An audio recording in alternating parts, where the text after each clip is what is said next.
Okay. Well, we had to start the stream over because for whatever reason, my last stream would not start. So, we're gonna name this here.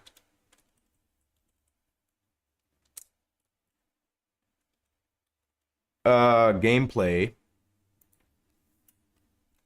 Gameplay. Deeper dive. Again. LOL. So, we are back, baby. We are back. Let's get this chat going here. Hopefully it'll update this time and work. And hopefully the few of you that were in the stream waiting, hopefully this notifies you all. We'll find out if we can get the, let's see, we have some chat here going. Is anybody in the chat right now? No, Joe? Hopefully you're in here. I know you've been trying to catch one of my live streams about the WRC stuff for a while. But once we see some, someone pop in. Hey, we got 80s Flow in here. What's up? Shout out to that 80s Flow. We're about to watch. I think we'll do it like we've been doing it. Just an uninterrupted first look. I mean, I watched a bit of it while I was on break at work, but not like super detailed. I wrote a couple notes down, some things that I wanted to touch upon in case I forgot. But let's go ahead and start this up and just get a vibe for it, you know, in absolute highest resolution we can here. Here we go.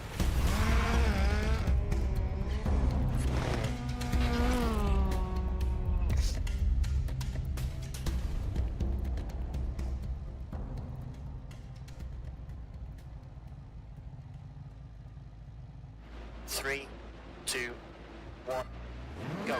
Slide left, 50, crest, 150. 4 right, tightens, 50, slide left and crest, 100. 3 left, tightens half long, 230. 6 left and crest, don't cut, 40. Late 5 right, very long, pass junction. Into small crest, 80. 5 right, don't cut, 60. Small crest, into 5 right, 250. 5 right to the crest, 60. 4 left, tightens, 100. Slide right to the crest, 40, 6 left, and crest, 200. Small jump, 190. Slowing, slight right, 70, turn, 1 left, onto tarmac, 200.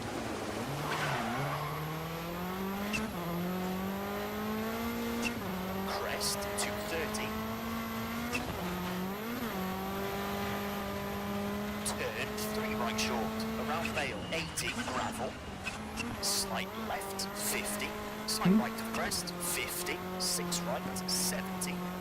5 left, slowing, 60. Late, 1 right. 200.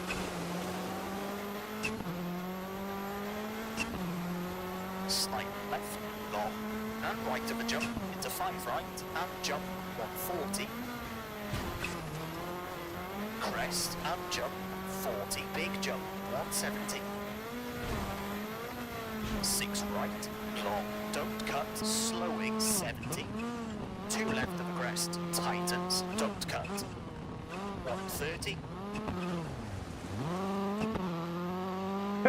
Late, 2 right, 40, left of the small crest, 200.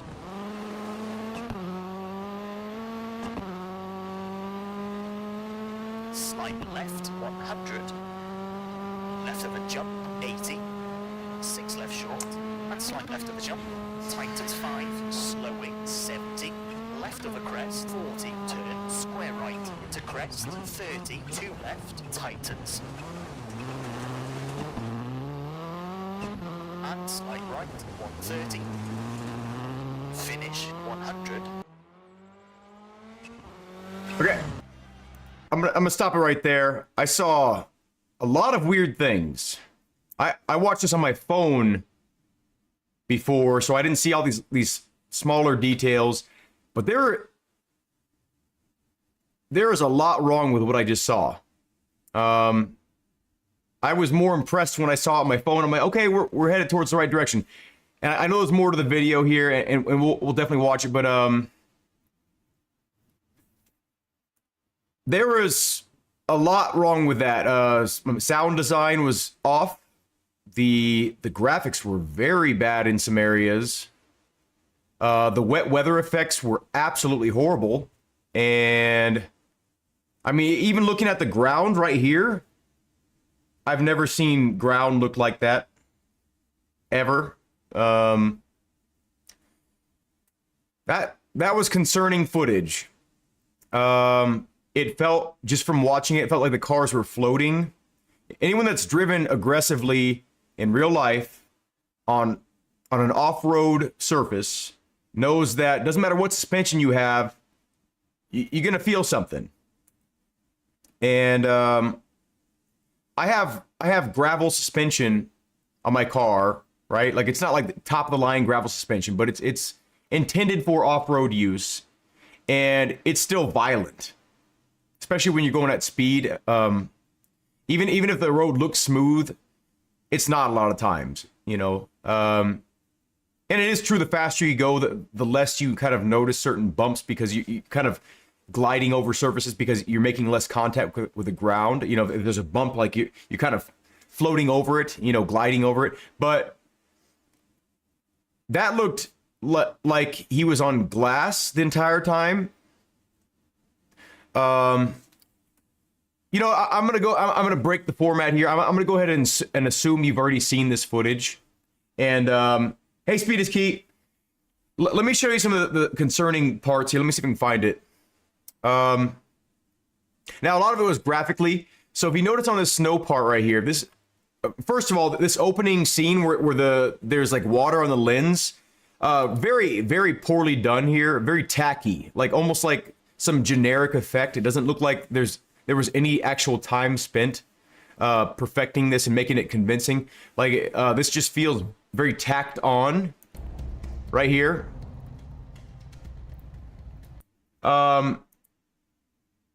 It's not convincing to me at all. As a matter of fact, when the cameras changed, watch right here. Watch this little. So this is supposed to be a different camera right now. Watch right here. And notice that the effect is exactly the same on all the cameras. So watch this bubble right here. Still that same bubble, and it's a different camera. It's a different angle. You know, that attention to detail, you know, on an arcade game, okay, but this is a simulation game, supposedly. Supposedly, I said that really weird. Okay, now watch the road surface right here, and watch how clear cut the course is. Now, of course, like, you're gonna be able to see drive line. You're gonna be able to see drive line, of course, right? You're gonna see whoever is in front of you. You're gonna see like some remnants of what they've done, right? But watch how clear cut. It's almost like someone took a razor blade and just dragged it behind the car, and it's so clear cut. Like how the snow is worn away in a very unnatural way. And I live in Colorado. I've done a lot of winter driving. I've lived in dirt areas where there's snow and mud, and it's never looked like this, to where like the snow is so clearly cut. Like, yeah, you can see a drive line, but it's not perfect, right? Now watch this when in the center of the screen here. Watch how perfect the snow is cut away. 2, 1, go. Slide left, 50, crest. Look at that. 50. Right there. Let me show this in slow motion here. I'm gonna turn the sound off. This is not good for immersion. I'm really sad to see this, actually, but I'm gonna put it in slow motion and watch how clear cut it is. I'll use my mouse here. You can see the mouse, right? Yeah. So look right here. Look at this super clear line, and it only gets clearer. Look, it's almost like a hard edge right there. Look at that. Okay. There's a couple more examples of it. Right, look right there. Look at that super clear line. Like it's someone just look at that. You should not be able to see that clear of a line. You know, a hard edge should not exist. Doesn't matter if the run would just happen, that hard edge shouldn't be like that. Hey KT, how you doing, man? Chevy. Yes, it does seem rushed, and let's turn it back, volume on back here. I also wrote down some things and also an idea for separate from this video. I had some ideas for community generated content. I'll let you know about it. 230. So this movement here, that car movement, that didn't feel horrible, but again, in these muddy, snowy conditions, unless you have some like crazy good tires, that seems like he was almost on dry, like a dry surface. I've driven a lot on muddy roads. What is the word? Spiritly? With spirit, we'll just say, right? And doesn't matter how good my tires are, like the car, I mean, these are probably specialized tires, yes, granted, but this almost seemed like it was just dry. Look at the left, tightens half long. 230. like just instant grip. Grip back up. Look at that hard edge. Holy shit. That's straight up you know, that's a razor blade.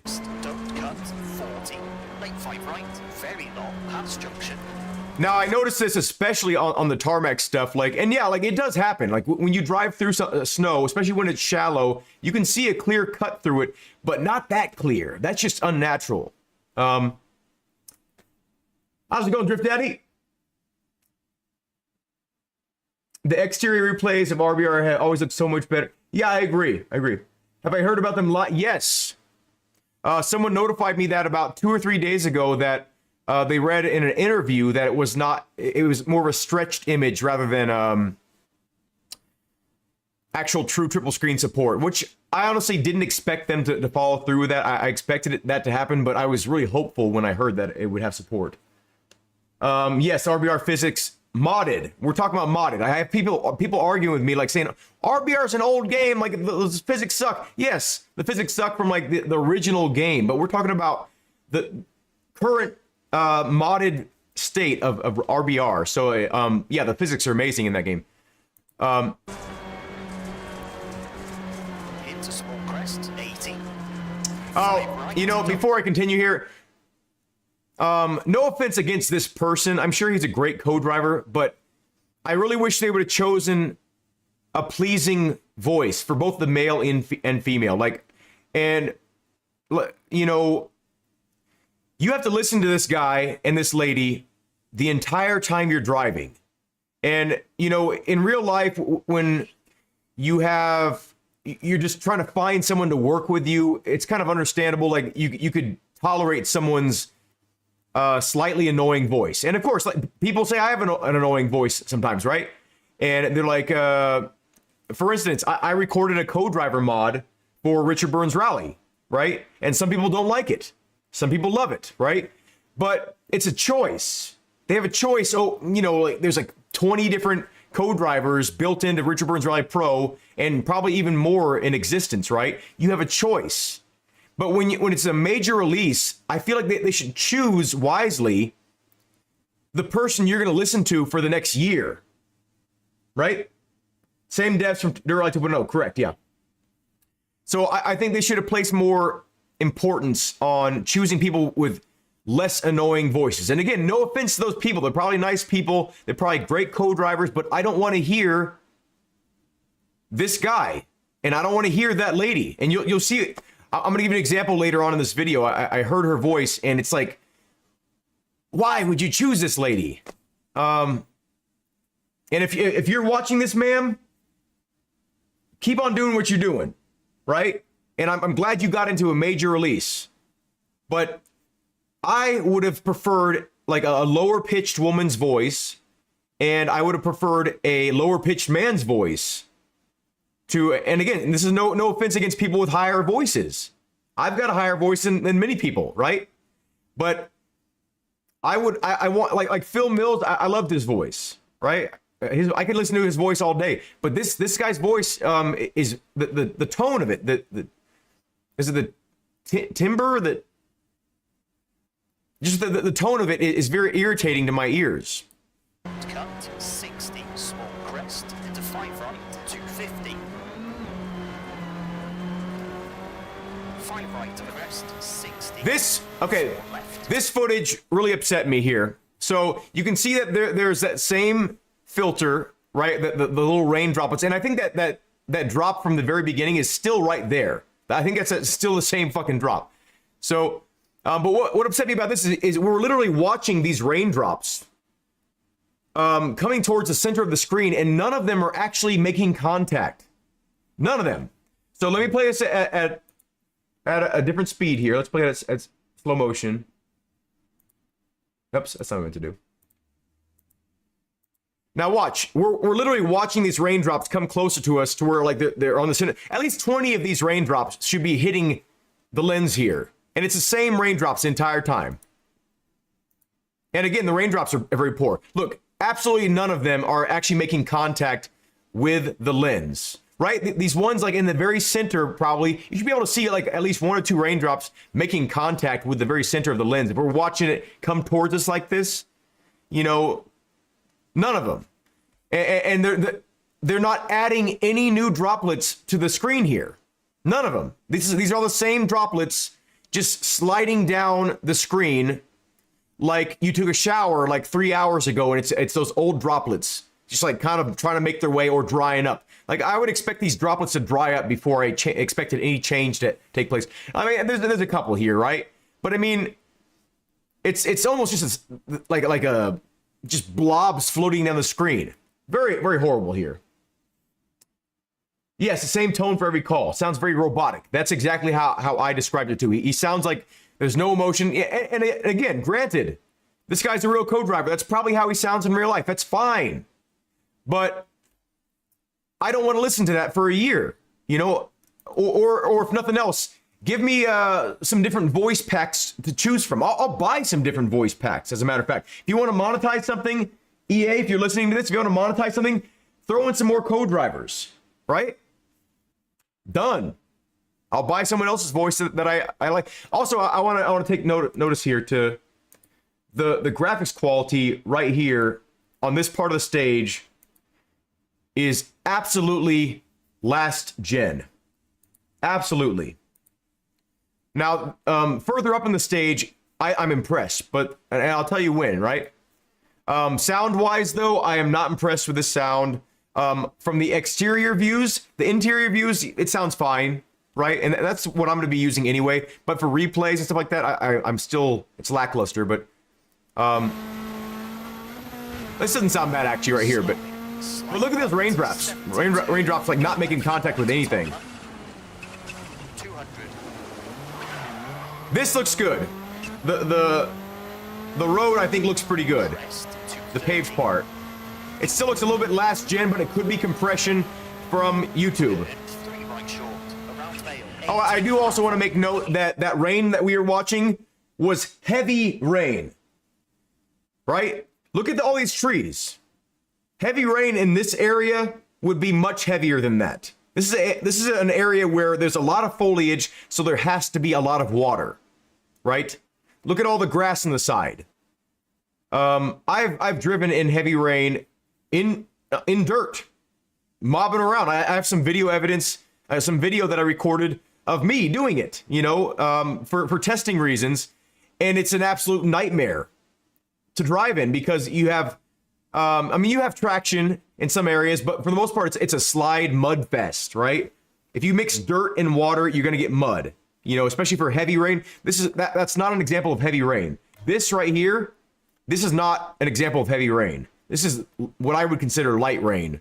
Anyway, let's keep on going. This part, this visuals, this looks exactly like Dirt Rally 2.0, but Dirt Rally 2.0 looked good. but this looks better. And again, like, the graphics don't matter as much to me as long as it feels right, but you do want to be immersed. This is a simulation game. This is not, you're trying to replicate real life as close as possible, physics-wise, graphically, every way they can. Windows 95 screensaver. That's funny.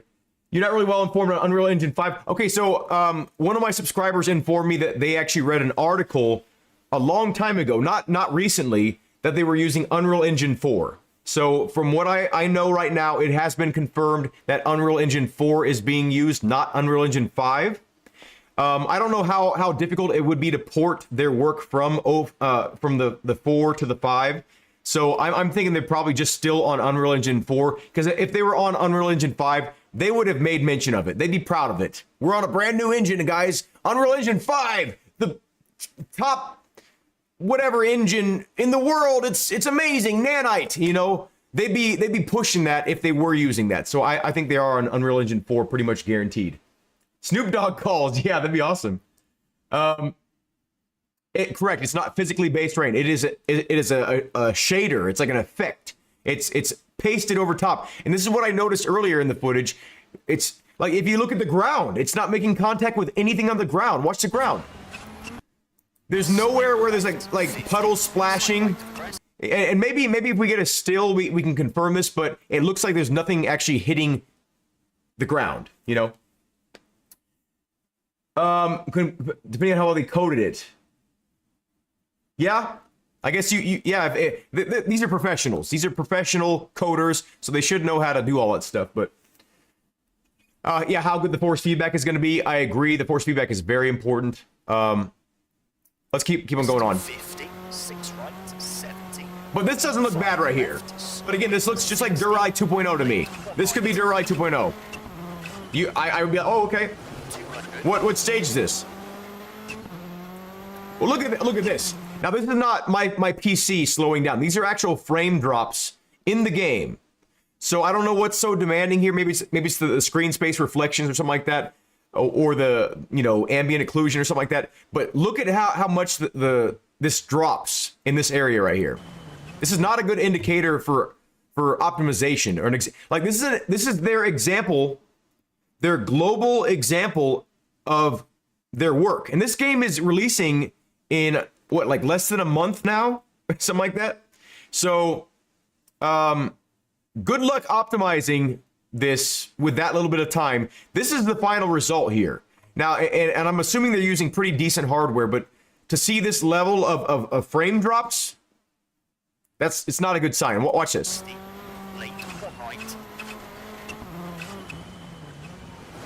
Right about here, I think. Yeah, look at the stutters. This is about 30 frames per second, maybe less. Right here, still. Look, and whoa, look at that weird landing. Now, if this were, you were on a huge crest and landing on the other end of like an arc, right? But this looked like he was landing in the middle of a jump. There'd be a lot more impact right here. Let me, maybe I'm wrong here. Whoa. No! What are you doing? Okay, so look at this. Let's watch this in slow motion. Watch how gentle this is. He's landing in the middle of a dip at the very bottom of this crest jump thing right here. Oh yeah. Thank you, Werida. Let me slow this down here. No, I don't think so. This is they've actually cooled it on the dampers, even on the. This is not a Rally 1 car either. This is the Rally 2, and I don't think that like this should be a big impact right here. Look at this. He's in air. Landed at the very bottom of that, and then right where they're going on the upward section. That should be a big impact. Now, it could be they have some amazing dampers. You could be right? But that would still be an absolutely huge impact for the driver and the co-driver. Even if appearance-wise it looks smooth, you all know, like if you've driven aggressively in a car, it can look smooth from the outside, but like inside, you're like, you know, it's violent on the inside. Your organs are like, you know, that doesn't look right to me. And I mean, maybe on the Rally 1 cars where they have pretty extended suspension travel, but I mean, even that, like the Rally 1 cars of this year, and I think what is it, last year or the year before, they changed it to where they have shorter travel and less technology available. But this does not look right to me. Yeah, it's too smooth. Now, like, okay, so for instance, if this were a huge jump, like a big crest, and he landed on the other side of the crest, not like the very bottom. Can you see my hand? Yeah, you can. If he landed at, like on the other side of the crest, that could be a smooth. I've jumped many cars in real life, right? And some of them did not have appropriate suspension. I'll admit, right? And it's just regular suspension. But even my gravel car, right? That suspension, it felt smooth to me, and it looked smooth if you're on the other end of a crest, right? But like landing flat, you're gonna see more movement than that. Look at this. This is landing. This is not even landing. This is basically landing on an upward, like midair, and then landing on an upward section here, almost, because it lands right there, right? And you're already heading upwards. That would be a big impact, at least on the front of the car where it's touching down first, and it wouldn't be like this. It'd be like the back, the front end would touch first, and then the back end, right? It'd be like that. But it looks like.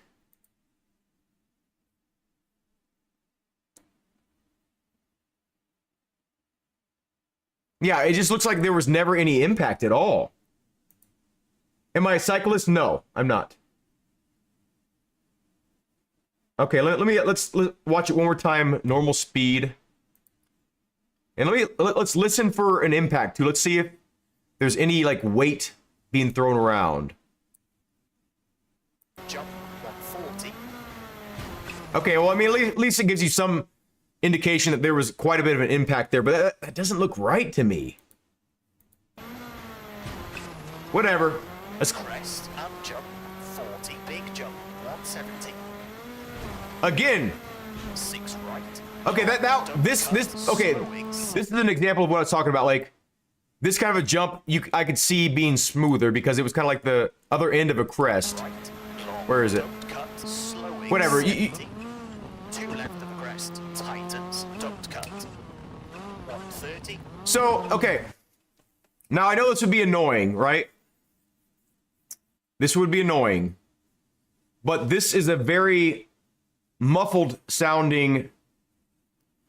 This is in third person, as you can see, right? The camera is supposed to be right above it.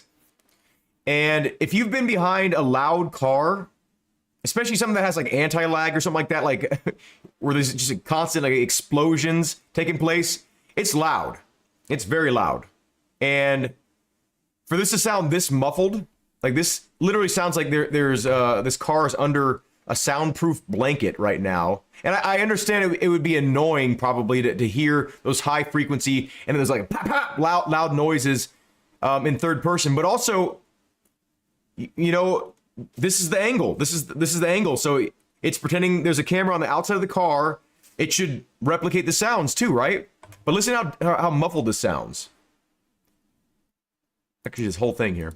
Don't cut. Slowing 70. 2 left of the crest. Tightens. Don't cut. 130. You can't hear. You can barely hear any of the gravel being kicked up. As a matter of fact, this is a dirt road. Where is the gravel being kicked up into the wheel wells? Where are the rocks? The small rocks. Where are those sound effects? They're non-existent.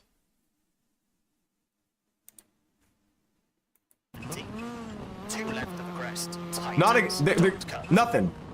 130. Oh wait, you can kind of hear the car sliding a little bit there.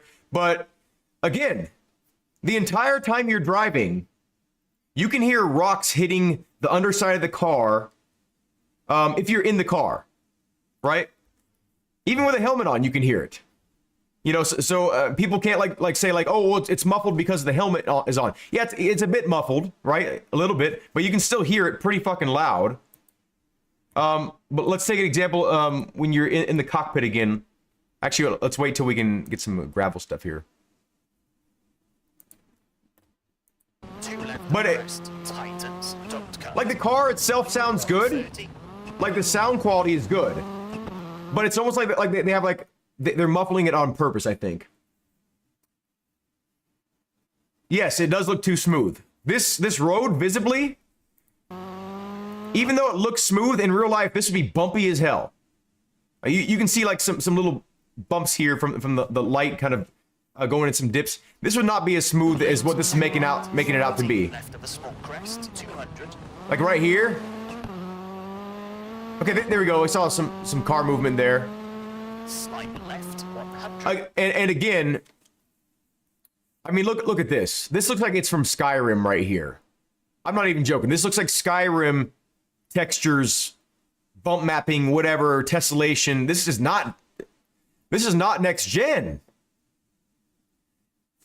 You know, the last reveal, I was like, you know what? Maybe I was wrong. Maybe I was wrong about this. But again, this just does not look good. This looks last gen. This looks like Dirt Rally 2.0. There's nothing here that strikes me as like, oh, whoa, boom, psh, psh, psh, mind blown. Nothing. The people look all the fucking same. They're like cardboard cutouts, like they're just like in one position the whole time. The cars look the same. Everything looks the fucking same. Left of a jump, 80. 6 left short. And slight left of the jump. Tightens 5. Slowing 70. Left of a crest. 14. Whoa, what happened there? Did they just do a blend? What's this? I think they just did Slowing 70. Left of a... Okay, was that a cut? Or was that YouTube messing up on the upload or something like that? Slowing 70. You see that? Let's watch that slow. Did they make a cut because they had some weird, or maybe the driver crashed or something like that, so they cut it out and then they couldn't get a clean run, maybe? What was that? Floaty and smooth, yes. You so wish it wasn't an embargo right now? Yeah, me too. PBR textures. Okay, look at this. Watch it, watch kind of like in the middle here. You'll see like the road kind of pop weird. I don't know if maybe it's YouTube compression and it just like messed up there. Let's see. Should be around here. Like you'll notice like right around here. It was on one of these crests. I think it was after here. Watch right around here somewhere.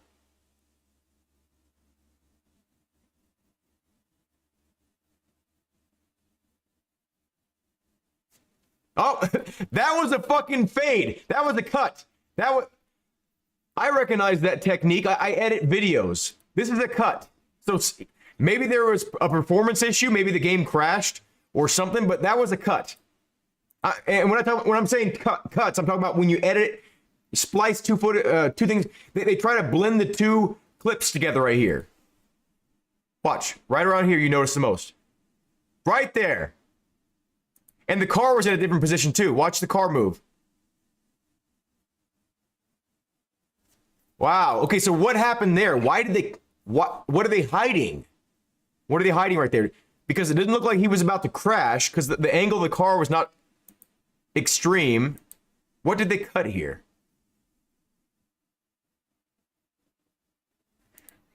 What? Speculation, everybody. What do you think they cut out of there? Hey, Dad. RBR reigns supreme still, yes. Now, the graphics... Now, I would argue that some of the new stages in Richard Burns Rally, like the mods, are more convincing than these cartoony graphics, like where there's too much color saturation and there's just weird shit everywhere that just doesn't look right. Now, that's what I thought, Uncle Rick. I love that. That's what I might have thought, but unless they cut it like well in advance. Well, actually, they probably would cut it to where it didn't look like they were even about to crash. So yeah, they wouldn't cut it right before the crash and have the car be all sideways and then cut it. Yeah, that's probably what happened. But still, that's an interesting little thing.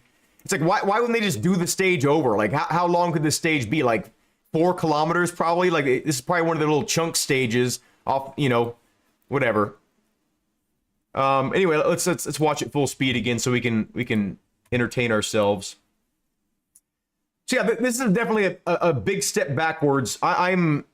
I was in the camp that, okay, maybe things are shaping up, but now I'm back in the camp that things are not shaping up, and this is going to feel exactly like Dirt Rally 2.0 and not be a good rally simulation experience. It'll be a good rally experience. Don't get me wrong. Everyone's like, this guy's complaining, like, you haven't even tried the game yet. It's like, yeah, no one's fucking tried. Oh, actually, people have tried the game yet. This guy playing it right now, right in front of us. I'm just saying, like, the majority of people have not played the game. But my argument is not that it's not going to be a good game. My argument is it's not going to be a good simulation. And this is touting to be like super realistic and next generation, this and this and this. No, it's not. Your bar is pretty high with Richard Burns Rally. That's the closest I've ever felt to driving a real car in a video game. And if they didn't base their physics on that, you know, try their best to replicate that, you already made a misstep, Codemasters. You already made a misstep. Titans 5, slowing 70, left of the crest. 40, Yeah, I think so, Beckham. right to crest, 30, 2 left. I agree, sorry. Why would you ever want your camera to be like doing a 360 around the car like that? What happened there? 30, 2 left, Titans. Now, okay, so that was weird. I mean, for third-person users, I can't imagine this camera, whatever camera system they're using. Like, I know he's rotating the car outward here to start shifting the weight towards the outside. Right, he's going to the left. He's doing a little Scandinavian flick here. But watch the camera here. Really, like it's like it lags behind the car, like really weird. I can't imagine that feeling good in game. Hopefully you can adjust that. Really weird. Yeah, their target audience is obviously mainstream. And I think this is more of an example of WRC just trying to advertise, promote, and I'm sure that they were very unhappy with KT's offerings game-wise. But I think Codemasters overall is a much better choice for WRC. I think they're gonna do justice more to WRC than KT will or did. But I mean, already the game is running for probably more than 15 minutes without crashing, so that's already a pretty big improvement over KT. But I think that they're doing themselves, they're shooting themselves in the foot when they keep on advertising it as authentic, realistic, simulation. Like, they should not use the word simulation at all. You know, I mean, maybe this company is striving for the most realistic physics, but it's like, it doesn't seem like they're actually taking steps towards that. And I'm not a programmer. I'm not a coder. I have no experience in this stuff like this. I have no idea what it takes to actually make that happen, but I've seen companies do it. I've seen individuals, small groups of people nail physics. BeamNG is a great example, right? That is a simulation game. Like, it's not one-to-one with real life, of course not. You know, but they're taking every step possible to make that closer and closer with every update, right? This does not feel like the developers are taking physics seriously. It feels like they're making compromises, and either due to time constraints or because the investors or whatever, like, say, like, hey, don't make it too hard. We want to sell the game. Don't forget, everyone, we want to sell the game, okay? So don't make it to or the car flips over too easy. You know, help the player a little bit. It's like, I don't want that. I want it to be absolutely physics based. Like if there's something going on the fucking street or on the road, on the surface, I want it to affect the car properly. I want the weather to do correct shit. Sorry for cussing everybody. I'm a bit passionate about this, but how's it going, Shred? You didn't miss too much, Shred Lord. Yes, exactly, Uncle Rick, Unky Rick. They are advertising it towards the simulation crowd, and that's a mistake. Because for one, if you're anything like me, you're gonna fucking pick it apart. I'm picking this shit apart because I'm very passionate about this. Why do you think I spent all this money trying to create a realistic experience for myself? I want to replicate real driving, real racing as closely as possible, and this is not a step forward. Let's keep on watching. I'm sorry, I'm stopping it too much here. And slight right, 130. Correct. No triple screen support. It's just stretched out from what I know. Look at that. Straight up Dirt Rally 2.0 right there. Sounds, everything. Look at this weird grass. This looks like it's out of Slender Man, the game. This lighting here. This is not how things look when they're lit like this. I want someone to show me an example. Send it to my email. Send me an example where you've ever seen lighting like this. Ever. This does not look convincing to me. This looks, yeah. Yeah, RBR with VR. Look at this. Look at the car model. This looks like a toy. I thought, okay, the gameplay reveal, this is what's going on here. Just like how Gran Turismo has more resources graphically I'm talking here, more resources able to pump into a car, right? Like, now keep in mind, this is next generation. This is next generation only. PC and next generation consoles only. And look, this doesn't look real. It looks like all plasticky and weird. Like, the only thing I like about this is they have for Craig right here. For Craig Breen. This is the only thing I appreciate about this scene right here. And look at these textures for the ground.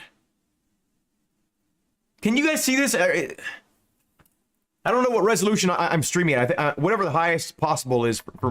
Look at this, though. And this snow looks like it's just like a sticker. It's just a snow sticker. There you go, snow sticker. It's snow now. Where's the depth to the snow? It's literally just a single color. There's nothing around it, embedding it into the surface. That's frozen water on the ground, and it's just like a flat. Look at the tree bark. What did I miss here? The tree bark. Oh, and that last scene? Yeah. Weird. Weird. Whoa. I wish I didn't see this. Look at this. Look at this, whatever this weird plant is in the background. Watch how this plant moves. Next gen. Look at this. It's like there's a lake behind here and it's floating on water like this. What are you doing? Look at this. What the hell is going on there?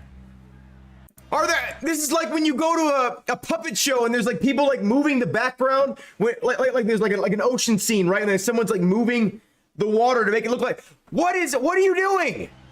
Look at this. Way to rip me out of the scene. Whoa.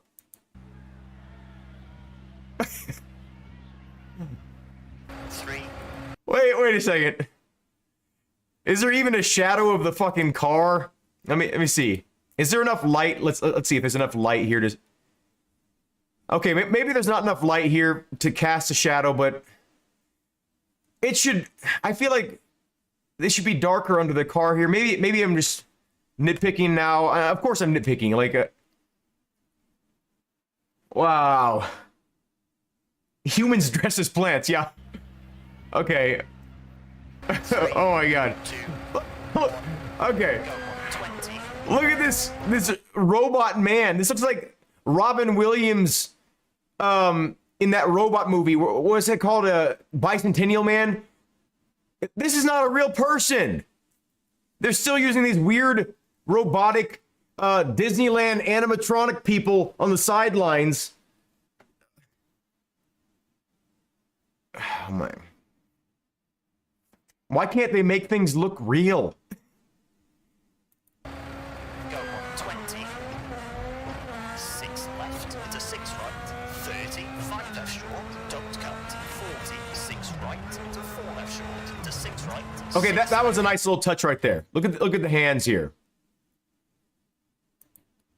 So this is a nice little touch because when you're driving and you're kind of just starting out, sometimes you want to flex your hands a little bit to make sure like you're getting a good grip. That or if your hands are a little bit sore or something like that. This was a nice little touch to the hands on the wheel here. Now, I mean, hopefully you can turn the wheel off because but watch the hands here. This is a cool little touch. Right there. I like that. That was good. Whoa! Okay. That looked like the car was on rails right there. Now, keep in mind that this does not look like ice. This looks like snow. And when it's this small of a layer of snow, your tires can get back down to the asphalt, and you can have pretty good grip in these circumstances, especially if you have a proper tire choice, like winter compound tires. But this seems like an unnatural amount of grip here. Like watch him change. Left short, don't cut. 40, 6 right to 4 left short to 6 right, 6 left, 50, brake. That just didn't feel like the proper amount of, like the car didn't feel like it had weight. Tell me if you all agree. It felt like the car, like maybe it kind of moved decent, but the car felt like it was weightless. Do you all agree? Yeah, I agree, Don. I think 2D static images would be better, especially from far away.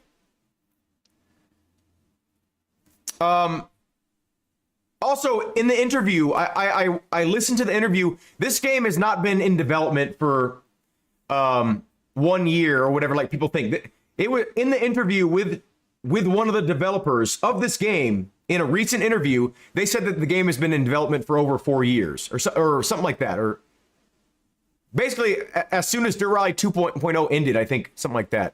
But they said like it's been years. It has not been 1 year of development. Like people are like, give them a break. They've only been given a year to develop. No. This was Dirt Rally 3. This was Dirt Rally 3, and they reskinned it to WRC. They even said in the interview, like, oh, well, we got the license, and you know, they basically said that they transferred everything over. Like, they didn't scrap Dirt Rally 3 and start over fresh. They just started incorporating WRC things and had more access to certain sounds, certain cars, stages, aerial footage and stuff like that, aerial views, GPS stuff, you know, stuff that they couldn't get a hold of before with their resources. So this has been in development for years, not 1 year. So let's not cut them any slack here. There's no point in cutting them slack right now. Like right now, we need to be hypercritical to let them know we are not in acceptance of this. This is not what we want. We want a simulation game. Now, again, does it look like the car has zero weight here? Like, doesn't matter how good your suspension is. Maybe if you're in an F1 car, it could look like this, like where it's just like completely static. You know, the car's like there's some movement, right? But not enough to give you that sensation, at least visually, from what I'm seeing. Maybe if you're in a motion rig like I'm in right now, maybe it would convey that properly. But to the majority of people that are not using motion rigs, this is not going to be convincing visually, I don't think. Like this looks all right.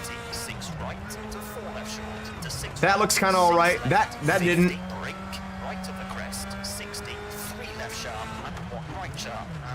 Okay, do we have any people from like the UK here, like for conversion here. What is the conversion between miles per hour and kilometers per hour? Because he was going 135 right here. Is that what I saw? 135, 127. Maybe it was like 120 something. No, 147. So I think it's around like 80 miles an hour, 70 miles an hour, something like that, right? And this is a... That just doesn't seem right. You know what? Okay, let's pretend that I didn't see that. Let's pretend that this feels right and move on, because I feel like I'm kind of dragging this out here. 60, okay, 75, okay, thank you, Shred. 75 miles per hour.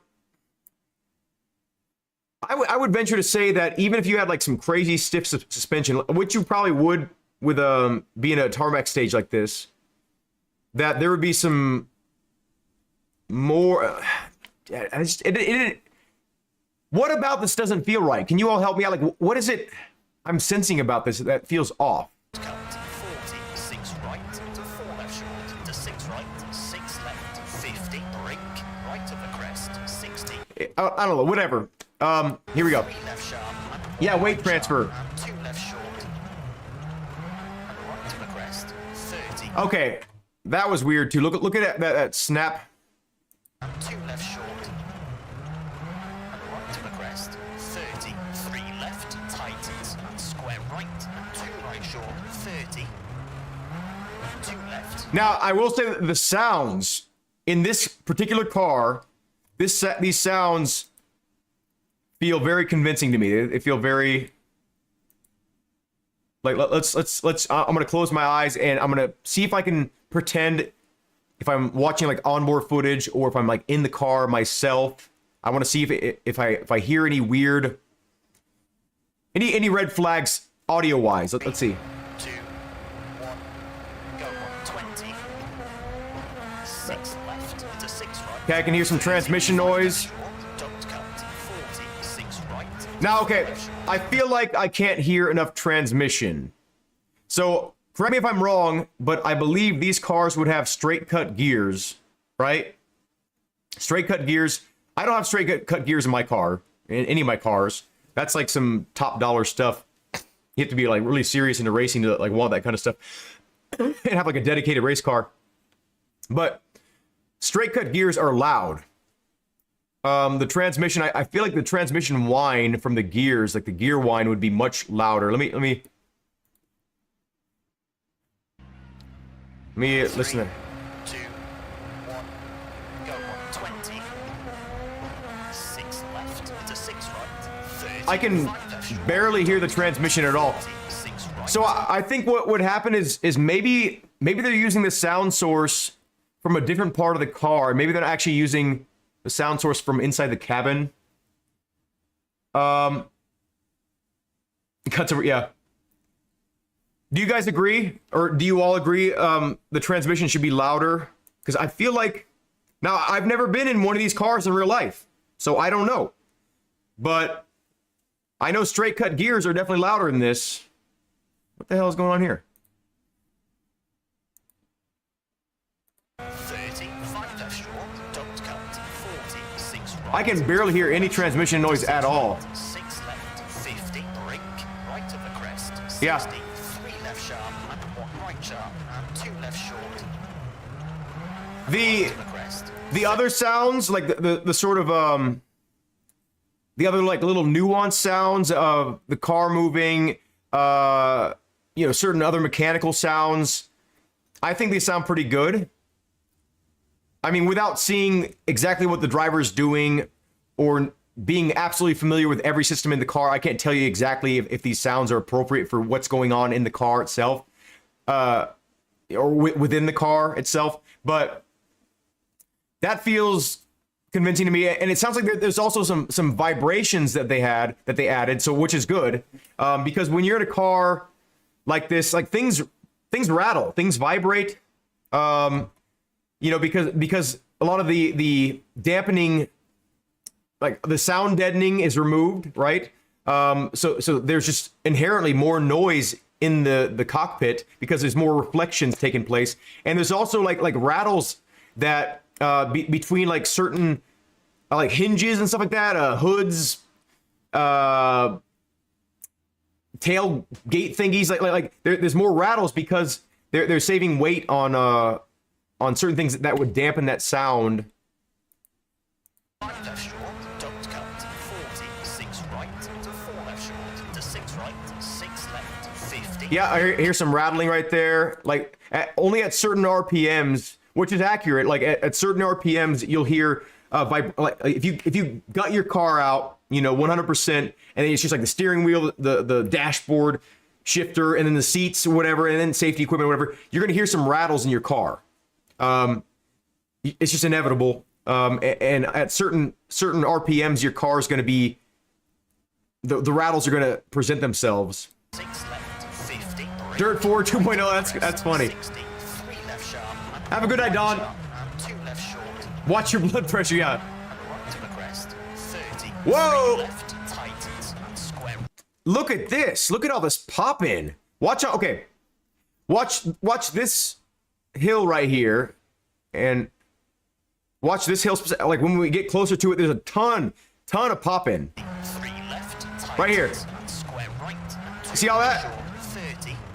Watch, and then 2 left, half long tightens, twisting. right here too. 1 right. Whoa! keep in. Let's see how many different assets popped in right there. Pop in is one of my biggest pet peeves. And it's one of the most immersion breaking visual things that can happen, especially when it's off in the distance. You see like trees pop in or textures pop in. One of the worst, absolute worst things to happen in a racing game, especially like if you can see it at speed, right? If you can see it at speed, that's a big deal. Like things should not be that apparent at speed. Let's see. Okay, let's watch here. Okay, there's one, a shadow popped in right there. I think a bush kind of popped in. Okay. Oh, look at that. The geometry changed. So, where was it? So watch right. Where was it? So I think right around here. Watch these rocks. The geometry changed. Right there. Changed right there once. Twice. And the shadow hit it there. Oh, right there. Watch right here now. Okay. Something happened right here. Something changed right here. Okay. Nothing too noticeable right there. Ooh. Now, this one could be maybe compression because... Anyway, my point is a lot of pop-in. And this could be related to maybe because this snow effect is kind of just like pasted over because of the different weather effects. So they had to like maybe... Oh, yeah, right there. Right there. Let's use the arrow keys. Okay. Watch right around here. Yeah.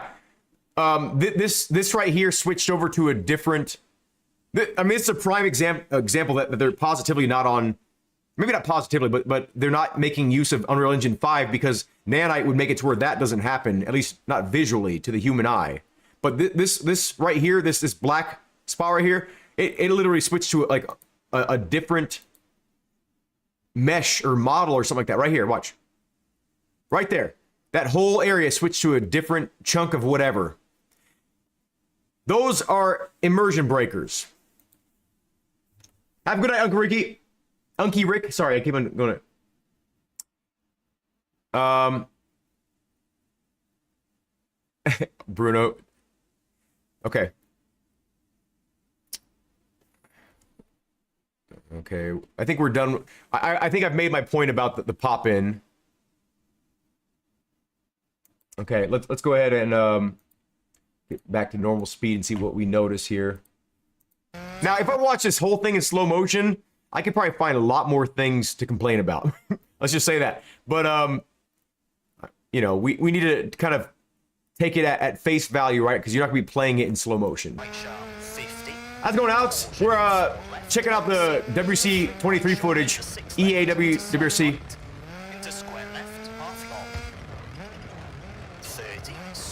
So, okay. This railing, I know I've talked about the railing in the past here.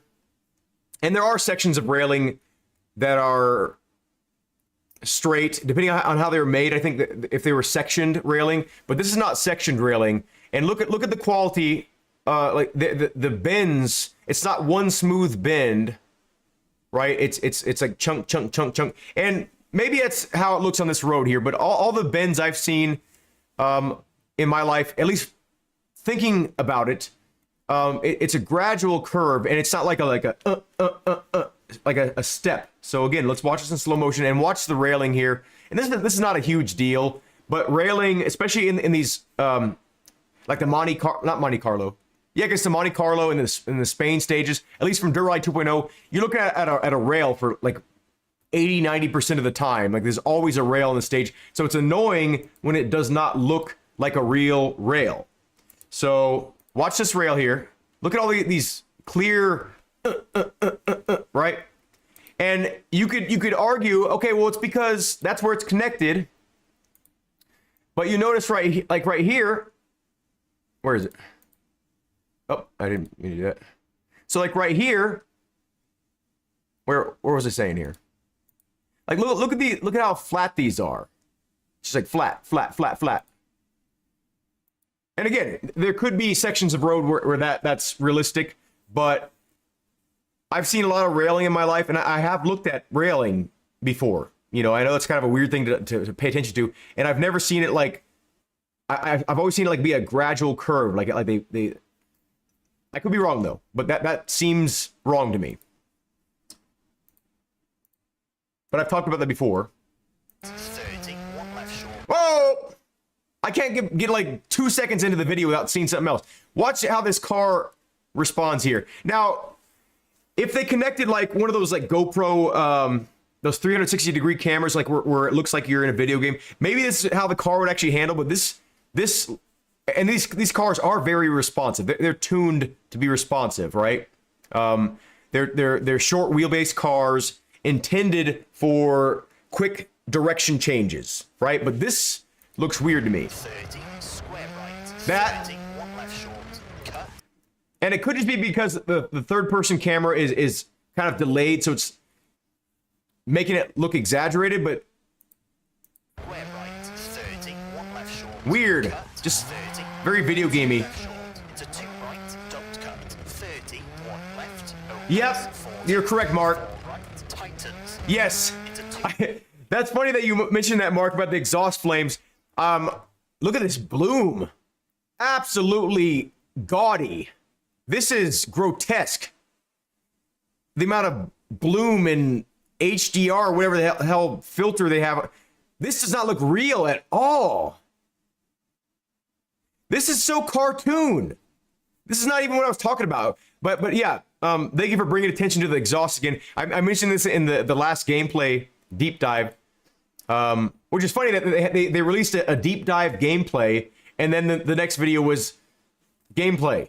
It's like, was it? Anyway, whatever. Wouldn't this be the deep dive because it's like really showing what it is? Whatever. I think that they're describing a deep dive as a description of things, which makes sense. But anyway, watch the exhaust flame. It's almost like I described it as a dragon just breathing constant flames. Like these explosions would be quick, pop, pop. Like you could barely see them sometimes unless it's just like, bah, bah, you know, like.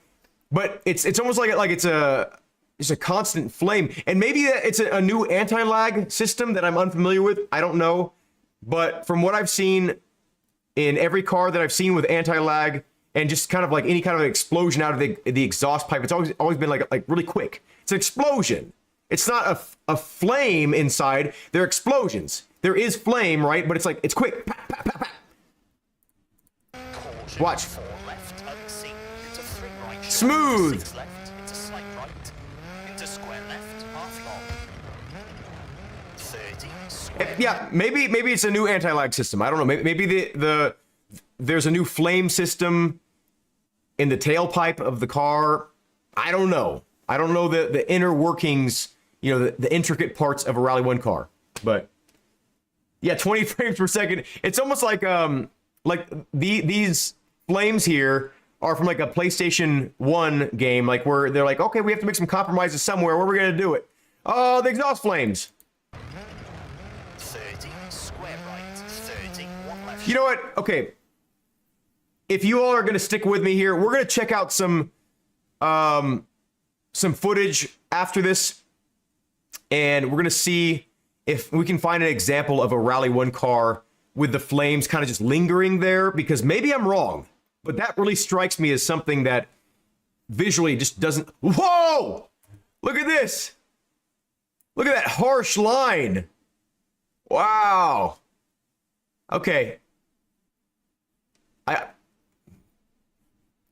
There should be no harsh lines in nature like this, unless it's like a quartz formation, like, you know, like you know how the rock quartz can like form like perfect edges, but snow would not do this. This is not a perfectly flat piece of land, so there'd be absolutely no reason, unless someone ran it over with a car. But even then, like, where's the other tire marks to indicate that that happened? Anyway. Short, cut, 30, 2 left short, into 2 right, don't cut, 30, 1 left, opens, 40, 4 right, tightens, into 2 left. That looks absolutely horrible. Everything about this. And keep in mind, everyone, this is in 4K resolution, right? And of course, compression is going to happen. Look at the foliage. Look at these weird flat things. This is not what real life looks like.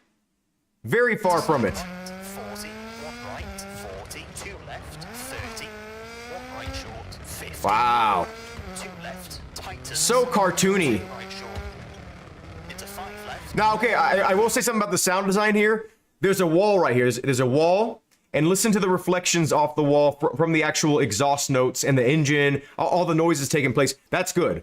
Listen, like there's a little bit of reverberation, right? Like it's reverberating down this sort of like chamber of secrets, this chamber of road.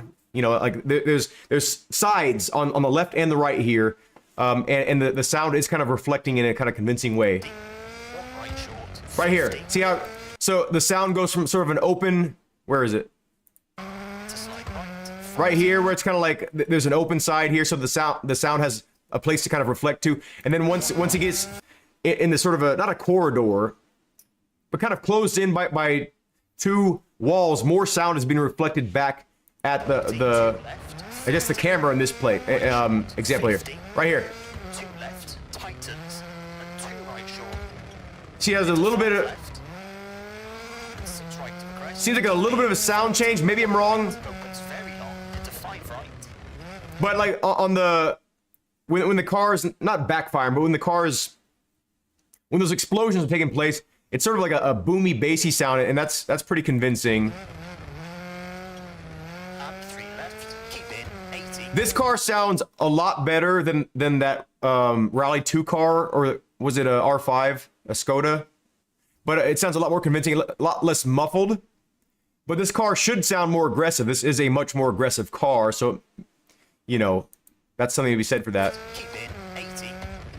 6 left, slowing, 40, turn, 1 left. So you can hear more turbo noise when you're closer to the engine bay. That's a nice touch. Actually, I think they did that in Dirt Rally 2.0 as well. 40, turn, 1 left, 30, 6 Like you right, can hear the turbo, you know, sucking in air. 6 left, and slide right. Yeah, I hope so, Ambient Mike. Slowing, 5 left short, into 5 right. Now here's what I'm hoping, because from what I know, they didn't have time or the resources maybe to get the exact sounds from the Rally 1 cars. And I think the Rally 1 cars are partially synthesized, and maybe all the cars are. I don't know the exact sound design. I saw that there was like things taped to the back of the car and stuff like that, but so maybe they'll do a sound update when they are able to catch up with these Rally 1 teams and be able to get even more detailed sounds later on. So, and there's after this video is over, I do want to go over a couple things, some things I wrote down, and I want to run them by you to see what you all think about it, for the longevity of the game. To 2 right, I-20 is still placeholder. It's okay. Nice to know. Do you have a source for that, Ambient Mike? I would like to read that. Whoa! 40. Now, okay. Look at that frame skipping. Watch this section here. Turn, square right. Whoa! That's... So there were sections of Dirt Rally 2.0 like this, And I absolutely hate motion blur, by the way. Motion blur should not take place. Motion happens within your eyes, and you should never be able to, if you're going by something fast, it's going to naturally be blurry. So there's no point in, unless they're using it for like resource management and they're lowering the texture quality or something like that. Maybe that's what's going on. Like maybe for instance, like this stuff right here, it's super blurry. So maybe they're saving some processing power by using lower quality textures when there's motion blur present. But your eyes, if something goes by fast enough, your eyes are naturally going to not be able to process all of it. These birds actually look pretty good. Wow, those are some actually pretty decent birds. A lot of times when you see birds in games, they don't really model them very well, or they don't make them move right. Those birds actually move pretty good. That's pretty good. Okay, so this just indicates just not being optimized. And look at the trees in the background here. It literally looks like these trees are floating in midair. Like this is just like this is a Richard Burns Rally texture right here. Look at that. These trees are just floating. That looks absolutely horrible. Everything about the scene looks bad. I'd say the only thing that looks good about the scene is maybe this grass. Like there's a convincing amount of points for the grass here, like for how thick the grass is right here. But this looks absolutely horrible. It almost looks like there's no. Let's see that in full motion here. This looks bad too. This texture. And you could argue, oh, it's far away. The texture shouldn't be like perfect or whatever. I've seen way more convincing textures than this. Look at that. And there's like no shadows on the trees at all. Oh wait, this is some shadows. But it looks like the shadows are very minimal. I also saw a couple trees pop in right here too.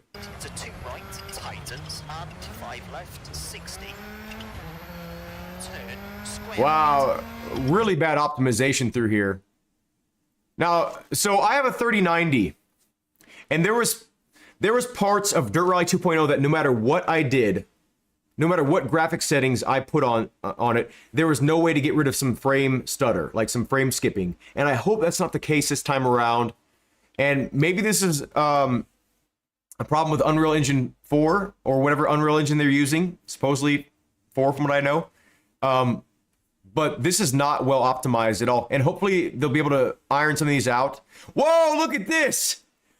Look, a repeating texture.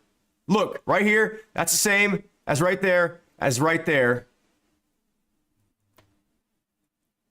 This is not the level of detail you want to see. Look at this hard line right here where the texture repeats.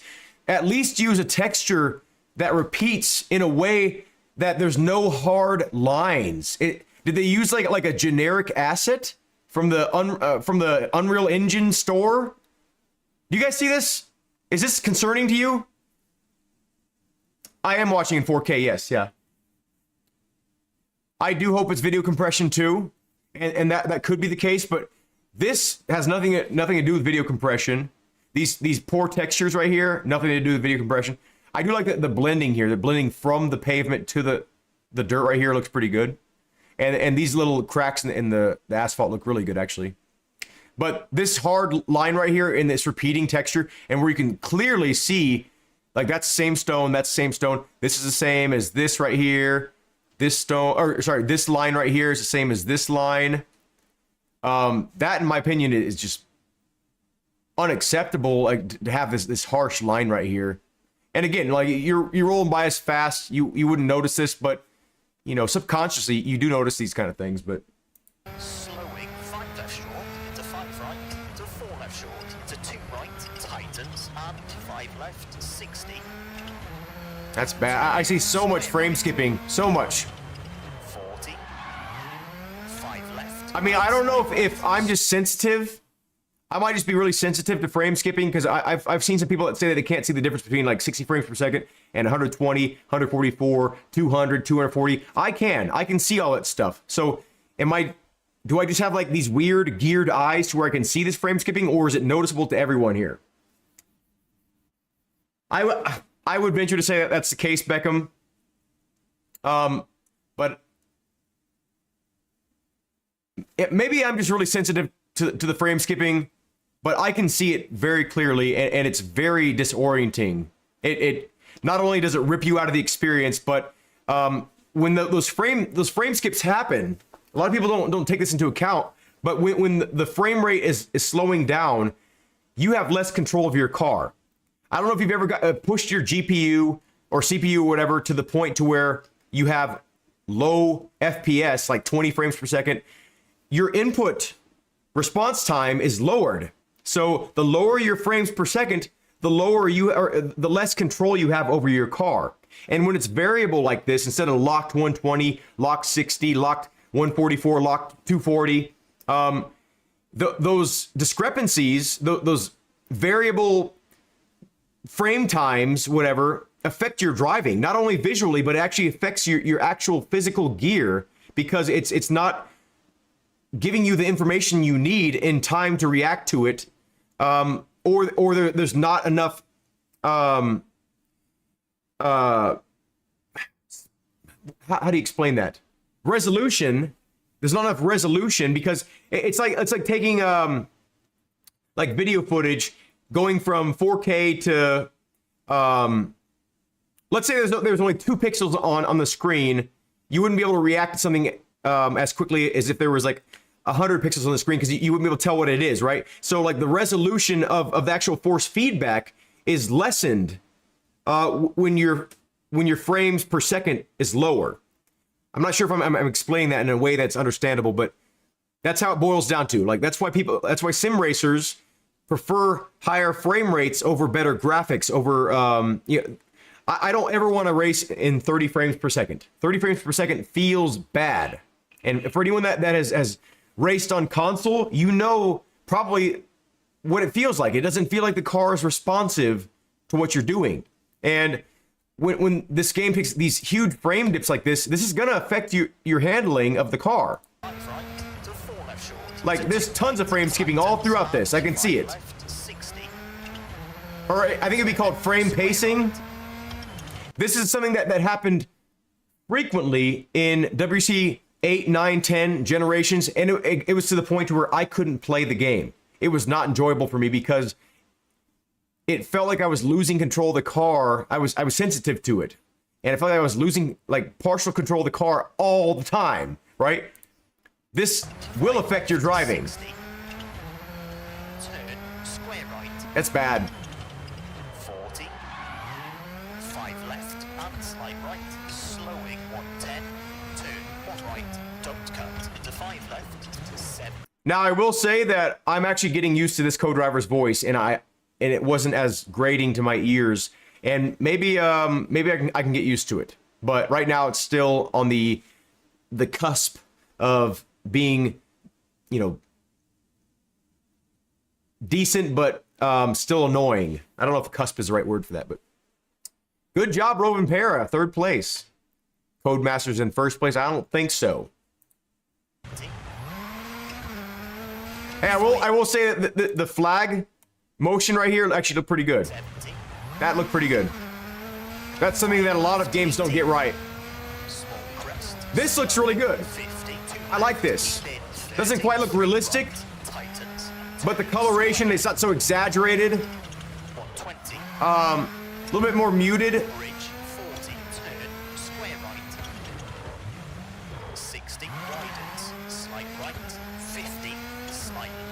The road texture looks decent.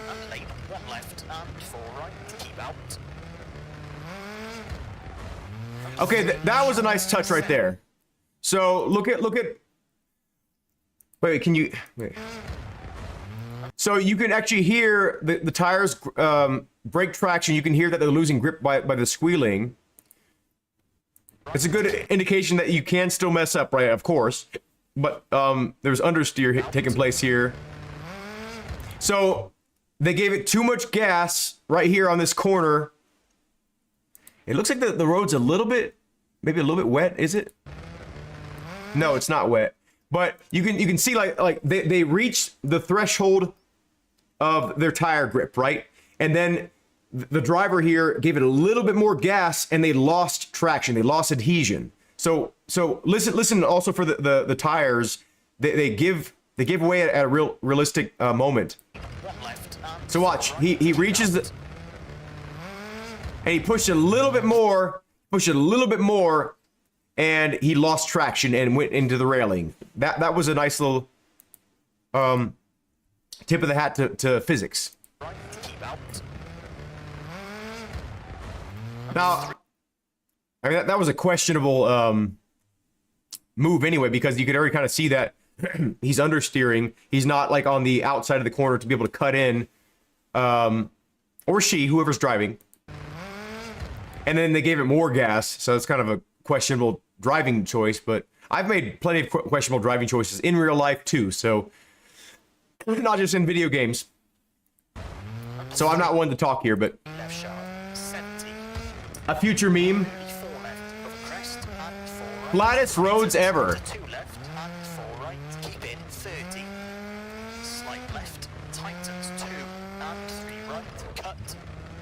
Now, I did see an example. Hey, okay, I heard something and it's good. But before I go into that, I want to touch upon something that I did see an example of a miraculous save that did not seem possible in real life in this footage somewhere. And I'm going to see if I can find it again. But not only was there maybe an atmospheric change in the sound, I don't know if they went that detailed, but notice how this is a more open area. This is a good example of what I was talking about. The sound design actually reflecting the sounds of the environment around you. So this is something that I noticed earlier on in this breakdown here. But watch this. So I think they're doing a season change here, or just like a different time of day. But listen to the sound. Listen closely, and you'll notice a clear difference in the reverberations of the engine sounds, the transmission sounds, or whatever, the tire sounds, going through this sort of more closed-in area compared to the more open area of this next area. Watch. And it also did say wet, so this is actually wet road. So it doesn't look wet, but maybe it's just like it's damp. So these are probably like little wet spots from the road drying. So anyway. Okay, listen to the sound. Right there. There was a clear change in the level of openness that you heard from this sort of tighter, closer quarters here from this, reflecting sound. Now, but wait a second, that's kind of confusing because that's actually a cut at the same exact spot where this would be. So I wonder if it's a seasonal change, or no.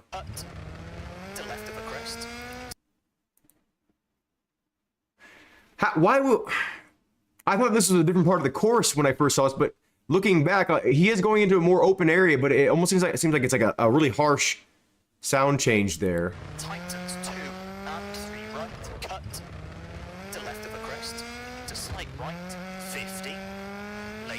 Yeah, so there was a sound change. I can hear it because there's less reverberation of the sounds here. Anyway, it's good though. What I'm saying is it's good that they're taking that level of detail into account here. You like the birds? Oh, the birds comment.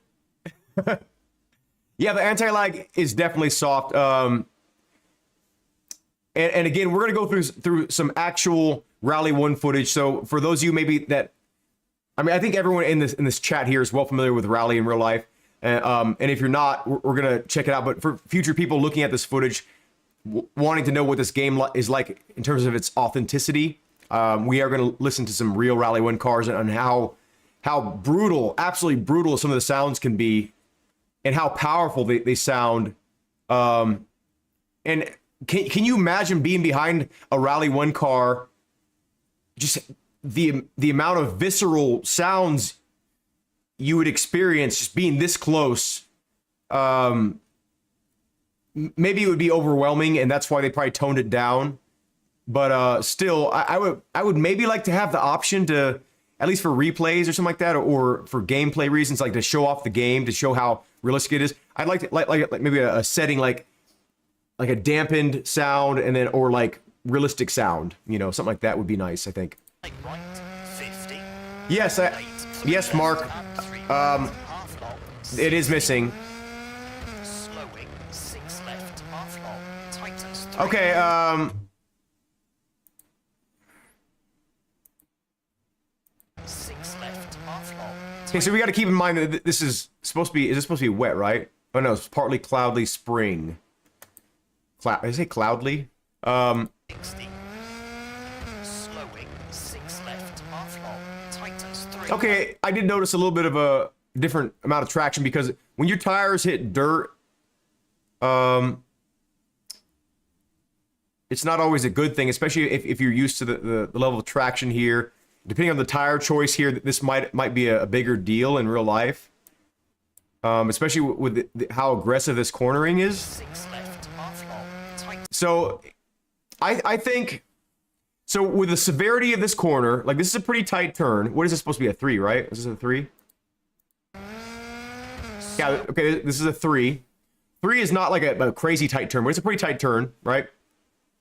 And he's going, so 80 kilometers per hour, so it's like, what, like 50 or 60 miles per hour. Watch how close this wall is right here. So he lost contact with the road on this left side. Actually, maybe even with the front left too. It looks like he might be far over enough for that, maybe. And look how this is kind of an example of a miraculous save. I think there might have been a better chance that he would run into this this cement wall thing right here. Because look at this is still some dirt on the road right here. So you would still have a little bit less in traction right here. And you saw that it just immediately gripped up out of nowhere. 6 left, half long. Tighten. And there was a difference in traction here. You could tell like the car kind of like rotates a little bit to kind of into the, or on the outside of the turn there. But I think that might have been a crash in real life. Slowing, 6 left, half long. Tightens. Because he just barely missed it. But okay, that's debatable though, because depending on the level of traction that they actually have, like, or the wear of the tires, maybe, you know, the suspension, all that stuff are factors in levels of traction here. But anyway, that wasn't the miraculous save I was talking about. It does look very sterile, yes. But I would rather be sterile looking than glitzy and glamoury like Durai 2 did. But okay, this looks good. I like this level of detail right here. These rocks look really nice. Let me see it in motion here. 5 right of the crest. And 4 left. Yeah, these little rocks look pretty nice here. You do notice on the third rock pile here, there is more noticeable pop in though. 4 left, 40. Right there. 35 right. And slight left. Don't cut. 30. 3 right. And crest to 4 left. 40. 3 left short. Into 1 right short. 4 right. Extra long. Yep. Where's some rivers? Debris. Yeah. Unreal is overrated. It even sounds like an Unreal Engine. Yeah. That's good. It can't work because the creators of the engine will probably never adapt it specifically to Rally. Okay. Yeah, that's fair enough. Just like CD Projekt made a Cyberpunk FPS on the Witcher engine, unfortunately, this is how stupid changes end.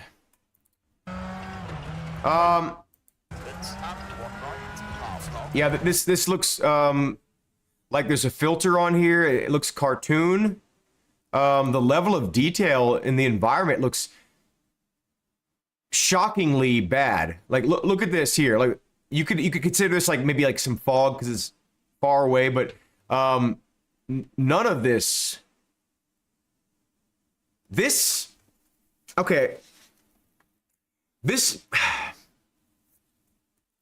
This looks like, at least this still, maybe not the cockpit here. The cockpit looks pretty decent, right? But the environment here, this almost looks like a PlayStation 3 game.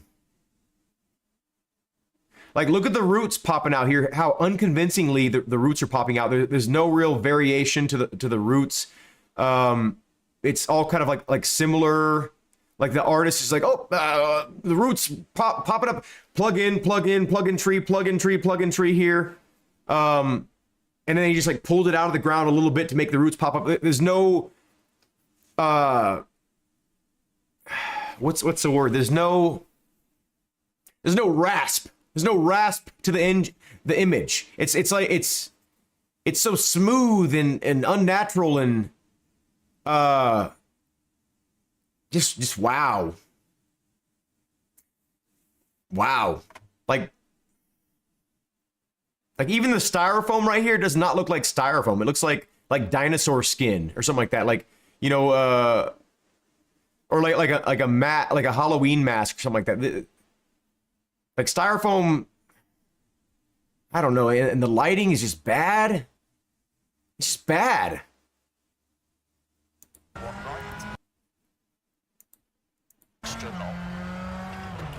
Look at how the shadows. Oh my God, I'm so disappointed. Look at how the shadows are not. Like, it's like the shadows are moving around. Shadows don't move around like that. Shadows aren't like this weird, like they're dynamic in that, depending on lighting, depending on the thing moving to create the shadow, you know, and the angle of the sun, it's dynamic in that way, but the shadows are not dynamic like the closer you get to them or the further, like watch the shadow next to this sign here. I don't know if you can see it with the YouTube compression maybe, but look at how it's like there's no shadow until you get to a certain point, and then the shadow's like, oh, whoa, I forgot to turn on. Now I gotta turn the shadow on. Like it's the game engine just like fucking up. Right here. Look at the shadows come in. Right here, all of that. So watch the side here on the left here in case you missed it. The shadows are like loading in mid-stage. Right here. And you even see a shadow flicker on the left side there too. Now, not everything can be perfect. The sounds sound really good in this car. The sound amazing in this cockpit here. Left, keep in, 40, 6 right, 30, slowing, 6 left of the crest, and 6 right. Oisin Hussey. This is what this is for, man. This is what this is for. This is for us to know if we're interested in the game or not. Right? So that's exactly what the developers are intending. They want to impress you. This is not impressing me at all. Yeah, I'm shitting on it. This is Dirt Rally 2. This is Dirt Rally 2 from like 2019. There is nothing here that strikes me as a next generation only title. Nothing. Absolutely nothing. I agree. This is a tree canopy.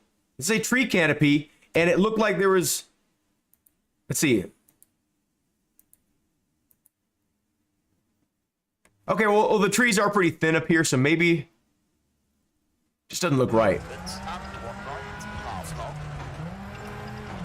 50, 5 left. Oh, by the way, Oisin, I'm glad you're here because we do need not only negativity from me towards the game, but we need negativity in the chat. It does seem very copy and paste. Yes, I agree. PS3 quality and a lot like the inconsistencies in the detail, the inconsistencies of the graphics. Baffling. Absolutely it's almost like two different teams or maybe even 3 different teams working on this game and came together and be like, oh, what do you got, Joe? Well, it's not done, but check this out. Oh, it looks all right. Throw it in the game. You know? What about you, Mark? What do you got? Well, it looks a little bit better than yours, but you know, and I know different people work on different aspects of the game, and I know that it's impossible to achieve 100% image consistency from one thing to the next. It's impossible because there's so many people involved here. But it just looks like, are they going to continue to use the excuse like, oh, this is from a different build, this is from a different build, this is from a different build? How many times can you use that excuse that this looks like shit? This looks like shit. This looks horrible to me. The lighting doesn't look good. The textures don't look good. The physics don't look good. It doesn't look good to me. I am a judge of this game. We are all judges of this game. If it doesn't look good to me as the consumer, what's to incentivize me to buy this game, right? This entire gameplay reveal stuff, drip feeding us this little bit of information is to create hype about the game. It's not hyping me up. It's making me sad. It's making me disappointed. And there's yet another game coming out. And I want to be wrong. I want to be wrong so bad about everything I'm saying. Everything. I want this game to feel amazing. I want this game to look amazing. But it's just not doing it for me. You know? I agree, Nam. And I'm going right back to RBR. Like, obviously, I pre-ordered this game. I'm a reviewer. I review products. And this is right up my alley. I review rally stuff, right? I need to give my opinion on this. I have obligated myself to do that. I mean, I have no obligation to do it, right? But I have committed to doing it. And I will do it. And I will give you my absolute honest opinion about this, right?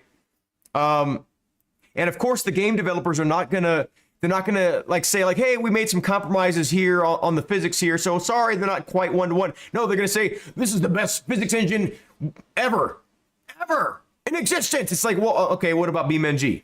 What about Richard Burns Rally? What about Assetto Corsa? Maybe not on dirt, but you know,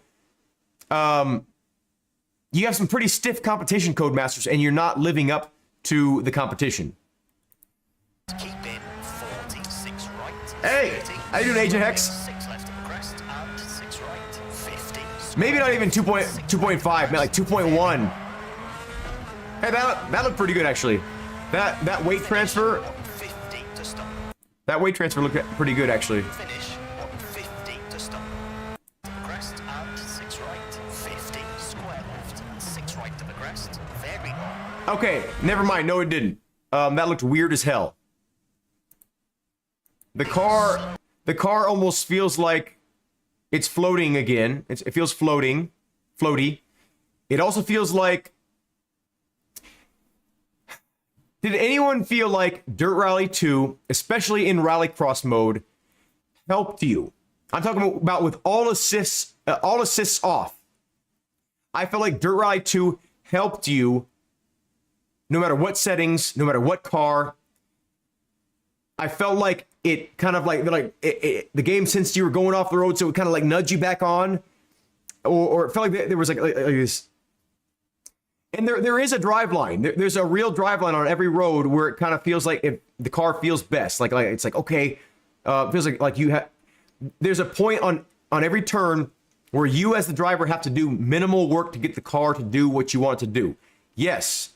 But in my experience, it feels like there's minimal work you're doing the entire way through. It feels like the game is helping you stay on the road. Even if your car's rotated, it feels like the car is still kind of going straight unnaturally, and that it would almost turn left, even if your car was like facing this way. Like it would feel like it feels like a magnet sometimes. Does it feel like that to anyone else? Okay, Sim Racing Bloke, thank you for that, because I've had so many people argue with me. It's not that the game is easy. The game is not easy. They mistook what I was saying as me saying the game is easy. No, it's a very hard game. Dirt Rally 2 is a hard game. Dirt Rally 1 is a hard game, even though the physics were even arguably worse in Dirt Rally 1, and the cars like stuck to everything. But the game feels, especially in Rallycross, like it helps you. Like you're just locked in, and almost no matter what you do, it feels like the game is helping you get around that corner. And that's one of the reasons why I stopped playing it, because I felt it, right? But I didn't know that there was something out there better, right? And then I learned that Assetto Corsa has like mods, like rally mods. And then I learned that there's BeamNG. Then I learned that there's Richard Burns Rally. And I know everyone's tired of hearing about it, but Richard Burns Rally is still the standard. Based on what I'm seeing here, maybe not graphically, this looks better, arguably. It doesn't look maybe as realistic in some senses because it's kind of cartoony with the color choices and things like that. But that game does not help you. At least I cannot. If it does, I don't feel it. At least not as much, right? If you're going off and you've lost all control of the car, there's a good chance you're not going to make it back on the road. You're going to flip the car. But in this game and in Dirt Rally 2.0 and Dirt Rally 1, I felt those sensations like, oh, I'm going off the road. And so many times, way more than any other game, rally game that I've played, or simulation rally games, I felt like the game brought me back on the course. I'm not talking like you go off the course and it hovers you back, like, the Lakitu effect is what I'm going to call it, right? Like Mario Kart, like it's just like you got your car's on a fishing pole and you go off course, and you're like, oh, back on course, you know, and you get a 5-second penalty. It's like, no, I was in the fucking trees upside down. That's I should be over, you know. But I'm not talking about that. I'm talking about like the game actually helping you through a corner, and when you've lost all hope and you're like, oh, I'm going off. There's no way I'm gonna save this. The game, I felt so many times, has helped me back on course. So shows 1080 best. What? Yeah. Oh, thanks, Phil. Phil? Is that you, Phil?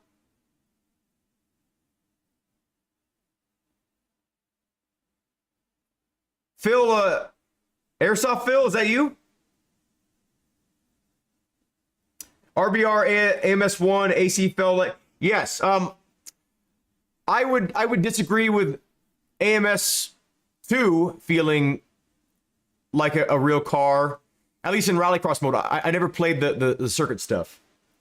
Okay, not that Phil. Okay. Oh, sorry. That's Phil Blankenship. Sorry. I was freaking out because I haven't talked to him in years. But sorry, I do know you, I think. But for some reason, I was confusing with someone else. But you can test it by doing donuts. The game cuts power. Oh, for the new assists.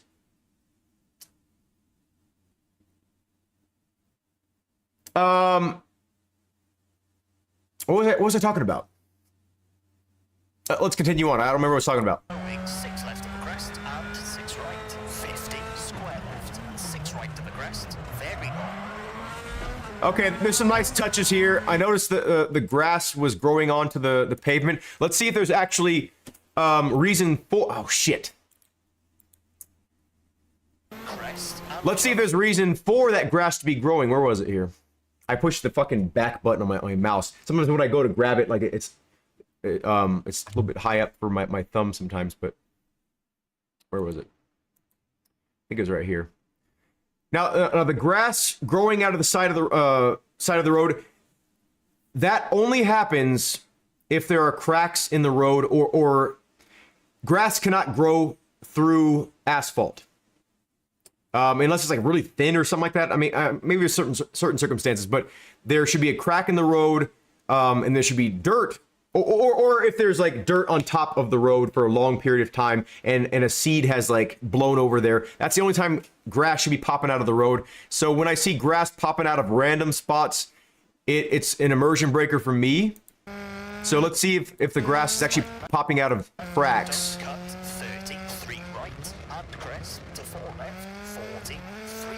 Where's a good example of it?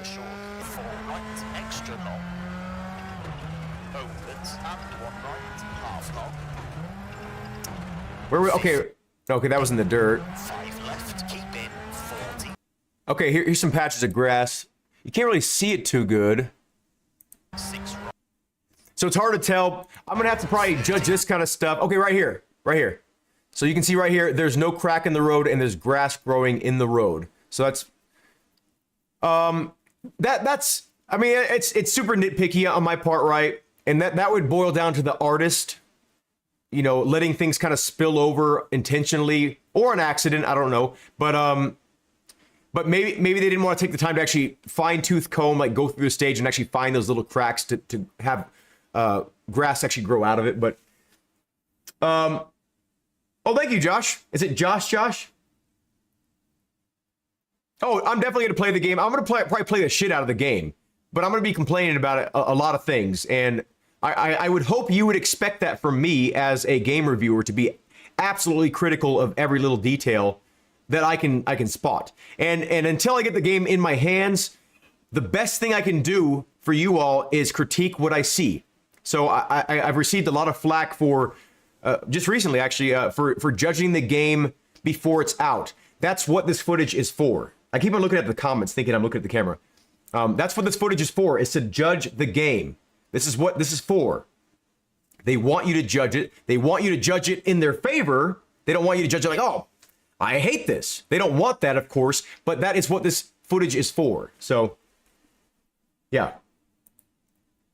Slowing 6 left of the crest and 6 right. 50 square left and 6 right of the crest. Very long. That car movement looked a bit... Okay, we're going to keep on going.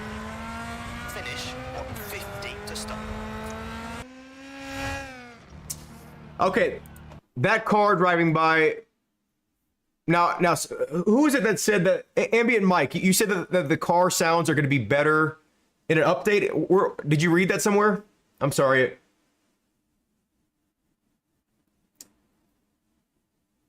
Yeah, Ambient Mike. I have an eye for detail, and I do see things when other people would either purposely ignore it or not notice it, and that's also why companies reach out to me for product testing and product review and product before things hit the market, because I help guide them. Now, EA is not asking me to do this. I actually signed up for the EA creators thing so I could get a hold of the review copy early. But I have not heard back from them. I would assume that if any one of their team has seen how critical I am, I would assume that they would not even want to send me a review copy. But I'm going to get a hold of it no matter what. So, I mean, it would probably be in their favor to actually send me one, so I have one less thing to complain about. But you like a bit of harsh, yeah. What was I saying? Oh, yeah, the sound is still very poor, especially with the Rally 1 cars. In the exterior replay camera, listen to the really thin sound here. This sounds exactly, to my ears, tell me if you agree, to my ears, it sounds exactly the same as WRC 8, 9, 10, 11, 12, 13, 14. It sounds like the same car. It's almost like they're like, here's our shitty sounds. You can have them too, you know? Good luck. Listen though. Absolutely no power exuded from that sound. That was a car flat out, probably fifth gear. Like the new cars are the new Rally 1 cars are 5 gears. Probably fifth gear. Absolutely flat out pinned. They should be like, that should be way more impressive sounding than that. He's just like, eh. Hate it. You can notice here that the reflections in the mirrors are not accurate to like, what is this? What is this a reflection of? There's nothing in this mirror that's recognizable as something. This is just colors and a very poor representation of a reflection. And again, these textures or this sheen on the vehicle is very plasticky. And I know this is a vinyl wrap. These are vinyl wraps on these cars. It's not paint, right? This is a vinyl wrap, but I believe they're going for a glossy texture here, and you see some kind of shine here, and maybe this is a matte finish. I don't know. I don't know this particular car here, but this seems like this should be more reflective than it is, because even the glass here is not reflective like it should be. And the like the diffusion on this roll cage is very plasticky as well, and I think this would probably be paint. I mean, let's say like dip the roll cage. I don't know if they would do that, but this should be paint, I believe, and this does not look like paint to me. I believe they're using maybe either a lower resolution car model for in-game than they are when they're in the game menus, like taking a deeper look at the cars. I think that they're using a lower quality model when you're actually in-game. And look at this tree! What the hell is this? Did the texture just not load in right here? What is this? Guys, I finally found where they get rubber from. They don't even like dye the rubber. This is a straight up rubber tree. This is where they get tire rubber from, this tree, right? This is a rubber tree. So is this. So are these. These are all rubber trees. Where is the detail on these trees? Like, can you imagine just rolling up to a tree like this and just be like, oh, I can't, my brain cannot accept this as a tree. It will not accept this. What the hell is that? Wow. Bees in a coffee can, yeah. Wow. That is, okay. I've been known to complain about tree quality in many games. And this, I think, is... Did the texture just not load in? No, that's still the texture. Look, it's not like a missing texture.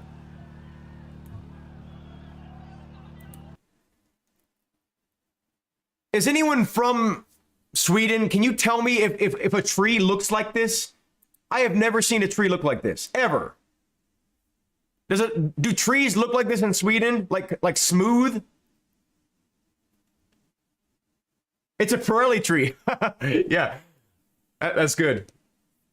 Can anyone confirm, does anyone live in Sweden or have you been to Sweden? Are there any trees that look completely smooth like this? Anybody? Hey, that's kind of a nice little effect. It more or less looks like they're like a cheerleader dropped her glitter bomb. Or Mark, what's his name? Mark Billet? Mark, the guy that puts like glitter in those Amazon packages and the Amazon thieves. When the thieves like open up and like, psh, like the glitters. It's kind of nice though. This little sparkle effect. I like it. 3, 2. Whoa! Okay. Okay. This is when I was like, oh my God, I don't want to listen to this lady ever again. I'm sorry, lady. I don't know what your name is. I'm sure you're a nice person, but I don't want to listen to this. And I know that the frequencies of the headset, like the co-driver headset, they're exaggerating the frequencies, right? Like they probably recorded this with a really nice mic, and then they're like pretending it's the headset mic in your helmet, right? But listen to this. It sounds like R2D2 is your co-driver. 3, 2, 1. Like, listen to it. Tell me if I'm lying. Mark Robber, yeah. Of course you know. 2, 1. 3, 3, 2, 1. Like, I don't want to fucking listen to that. I'm sorry, lady. This must... 2, 1. 3, 2, 1. Go. 60. 3 left sharp. 3 left sharp. What? Like, I'm so happy. I'm so happy that they included a woman co-driver, because there are women co-drivers and they're representing, right?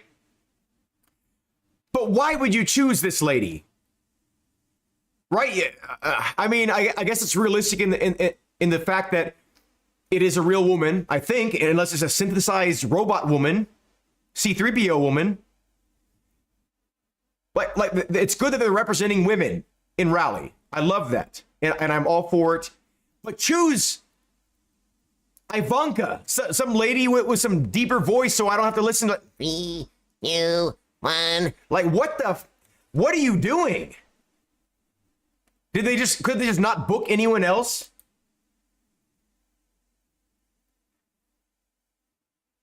God damn it, ambient Mike. Now I feel like an asshole, because that's probably why they chose her, because Craig Breen, or no, because Craig Breen, I mean, he died recently. Rest in peace, Craig Breen. But when did they start recording for the Pace Notes? Was it after his death, maybe? Because maybe that's why they're doing it as a fan service. But I still, all of that aside, I still do not want to listen to this lady. I don't care what her history is. If her main job is to speak, I don't want to hear it. And I'm sorry. I'm sorry. Probably a smoker. She will not be the co-driver that I use ever, unless I'm wanting to torture myself.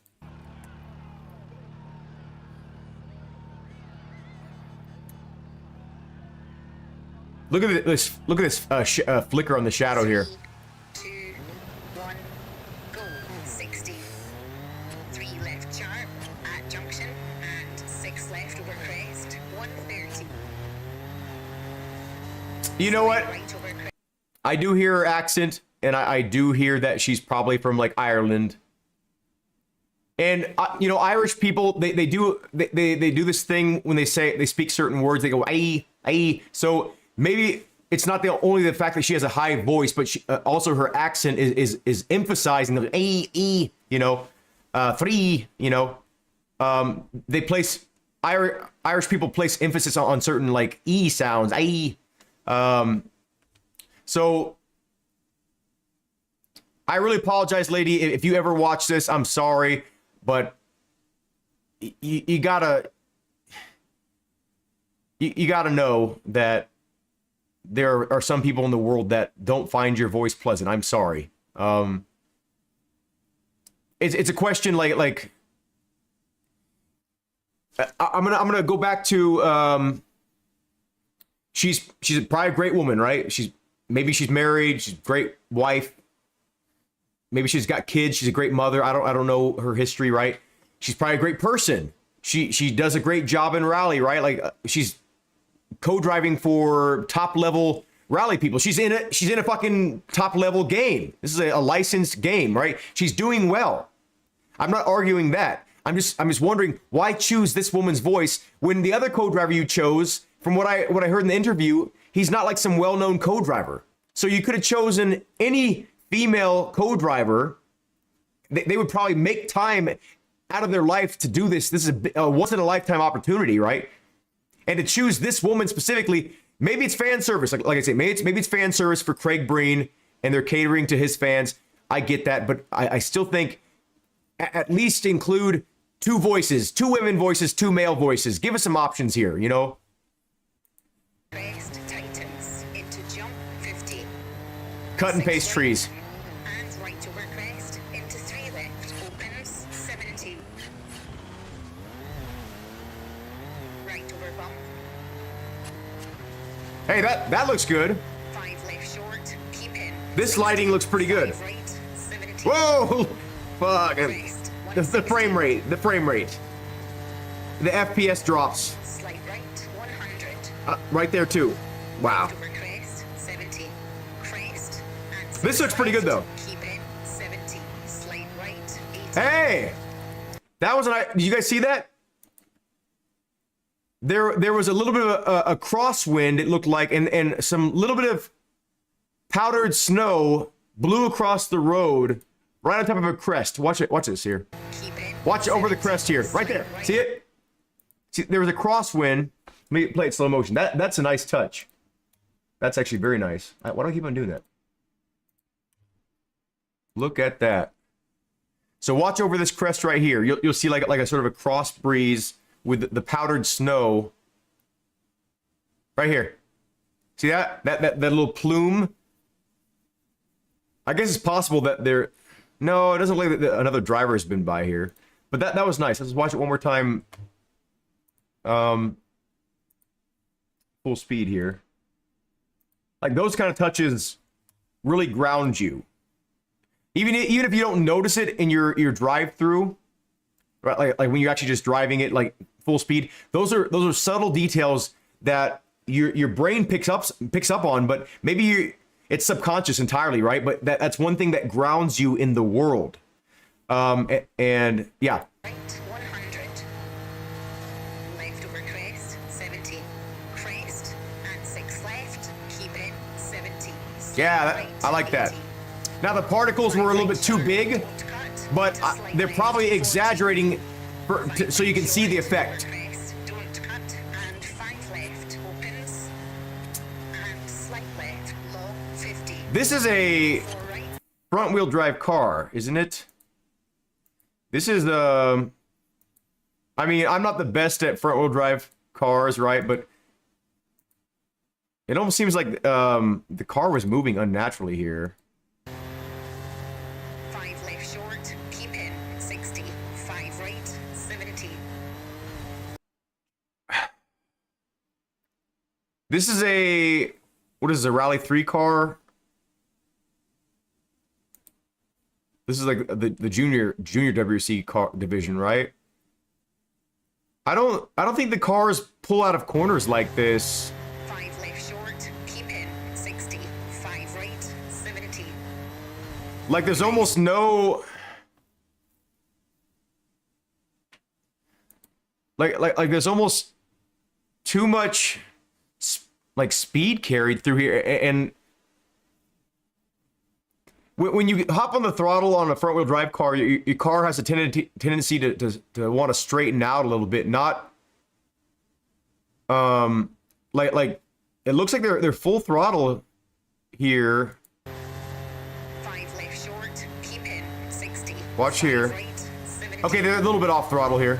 Crest 160. It could be that they're full throttle here, and there could be assists on while they're, because it seems like every time that the driver turned a little bit. I mean, obviously, like your wheel spin rate would be a little bit different based on the angle of your tires. But every time the driver's turning, it perfectly corresponds to the RPMs here. And I feel like the tires would be spinning and maybe not gripping up perfectly in all instances here. And it feels like there's like a lot of traction, which you can get good traction on snow depending on your tire choice. But it looks like there's a lot of traction, and it feels like the corners are like appropriately affecting the car. 160. Like this is an uphill section right here, and you do notice like the car does seem like it has a little bit less torque. 870. Crest 160. But it's almost like it doesn't matter what you're doing, like what your steering input is doing. It almost like it just seems like it doesn't matter. Like you could like do this if you want, and then and your car would still keep on going the same speed. Let's see how much speed he scrubbed off with these turns here. So 123. Keep in 60. So top around 140. 160. Just like 4 miles per hour or so Slight right. difference. 100. Left over crest 70. Crest and 6 left. Keep in 70. Slight right 80. This it doesn't seem right. This doesn't feel right to me. I mean, this is a modern car, granted. It's a modern car, and the suspension's probably pretty decent on it. The tires are probably good. 65 right 70. Oh, that's an all-wheel drive car? Is this a Rally 3 car? What car did it say here? If it's Rally 3 car, at least the Ford Fiesta Rally 3 is all-wheel drive. But are you sure this is not like a... Let's see. Where did they show it? So this is this is an all-wheel drive car?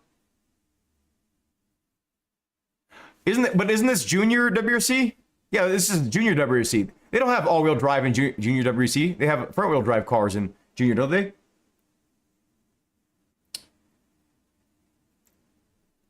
Let's look that up right now. Let's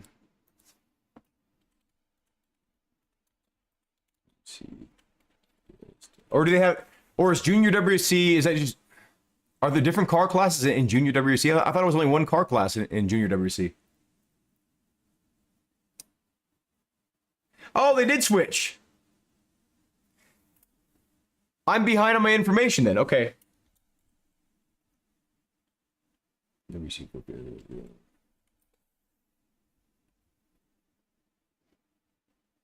Let's find out here.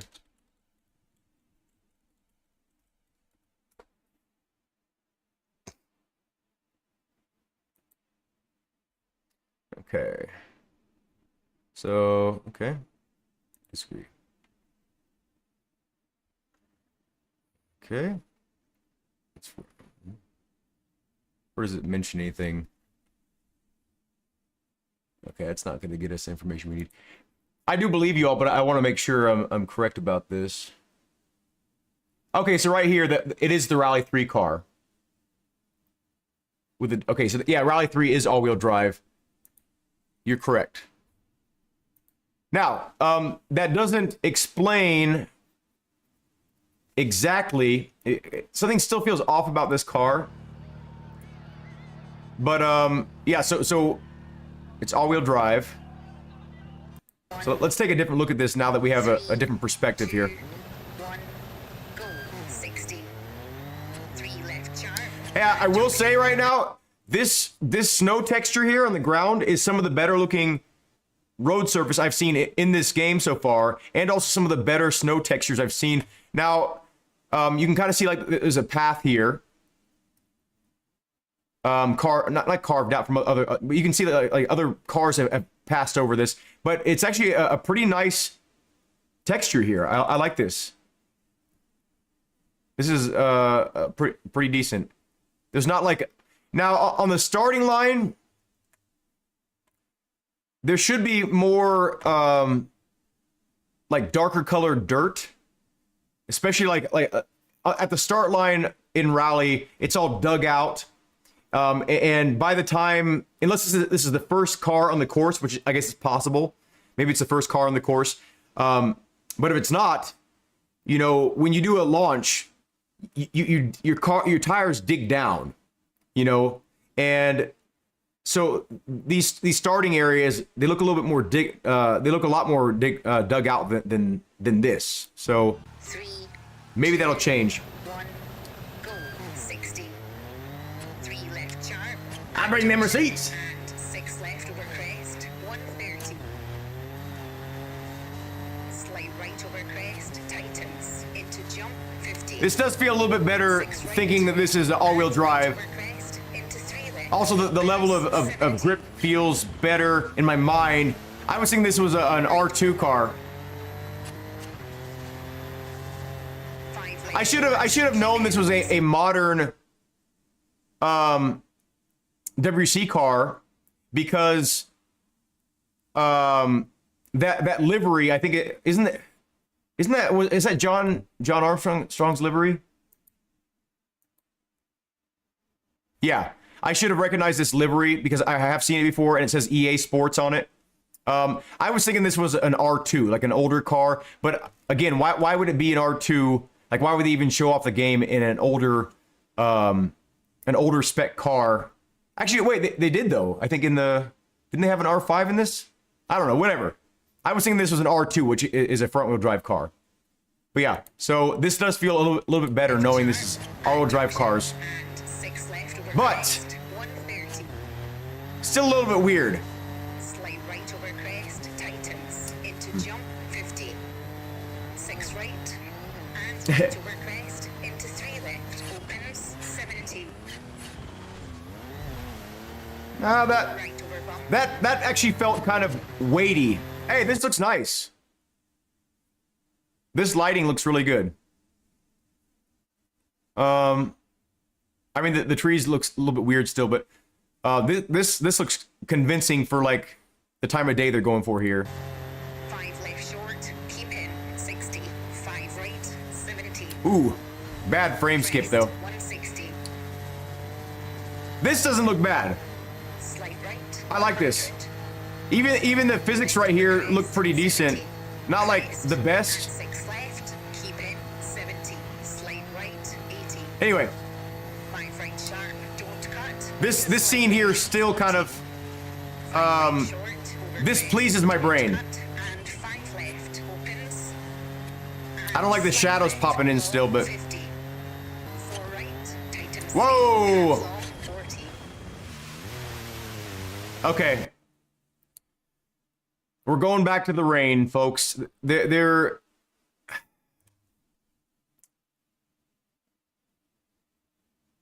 okay. So, for one, I don't know why they're calling this dusk clear, because it is clearly wet weather here, and there's particles falling from the sky currently, and they call this clear. Maybe they just mean clear visibility. I don't know. But look at these drops of rain, or little, you know, half snow, half rain.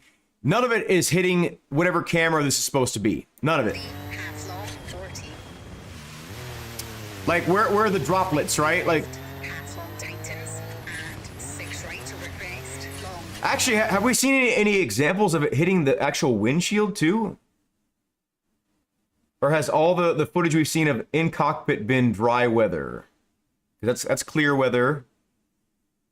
Okay, this is wet weather, but do we have any cockpit view? That's clear. Clear weather, overcast. Overcast winter in the cockpit. There's wet weather. Heavy rain. Okay, so the only example we have of actual particles falling from the sky in the cockpit, based on this scrub that I've done here, is heavy snow on the first footage here. Let's see if the snow is hitting the windshield. Because like when you're in a heated cabin, and I assume that, you know, that these are pretty Spartan, right? Like they probably have heat, right? I mean, they don't have like AC and stuff like that, I don't think. But they probably have like heat, or at least they're like maybe diverting the heat from the engine or something like that into the cockpit. But just two bodies in the car would heat the car up, you know, and the car running itself would heat the car up enough to where, like, you know, you'd see something melting on the car, right? So let's look at the windshield here and see if there's any pieces of snow melting from the body heat from the car running, from whatever. You can't see the hood, but you can see the windshield here. So, okay, here's a question here. Look at the windshield wipers. What are they doing? 50, slight left on crest, 100. What are the windshield wipers doing right now? None of the snow is actually sticking to the windshield. Are these windshield wipers purely for cosmetic reasons, or aesthetic reasons? Like you would expect the windshield wipers to be on, so it has to be on. It's not doing anything to actually clear your windshield. There's no debris on the windshield. There's no wetness on the windshield. It's purely just to have them going. That's absolutely horrible. Anyone that's driven in snowy weather or wet weather, which I think is everybody at some point, maybe not snow, but wet weather, you have to use your windshield wipers at some point. Otherwise, everything looks like that Jurassic Park scene where, you know, the vehicles are turned off and like the rain's kind of like going down. You can just like barely see like the T-Rex's face is like all warped and blurby, you know. But yeah, these particle effects, or if they are particle effects of the rain, they're actually they're doing nothing. It's just like a filter. They're not hitting the lens of anything. They're not hitting a windshield. They're doing nothing. They're not making contact with the ground even, it looks like. It looks like they're... Is there a still image of rain at the start of a stage? Can we see? Okay, here's wet weather, but... Because if there's nothing, no like puddles forming with rain droplets, you know, casting ripples or whatever. I don't think there's any examples of any still footage of rain. See, I think they're picking and choosing things because I think they're avoiding certain footage. And let's just appreciate this right here. When have you ever seen something like that in nature? This weird long thing with a hard edge right here. You haven't. I think they're avoiding certain things because they know that the game is not up to par graphically. Into jump 50, 6 right, and right over crest, into 3 left, opens 70, right over bump, 5 left short, keep in 60, 5 right, 70, crest 160, slight right 100, left over crest 70, crest and 6 left, keep in 70, slight right 80. I so hope this game feels good. Don't cut, into slight left 40, 5 right short over crest, don't cut, and 5 left opens, and slight left long 50, 4 right tightens 3. This just looks so bad.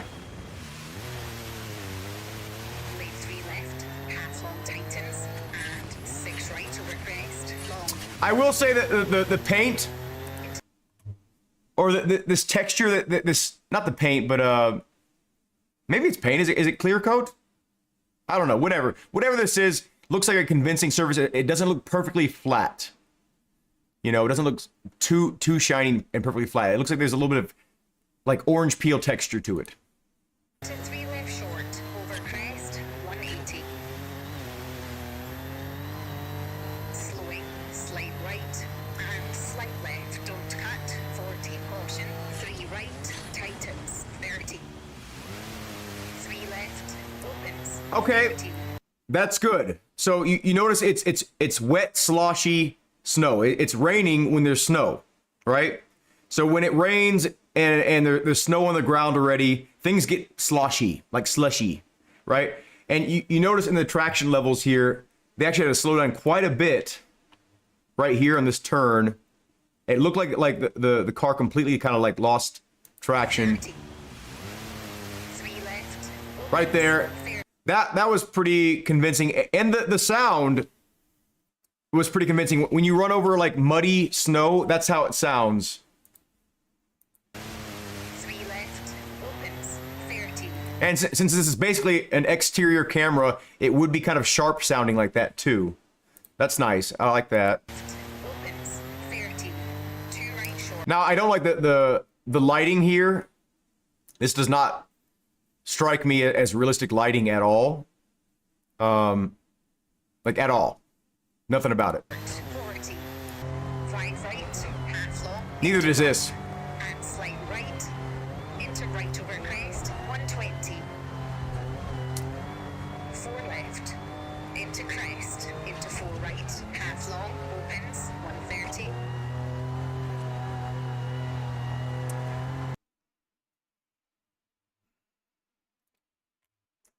It just doesn't look real.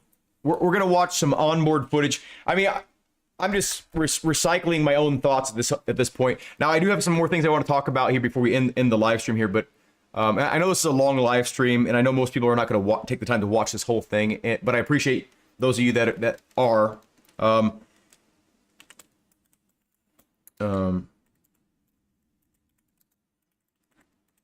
typically, WRC footage looks bad because the camera quality is always bad. But let me show you what. I mean, this is still not your human eyes looking at this, so take that into account. This is still a camera's interpretation of light, right? It's not accurate to what your eyes would see, but like look at the lighting here, though. Look at the foliage, the colors.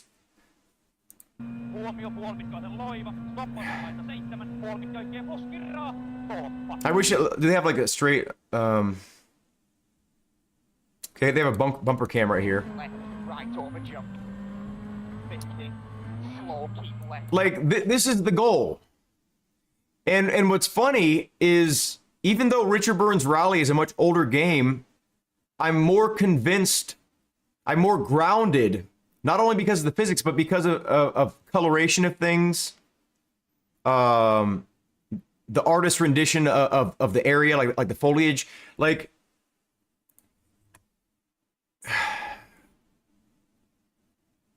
let me show you what I'm talking about here.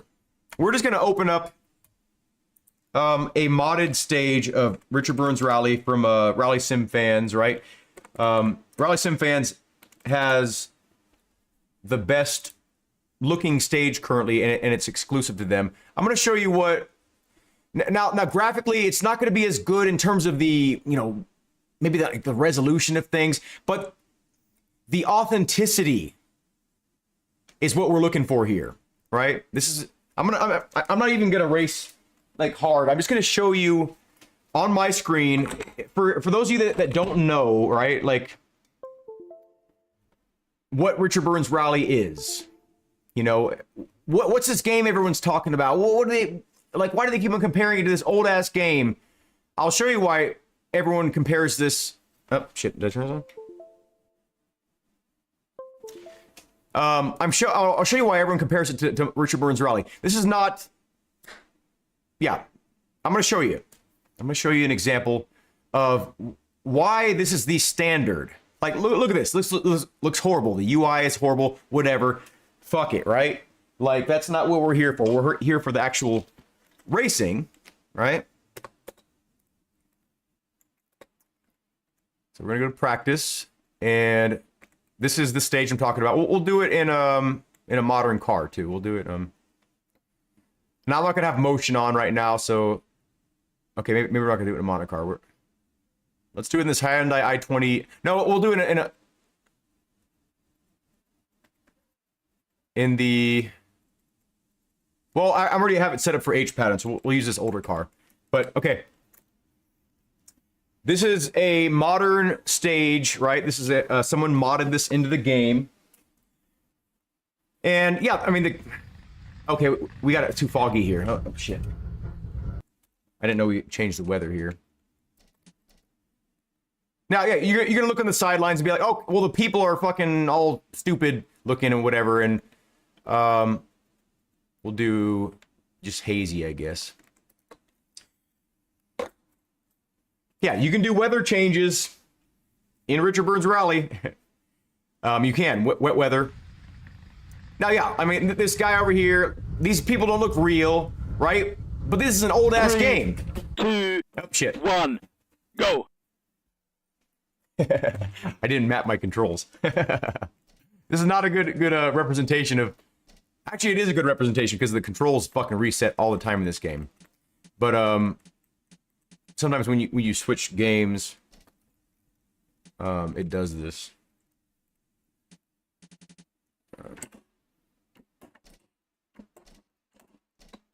You fucker.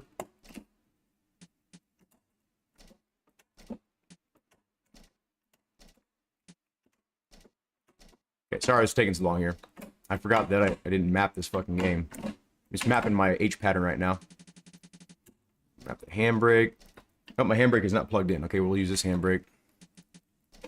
Throttle. Steering. And brake.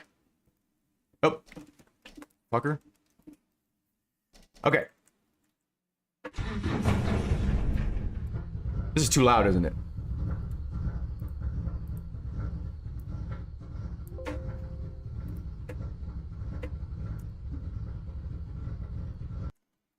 I think it's too loud. Let me adjust this here. I'm not gonna do. What the fuck? Okay, don't ever download Richard Burns Rally. It's fucking the worst game in the world. I'm just joking. Okay, we're just gonna do a sequential for now. Bypass this shit here, so we don't have to do all that again. I'm just joking. This game is like the best thing in the world. Okay. Left 5. Okay, the frame rate. Right 2, tightens, late, into, left 4, cuts, 30. Frame rate will settle down in a second here. Short, right 3, tightens. And left 4, cuts. Short, right 5, 70. Right 5, 60. Left 2, long, tightens, hold 80. Keep in mind, all this dust or all this dirt on this track right here actually affects your traction. Right 5, 40. Left 4, cuts, and care. Right 3, long, tightens, hold 80. Oh, slippery as hell. Right 5, 60. Short, right 5, 40. Right 5, long, 50. Left 3, tightens, 60. Care, left 5, tightens, cuts into, right 4, long, tightens, Oh, 60. shit. Right 5, 100. Caution, slippy, Whoa. left 2, cuts, 40. Left 2, cuts, 80. We lost traction. Oh. Ah, shit. Okay. So the shaded areas are really slippery on this stage. Anyway. You tell me that new game feels as convincing as this game physics-wise, and you're a straight-up liar. And you tell me that the new WRC game, is more authentic. I mean, that's arguable, right? But I mean, like you can see it, right? Does RBR have true force support? I don't know what that is, Nam. Oh, you mean for Logitech? No. Stay for the RBR. Now, I'm not gonna be racing. I'm actually injured still. That's why you haven't seen me race. I'm actually. It's frustrating. I've had this issue for months. Both my shoulders are just destroyed. And I don't know what's wrong. I've been talking to doctors about it and stuff like that, but it hurts really bad to drive. Like right now, my fucking neck meat right here is just on fire. Just from that little bit of driving. But anyway, I mean, you tell me that game engine you just saw was from 2004, right? And they're squeezing that out of it. 2004, and it looks pretty fucking decent, right? I mean, you can pick that apart too, right? I mean, like all these trees, this tree is out of place, but it boils down to what we've seen from Codemasters does not look realistic at all. I mean, look at those graphics and then look at this. 3 left short, don't cut, 30, 3 right, into crest, 130, Does that look real to you at all? It looks like a cartoon. 3 left over jump, tightens. Nothing about this screams real. To stop. Like, look at that. It's almost disgusting. And like, the graphics are good. The graphics look good. They're good graphics, but they are not next generation graphics. They're not realistic graphics in a lot of cases, right? I mean, this looks kind of decent, but in game it doesn't look real. It's not like an authentic looking experience.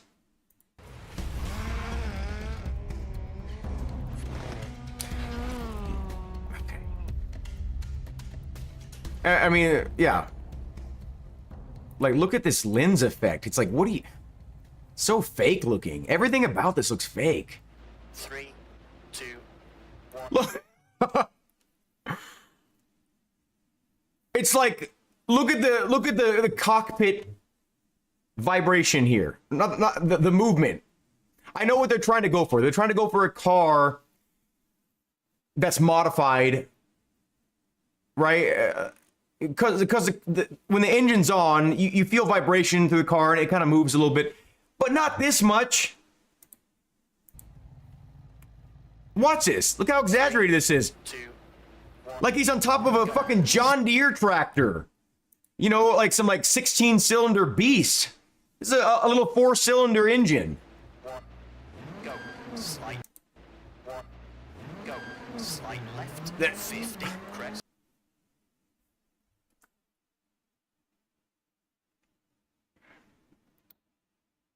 I mean, am I wrong?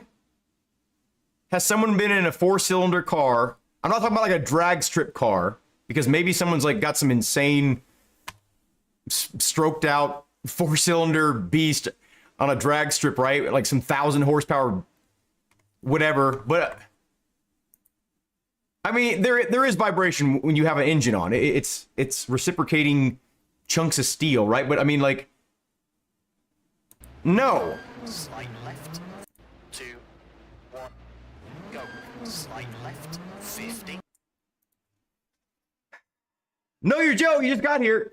I saw your comments. We're actually about to wrap it up, unfortunately, but you made it to one. Thank you so much. Yeah, Assetto Corsa is a great example of a very moddable game that the community has enhanced. You know, so many developers are scared. They're scared of the community of, you know, if the community makes content, they're not going to want to buy ours. It's like, no, guys, you guys are professionals. You're still going to make better quality shit a lot of times than us, right? Like, if given the right tools and the right budget and time or whatever, you know, you're going to be able to make better use of your tools than us. But I mean, not in the case of Richard Burns Ride, but that's also, you know, a big time difference, like from when it was first released. Of course, people nowadays can do better. But I did want to go over some ideas that I had, and I wrote some notes earlier on when I first saw this footage. I didn't see it all, but you know, I was at work, and I wrote some things down. Or is it? Yeah, I don't think this game conveys how violent it is when you're in the car bouncing around. It feels so smooth visually. It just doesn't make me feel like you're racing off-road. Even on-road, with some of the tighter suspension, these cars, you know, it's not like a comfortable ride. This is racing suspension, right? Even if there's compliancy in the suspension, you're still gonna be like, your guts are gonna be moving around. You know, it's not gonna feel like you're just sliding over a slab of butter the entire time. Like watch all this onboard footage here. Like, this is a road. This is a dirt road. It's probably not the best maintained road. I mean, based on the fact that it's a winter state or a winter country or wherever this is, the roads get tore up during the winter. Not only because drivers are driving on them, rutting them out, but in between, maintenance, the roads get bad. Chunks of road just goes missing. The water erodes parts of the roads away. Crest, 150. Look how smooth this looks. 4 right, tightens, 50. Slight left on crest, 100. 3 left, tightens half an hour. 230. Like it's almost like they used for reference footage stabilized video footage, and maybe it feels different. Like I was saying, maybe with motion you'll be able to feel all the bumps, right? That would be good. But most people are not going to ever have motion, so it just doesn't convey that feeling. Freeze and thaw cycles, yes, and butter. Content manager for RBR. Know Your Joe. I mean, it's not exactly content manager, but Richard Burns Rally Pro has a very powerful, oh, what the, oh, it's an update. Has a very powerful launcher that you can't use it to, upload modded stages, but like whatever stages are available for download, you can download it from the launcher here. So if you're playing Richard Burns Rally and you're not focused on like 2 or 3 awesome looking stages like Rally Sim Fans has, Richard Burns Rally Pro is a better experience, in my opinion, in almost every way. But the contents here, there's all these stages here, and you can choose any one of these stages and then just download it from this launcher. You don't have to like go to a website to download these things, right? Like you can just download it from here. And same with the cars too. I think there's like 100 something cars in Richard Burns Rally, but also all these stages, most of them are unique. So if you're into rally and you don't play Richard Burns Rally, you are doing yourself a disservice. There's like 500, 600 stages, something like that, maybe 1,000. I don't know. And the amount of cars are just insane. I mean, look at all these categories of cars you have, and then each category has like, quite a few cars in each category. But anyway, yeah. Where do you get Richard Burns Rally Pro 2? You can download it on go to the Google search engine and type in RBR Pro, RBR PRO, and then the first result that pops up will be look at that, those hard lines. Those hard lines right there. Jesus. Anyway. Oh, you're welcome. So, yeah, I did want to talk about something, though, separate from... Maybe not separate, but...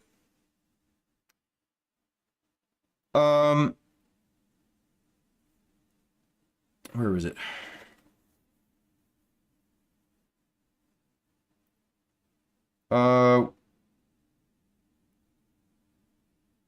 Yeah, in case you're just tuning in, from what I know, triple screen support is not... It's not going to be real triple screen support. It'll be Simcade triple screen support. It's not going to be simulation. It's going to be Simcade triple screen support, and it's just going to stretch the image out to all 3 of your screens, which will probably be better for me because I have mismatched monitors. But to actually claim triple screen support, and they're not actually delivering on true triple screen support, from what I know, from what I heard. No, I had an idea because we were talking about a stage creation and game longevity. So we're expected to play this game for at least a year, right? Like until 2024 version comes out, or maybe 2 years. I don't know what the development cycles are going to be like, but yeah, stretch from what I know. You're welcome, Vidad. So I was trying to think of some ideas how it could benefit the developer and the community and the actual creator themselves of like community based stages, right? Like if they released a toolkit for stage building, right? I know they wouldn't be authentic rally stages, right? But I'm sure they could probably do better than you know, Dirt Rally 2 stage, because they're boring as hell. And I know everyone's gonna be like, well, some of those stages were real. It's like, I don't care if they're real or not. They were boring stages. They were boring. They felt boring. They were boring to drive. They were boring. I don't know what else I can say. And the roads are wide as fuck. They were super wide. And I don't think the roads in real life were that wide. So I'm glad they have a little bit more narrow roads in some of these. Anyway, so yeah, if they included a stage building kit, right? And maybe they charged for it, like you know, maybe it costs $5, $10 to put your community built stage on the server because they have to pay for server traffic or whatever. I don't know, because it's like basically a placeholder, like you're paying for your spot on the server, right? $5-10, whatever. But then you get to have a cut of the money. So every time, like similar to YouTube, right? Like if you're monetizing, every time someone clicks on one of your videos, you get like a cut, right? Like a penny or 2 pennies, whatever your monetization rate is, or for your ads per minute or whatever it's called. So they could have a system like to where like however many people click on your stage or favorite your stage or whatever, you get a cut of the money, right? If you get 100,000 plays on your stage, you could have like $100 or $1,000 or whatever. So it would, and the developers would still be getting a cut of what you're doing. It would be a completely controlled environment because it's a toolkit. That looks so weird. A toolkit that they provided themselves, so you're not like importing assets from other games and you know doing content that's stolen, right? Because that's a concern. But if they had an actual toolkit that they themselves put out, there would be no question that all the stages that are crafted for the game by the community are within their rights. Like they wouldn't get like sued for you know, stealing assets from another game engine or another game, you know. I think that'd be a good way, and maybe even make it free, right? But maybe to upload the stage, but have it to where like Codemasters or EA gets a cut of whatever you would make from people liking your content that you create, right? And then you could just be a stage builder. You get good enough at it, and you know, maybe you could just, you know, turn it into a career. Who knows? I don't know. But I think that'd be a good way for them to have a controlled environment for stage building and make it to where people still have an incentive to buy your game after its 1 year cycle, right? Because it's hard to want to buy NFL 1999, right? You're like, why would I play that when I could play NFL 2023 and have all the roster that I'm familiar with, or you know, have the new uniforms or new rule set, right? So it creates an extra layer of life, you know, extra community, extra traffic, people coming onto your game more frequently because there's reason to. Because once we get used to the 2 stages per location, you know, they're gonna be, you know, 30-kilometer stages or whatever. Once we get used to those stages and we get bored of them, a lot of people are going to just be like, okay, well, I'm going to go back to Seta Corsa and play new stages every week. Or I'm going to go back to Richard Burns Rally and play new stages all the time, you know, because there's like 600, you know. What's to keep you there? And of course, their argument would probably be like, well, now you're going to buy WRC 2024, right? But if their development cycle is such that maybe it's every 2 years or every 3 years, I don't know what their contract states that they have to put out. But yeah, they should have crashed there, I think. But whatever the development cycle is, that'll give people reason to buy the old game still. Because I mean, like, bottom line, it's still on the market. If they create a popular enough game to where people are, you know, millions of people are buying this one game, even after they release a new game, they're still getting funding. They're still getting money from their past work. So it's still funding their future projects, right? Maybe it'll be harder for the investors to justify creating a new game. It's like, well, your original game's doing good still. Why make another one right now? Focus your funds on DLC or focus your funds on a different project, whatever. I don't know the exact details, but that was weird too. But I think it'd be a good way to keep the community engaged with your game. Yeah, everybody wants to keep current. Yeah. Oh, I've had the Rally Sim Fans version of RBR this entire time. I just don't play it. I only play it for 2 or 3 stages for demonstration purposes, because when people say like Richard Burns Rally looks like garbage, I'm like, well, you're not playing the newer community driven content. You're playing the original vanilla game, and yeah, like some of those stages don't look the best anymore. They haven't aged well. Some of the stages have actually aged well, depending on what shaders you use. But I use that as an example because right now, Rally Sim Fans has the absolute best 2 or 3 looking stages I've seen modded into Richard Burns Rally. Anyway, what do y'all think of that kind of idea to implement in, maybe not in this game because it's you know, that would take a pretty serious update for them to kind of like code that in, I think. But I think it'd be kind of a cool thing. And this is not only a question for you in the live stream, this is also a question for anybody that's made it to the end of this video once it processes and turns into an actual video on the channel. But you know, what do you think about that idea? I think it could be obviously further refined, but anyway, we're about to end it here. Does anyone have any questions? Because obviously I can see your chat this time. That's pretty cool. But does anyone have any questions before I take off? My bottom line here is I'm again dissatisfied with what I've been presented by Codemasters, by EA.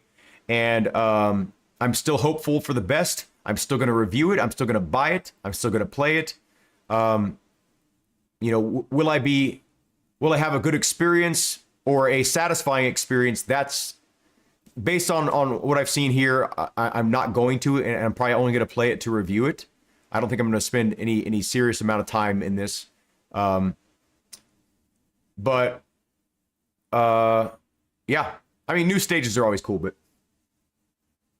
how's the convention thing going? Okay, yeah, so I am going to be going to SEMA 2023, representing Camus, a sim racing company, and hopefully I'm going to have time to review Dirt Rally 2.0, and hopefully I'll be able to do it on the equipment that's set up there. I don't think Camus will have any problem with that.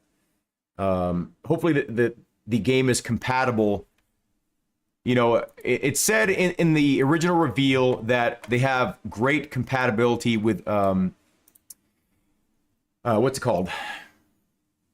With, you know, wheelbases and sim racing gear. Like, it's not just going to be Fnatic, Thrustmaster, Logitech. You know, it's going to be, you know, a whole range of different things compatible with it. But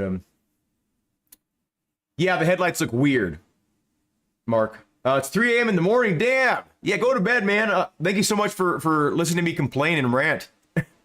I really appreciate that. Thank you to everybody. I think we had a pretty good turnout compared to the last live streams here. I don't know what's going on with my... I scheduled these live streams, and it doesn't seem like... That actually looked pretty good, that hop over there. That looked pretty convincing. I scheduled these things, and it doesn't seem like people join in based on the schedule. It seems like people just kind of join in whenever. 2 a.m. there, damn. Oh, for SEMA, I can't disclose just yet what's going to be there, but I've been told there's going to be some potentially, if they have enough floor space, there's going to be some pretty big items announced at SEMA, and luckily I'm going to be one of the ones announcing them, so that's going to be cool.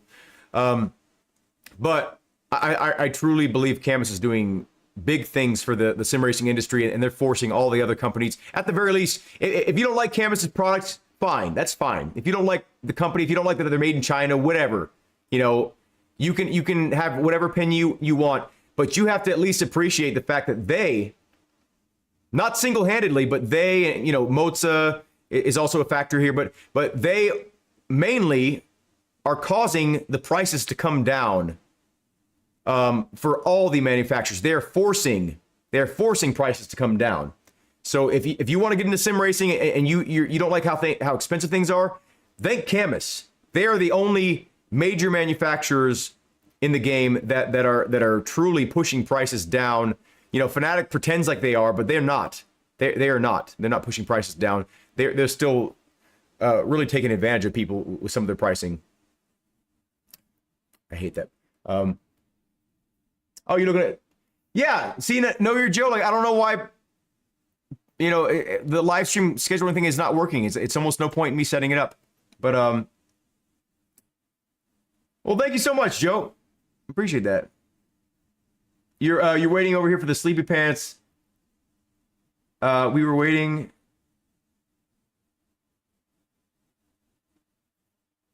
Oh, what? Oh, no.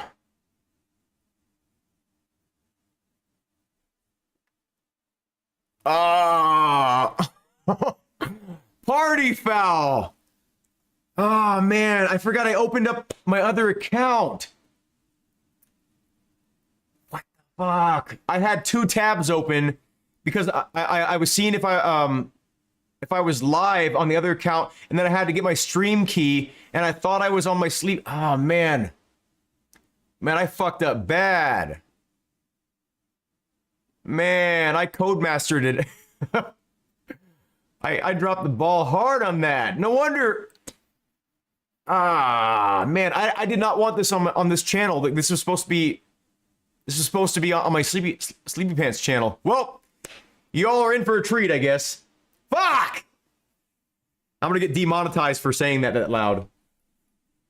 Oh, thank you, Joe. No wonder. Like, I saw your comment on the thing. Like, I'm looking forward to this and everything. And I was like, fuck. Like, I'm like, this cool. He's gonna be there this time. Yep, I'm on my damn. Whatever.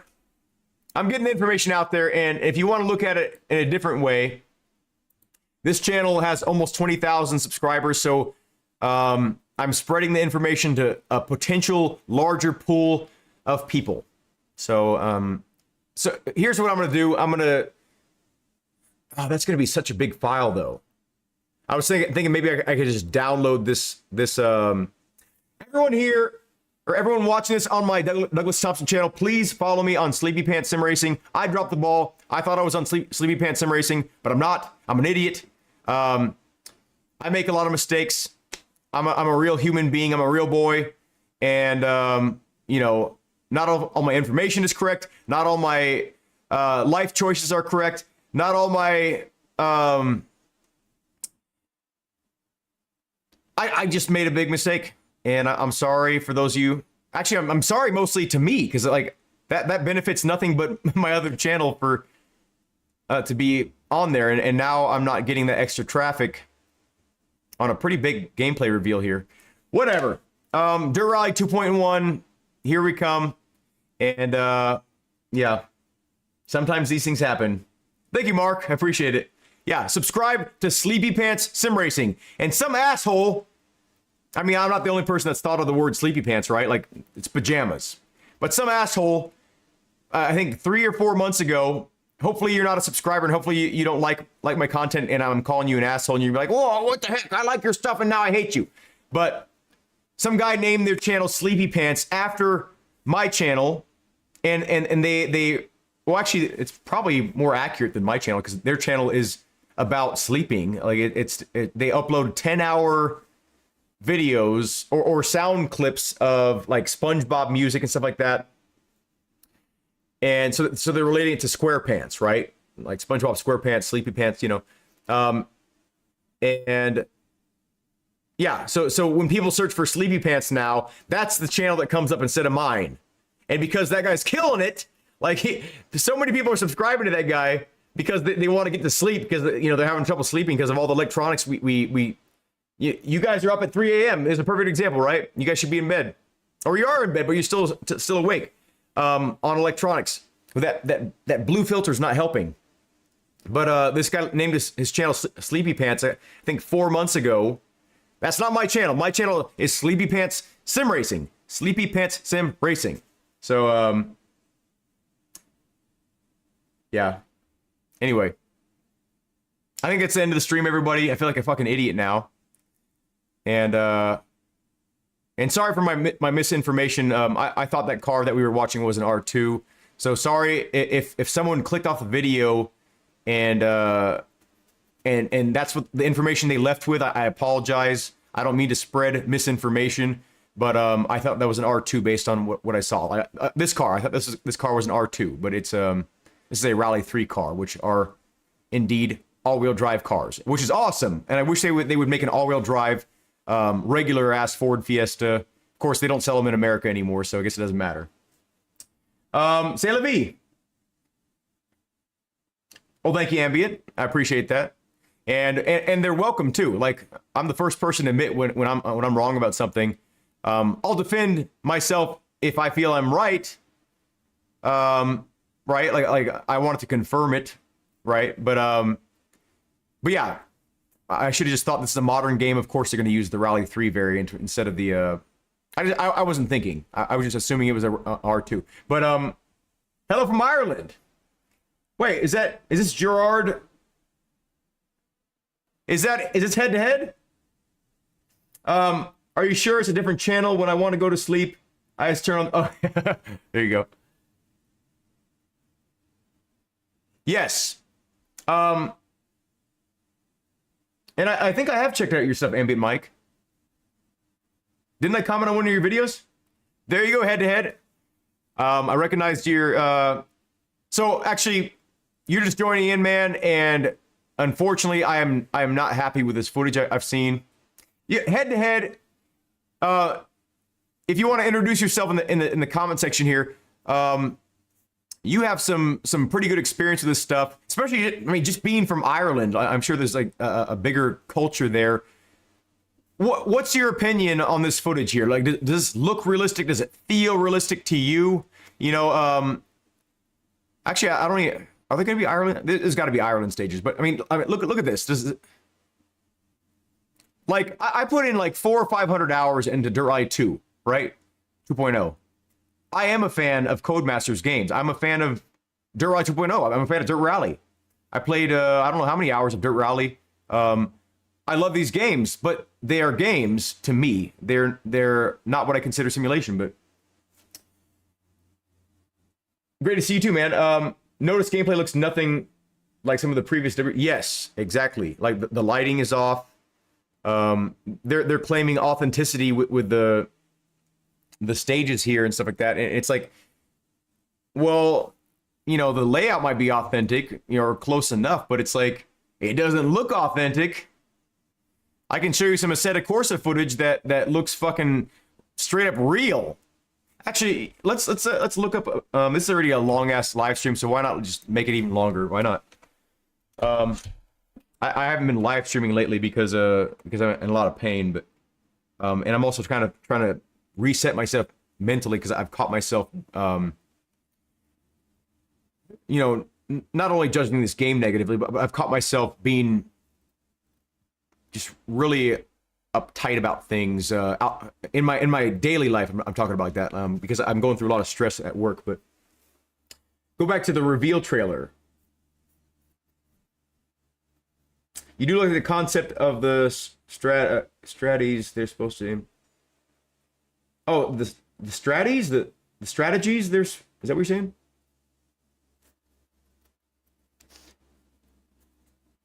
Now there you go. So anyone that's for those of you watching this video, not following along with the comments, Gerard here is an actual co-driver in real life.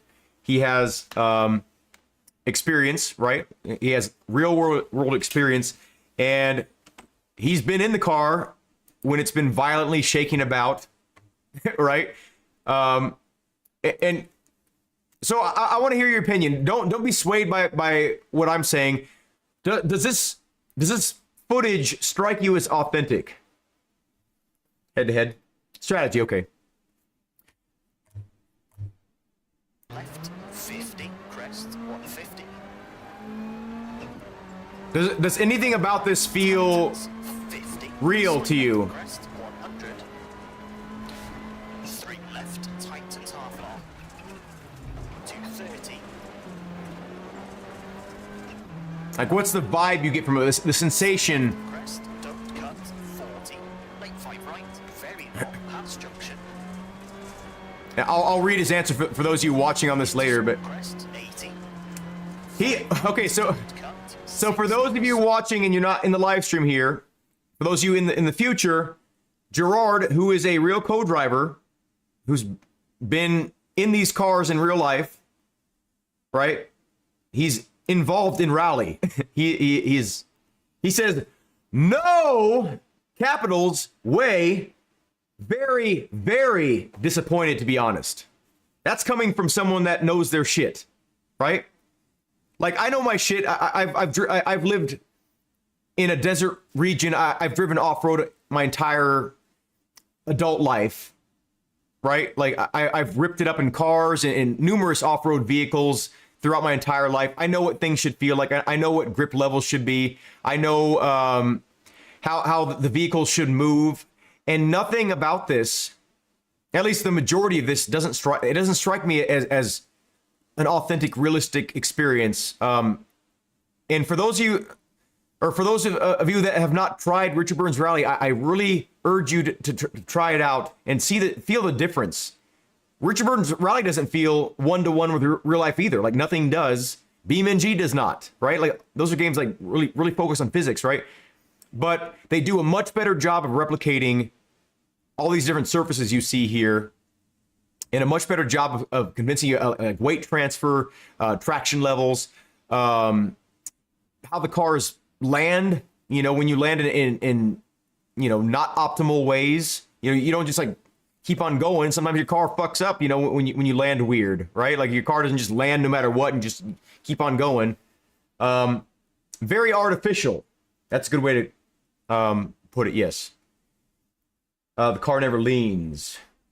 Real if you have the best suspension. It looks real if you have the best suspension ever created in the land of imagination. That's great. Yes. Yes. Now, let's see what you're talking about in the other gameplay reveal here. Yeah, I noticed that.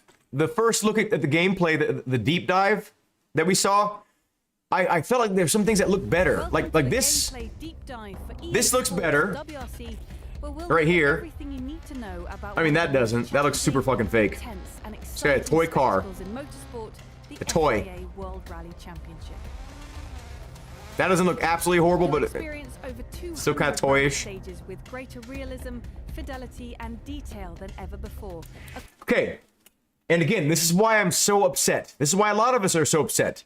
This is the kind of this is extremely aggressive marketing right here, right? Listen to what she's saying right here. 200 rally stages with greater realism, fidelity, and detail than ever before.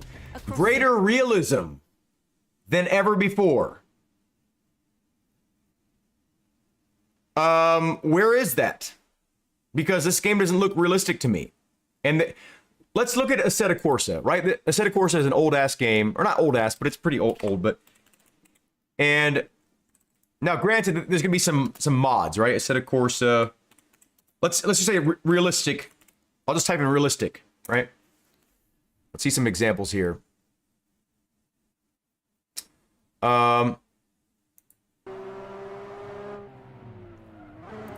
This is Assetto Corsa, right? I mean, there's a little bit of weather effects here. Like, you can see some... Look at the coloration. This is convincing to me. Right? I mean, you can still tell it's not real by certain things that you see on the screen. Right? This is just like a traffic mod, right? Let's see another example here. Here's a test with a 4080. Now the rain doesn't look realistic, but those are rain effects. Look at the wet weather effects. Look at the mist coming from the tires. Look at the reflections. This doesn't look one-to-one real life, right? Look at the camera movement. This is an old game that's been modded, right? Like, these are the bars they should set for themselves. This looks like if this game came out and claimed it was next generation, I'd be like, okay, you got it, brother. This looks next generation, right? This looks it. Right? This looks convincing. Let's see some, that's weather effects I would consider good. I mean, this is probably gonna look gaudy, right? But let's see this here.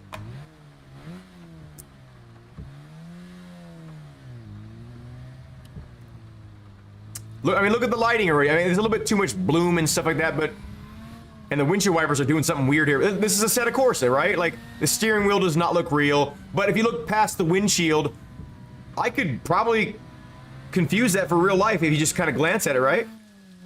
Now this doesn't look real, of course, because it's now. But I mean, it's an example of, you know.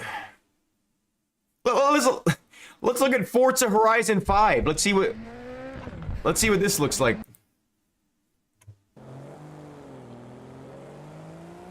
Like even this kind of looks more even this kind of looks more realistic in some ways. I mean, like it doesn't look realistic, but I mean, like there's some aspects about this that look more convincing. Like this car model looks more realistic.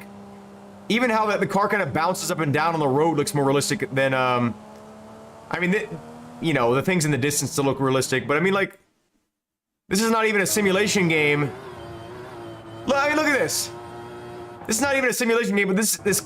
I mean, the motion blur is ridiculous and the FOV is kind of ridiculous, but this is kind of more convincing and more next generation feeling than, like, the physics are not, but you know. That's ridiculous. What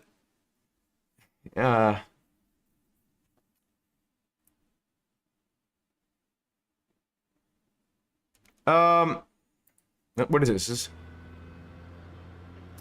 Like this is real life onboard footage, right? Does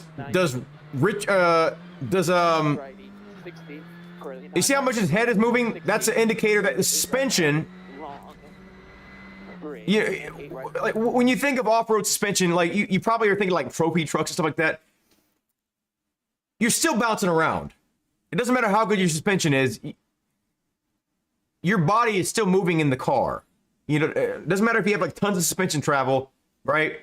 Look at his head movement and tell me that they're not taking big impacts while they're driving. I can tell you firsthand. I've driven in cars aggressively. I've jumped my cars before in real life. Like I mean, my recent one was on a big crest and it was pretty smooth landing. But I've jumped my cars, and this is. I mean, they probably couldn't put this kind of head movement in a game and get away with it because it would be too much for you to be able to even keep track of the road, right? But and your eyes are not a camera. Your eyes have the ability to stabilize the image you're seeing and kind of make sense of it. But this is a good indication of how violent it is in the cabin. And this is a seemingly pretty smooth road. I mean, there's dirt on the road, stuff like that. But this is a paved road. And look at all the bumps here. This is a paved road. And look at how slow this person's having to go on these parts where there's gravel on the road. You haven't actually slow down and not go like, 80 miles an hour, right? Like you have to actually slow down, right?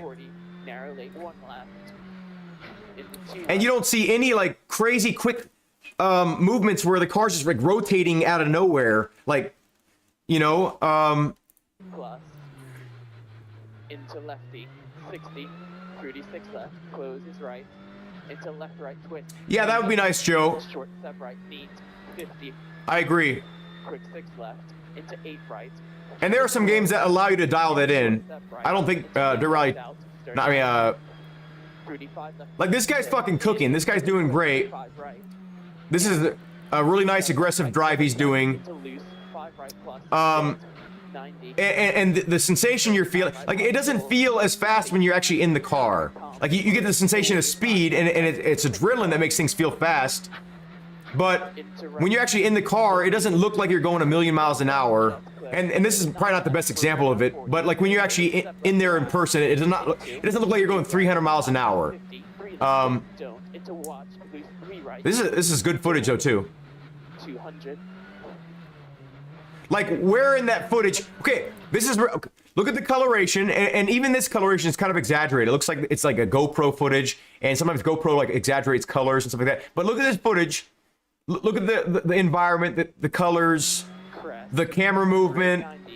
Right, and then let's go back to the footage here. Where is it? Oops. Let's go back to that YouTube reveal here. We'll do like a back-to-back here. So I think that road section would be the best here to right here.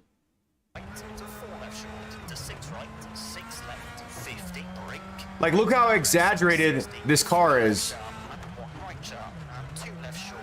Actually, this is a Rally 1 car, so it probably would be. But look at how I mean, this is a higher spec car than that car we were just watching, granted. But look at the. It almost seems like there's no worry of traction issues here. Okay, now let's go back to the other footage. Into 8 right finance. There's a big difference. Big difference. 30, 8 left bit. Like the footage we're seeing here. I know this is a long ass fucking live stream. I'm sorry, but the footage here, there's nothing authentic about it. I mean the location might be authentic. Like they might have like used the road layout, but nothing about this feels authentic. It's so stiff, so too smooth, and like this looks like arcade physics to me. Like and again, that doesn't mean the game is easy. It doesn't mean the game is easy if there's arcade physics. There's arcade games, you know, that'll hand me my own ass depending on the difficulty, right? Like that's not my point. My point is, you know, a lot of people get confused and think if the car is really hard to drive, it's realistic. That's not true. At least it's not always true.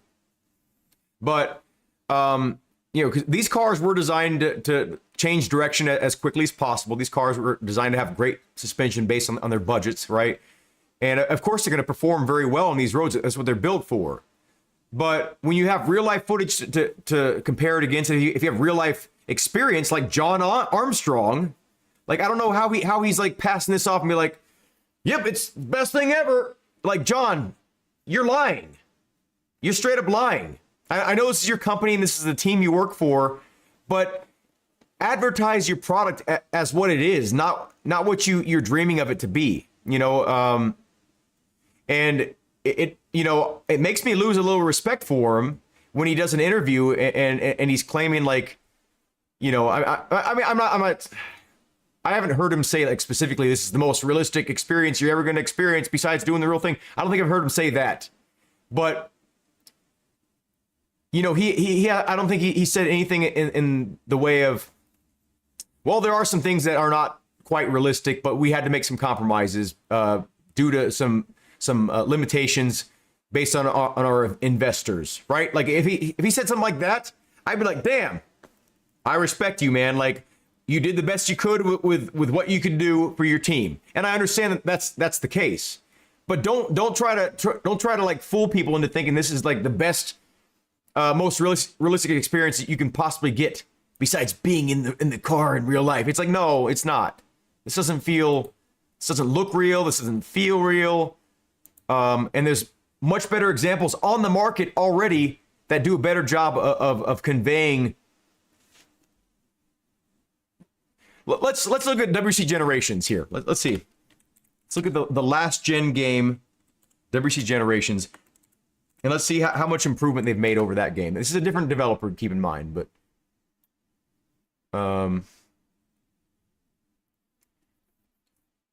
Generation gameplay.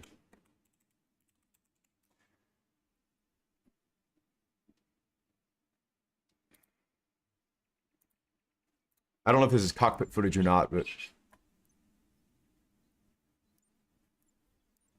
this is the last WRC game made by a totally different team, and the game had a lot of potential, but it's still like for me, like it would crash a lot, and it would a lot of performance issues, unfortunately. But the stage selection is amazing. Cars are kind of weird. The physics are kind of weird. Some areas. The sounds are absolutely horrible. But let's see how much improvement they've made. You know, right away I noticed that the rain is actually making contact with the ground in some areas. That's funny. And the rain already looks better, even though it doesn't look good still. But look at the reflections here. This kind of already looks more realistic. The car model doesn't look that great. And the sound horrible, but...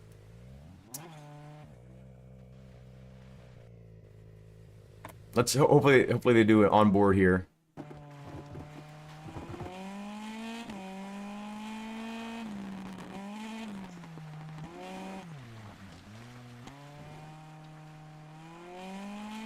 Okay, well this is not exciting footage here. I was hoping for some onboard footage. This is all third-person stuff. Okay, this is not a good example here. I'm not saying this game is superior by any means. What I'm getting at here is that it doesn't seem like there's been much improvement, physics-wise, from, you know, previous generation games. This is a bad example. Let's say onboard or cockpit view. Okay, this is WRC Generations in Mexico. Let's see what this looks like. Okay, let's carry on. Into right 4 tightens, don't cut. Into left 5, 30. I mean, Right 3, honestly, crest and left 4, 40 over crest. this already looks better. Right 3 opens, long, keep in.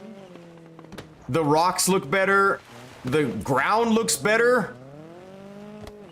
And left 1, don't cut. Into right 5. I mean, the frame rate looks pretty bad. But I mean, look at how much more convincing the physics are. It's wet weather. Into left 4. It's all sloshy. It just rained. This is a high performance car, but you're still kind of struggling. In WC 23 or whatever it's called, you'd just be able to hammer through this like nothing. Left 6 tightens 4. Into right 4 bumpy, keep in. 40. This already looks better. And square left, don't cut for right 5. It does look floaty, but think about it. 4, tree in, tightens 3. Think about Right how 4, much 80. how much better this already, like, this seems more authentic. Like, the environment looks better. 5 long over crest.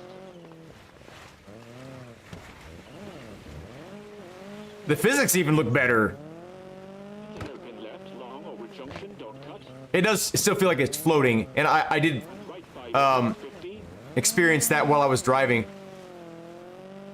Cute hairpin right, don't cut. Into left 5, 30. Okay, let's do some back-to-back footage here. So keep in mind, that was 4K footage too. Now we'll get some real footage. Step in. As a little refresher. Crossover finish. Okay, that's real footage. Now let's go back to that reveal.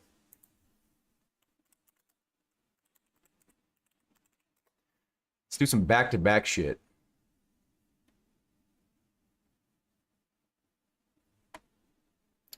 WC.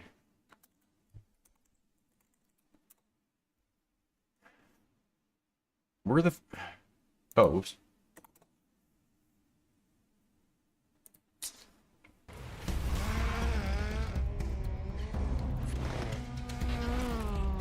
They're like toys. 4 right, tightens 50. This actually doesn't look super bad. Let's get that 3 left, that similar looking stage here. Not this one. 6 left to 6 That actually looks this actually does look better. Okay. Now seeing it back to back. Go on 20. 6 left to 6 right. 30. Yeah, that actually does look better. Let's I mean this doesn't. Left. Where's that? Where's it? Right here, I think. Opens and 1 right, half long. 50. 5 left, keep in. 40, 6 right, 30. Slowing. It just feels like the car is like kind of on rails a little bit here. Left of the crest and 6 right. 50. Square left and 6 right. This has got to be like the longest live stream ever. What are we at here? We're at... Holy shit! This is... I had a lot to say this time. This is a 3 hour and 14 minute live stream. Holy shit. I'm sorry, everybody. Or thank you. Or you're welcome. Let's go back to here. Okay, okay, this doesn't look noticeably worse in a lot of ways. But I will argue, I will keep with my argument that there doesn't seem like enough of a generational leap from these visuals, at least, right? Because we don't know exactly how it feels, but these visuals have some aspects of you know, being more let's look at some heavy foliage areas in. Let's see if there's a. Okay, wait. Here's a winter stage. Let's see what this looks like compared. I own WRC Generations. Like I probably. Whoa, that's like low quality. Someone just. 3, 2, 1. Yeah, it's not. Where is it? Yeah, I'm gonna still stand by my statement, saying that it doesn't look next gen, but it does actually look better than WRC Generations in a lot of ways.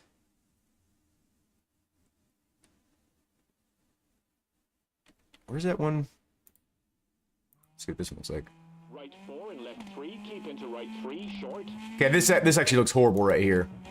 The And left 4 into the physics on the road in WRC Generations, I hated. Like the gravel felt kind of all right, but it still felt weird too. But anyway, maybe I'm just remembering something different. But what? Anyway, maybe I'm just remembering something different. But there I am. What? Anyway, okay. I'm gonna end this stream like I do my TikToks here. We're gonna listen to some of my new songs that I just released. We'll listen to my second newest song that I released. It's on my Douglas Thompson channel. Just search, fuck, I forgot the name of it. I hate that when I forget my own song titles. I guess that proves how memorable they are. I can't remember myself. Oh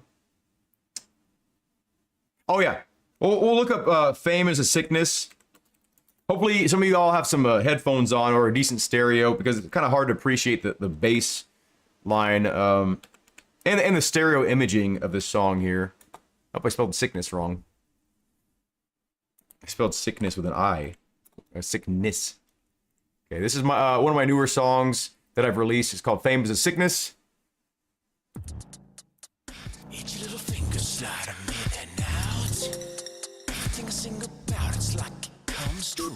You down it just for the moment. Hey, you can listen now. So you ain't got to lie to kick it full.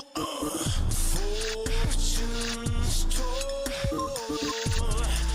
This fortune's got a chokehold. Fame is a sin and sickness. Take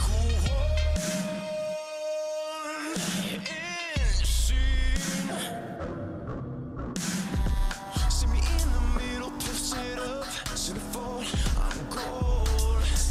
Oh, that. Pretty red, my divorce, the blood's on the floor, there's still more.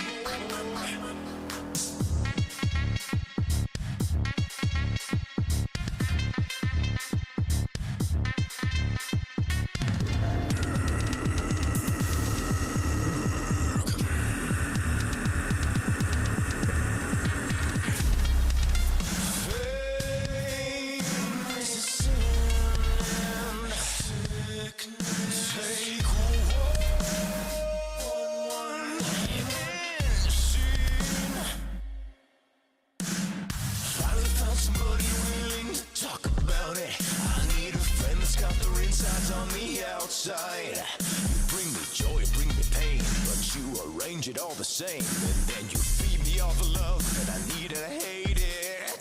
I'm an elephant in the room, but I need my medicine. So they're coming for me to find out if I'm still relevant, even if I'm going crazy inside. insane in the membrane. They're on to the next thing, like white on rice. Train is a sin, and the sickness angel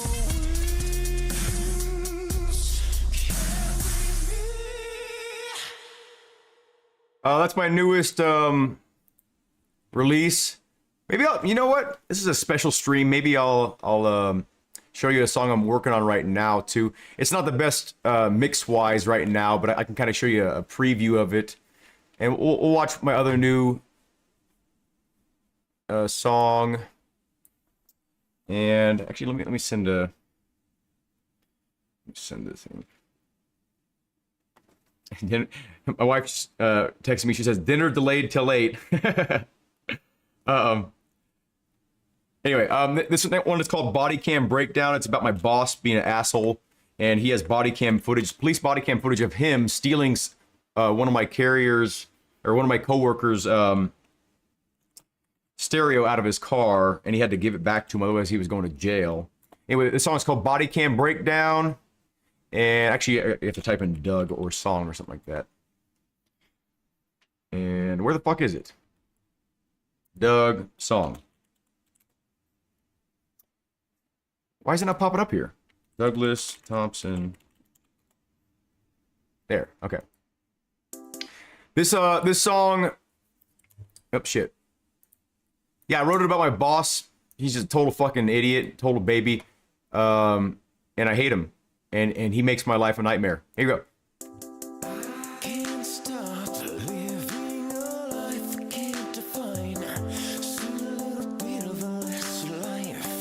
I don't wanna go back to those times. No, so I can't stop, really, I can't let me down. I'm the only one that got to lean on. The only one that wants to be around me.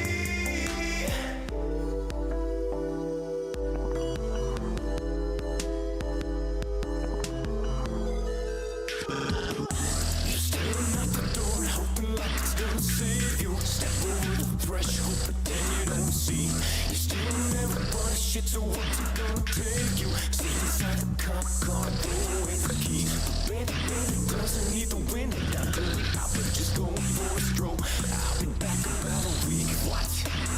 Oh, you need the AC? No, you fucking don't. You want sip a sip of water, where you think you're going? So sign off on the photos. You're on the brink to almost. So just stole the rolls. The moment you're alone, no one has to find out just how much you're blind to, not doing all the homework you've been assigned to. You are not the right fit, doing all the wrong things. Something might give in soon. Wipe the smile off your face. You expect respect, so give it to me. In a second you can lose it. Case is so sensitive. Falling, offensive. Affected by your rules, you can say I'm irate. A fake voice, if you're not true to your craft. Attack enough of us and we're gonna bite back. You're barking up the wrong trees, shaking down the wrong leaves. As they fall to the ground, your safety net dissolving. My words, you'll recall. That sound, you're never gonna tell me out. You're staring at the door, hoping like it's gonna save you. Step over the threshold, pretend you don't see. You're stealing everybody's shit, so what's it gonna take you? Get inside the cop car, throw away the key. The baby doesn't need the window down. I've been just going for a stroll. I'll be back about a week. What? Oh, you need the AC? No, you fucking don't. You fucking baby. I mean, sweetie. Yeah, look up that song called Body Cam Breakdown. I'm going to show you an unreleased song, and it's one I'm working on right now, actually. It's about skinwalkers. I wrote a song about skinwalkers. For those of you that don't know what skinwalkers are, or the concept of them, it's when people are, or not people, creatures are impersonating humans by being in human bodies and basically they're impersonating humans, trying to live amongst us, and I don't know, it's a fun little thought, you know. And I'm sure in some galaxy it happens, right? I don't know. But yeah, this is what I'm working on now, and it's not mixed or anything. And I know that's like the common thing, like, oh, it's not mixed, but it's really not. Like, and I actually recorded these vocals with a dynamic mic, which I don't usually do, and it's harder to get good sound out of dynamic mics. It's a you have to like EQ them like way different, and you don't hear a lot of the transient noises that you would with a, you know, high quality condenser mic with a, you know, appropriate compression and, you know, preamp and stuff like that. But he turns the wheel and the car turns, like, yes. I did see your comments, Josh. Look at my new video. Like, it's a very short, poor example of off-road stuff. And it's not like a professional thing, but I mean, you can tell. Actually, I'll just show you before I show you this, because it's more related to the live stream than my music is. Where the fuck is my mouse? That's one thing that sucks about having triple screens. Like, you don't know where your mouse is ever. Let me show you my most recent like off-road footage that me and my dad got of me driving. And yeah, my car is not like crazy high performance. And my you know, 400 wheel horsepower car is broken. It has been for months, probably almost a year now. It's just too expensive for me to fix it. But yeah, around 400 horsepower to the wheels and like 435 torque, something like that. It was a pretty serious device. But I'll show you my most recent footage in my way less performing car. And where is it? Where are my videos? Okay, this one.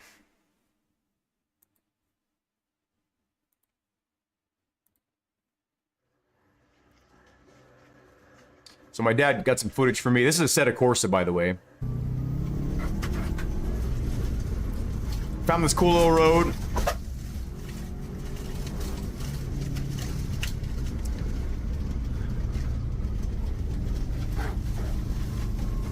I was in the wrong gear for that.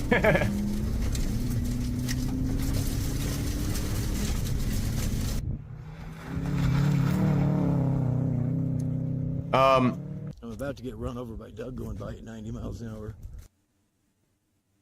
I had to play slow thing.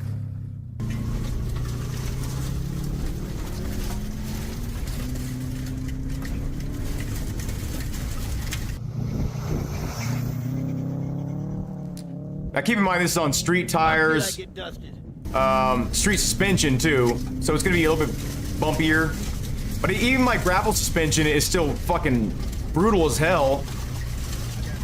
But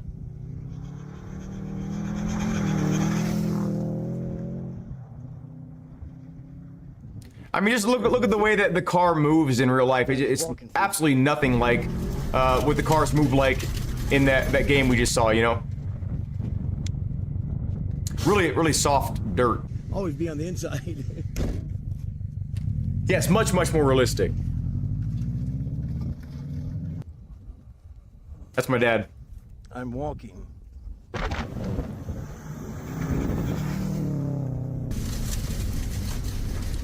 But I mean, okay, yeah. Listen to the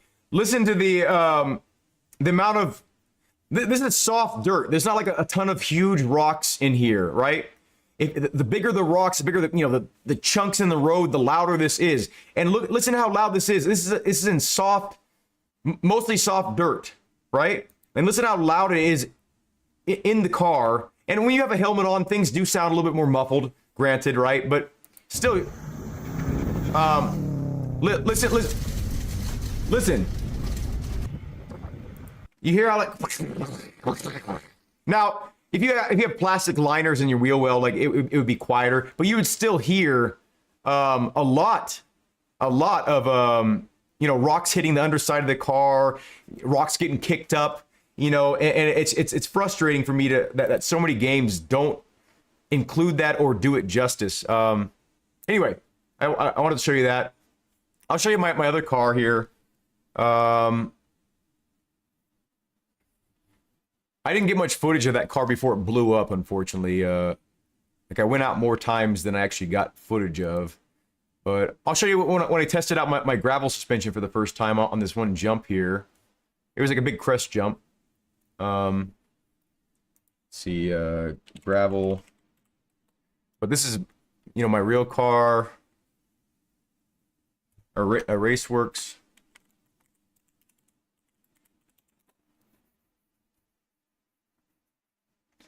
Wait, what?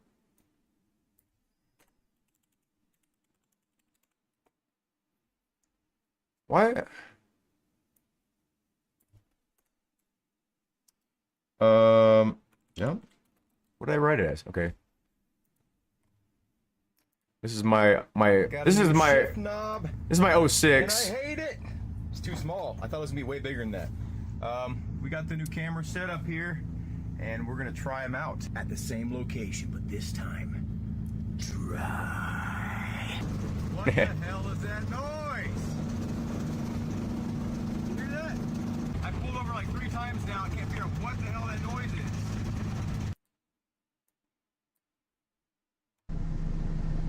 Here we go.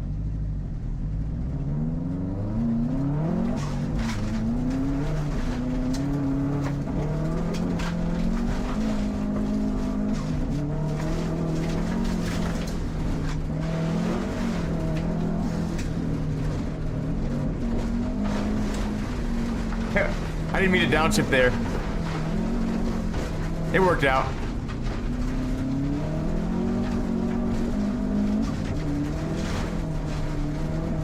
A little bit of a corner cut there, right?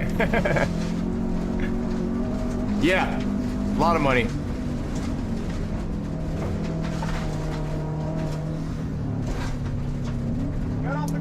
So this is an example of this was a very gentle jump. Very gentle. I was going like maybe like 70 or 80 over this crest, right? Like trying to jump the car to see how the suspension felt. And you can see that even with this gentle landing, it was still like, right? It wasn't like you're landing on like a water bed or something like, you know, like, there's still, it wasn't like a giant impact, right? But like some of those flat landings they were doing, not on like a gentle curve, like there's still more movement in the car, visually at the very least, right? Watch the jump again here. Yeah, it's road legal. Like you hear the suspension compressing. You can hear the chassis flexing a little bit. Like you can hear sounds, and you can see it just in this footage. Like it's like, you know.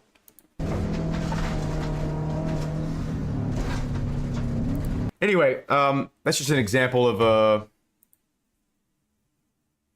yeah. Gotta slow down now.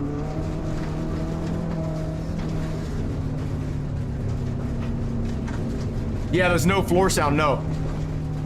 Doesn't have to slow down too much for this, but That's a huge bump right there. It was like this wide and like this deep. It doesn't look like it, but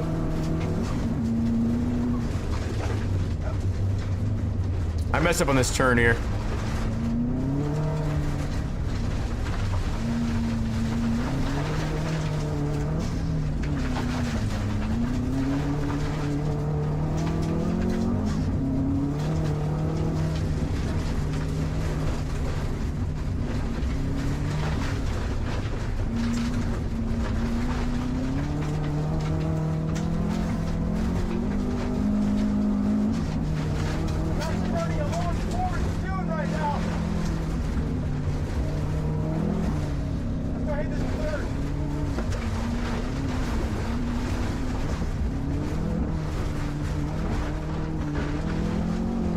Impact.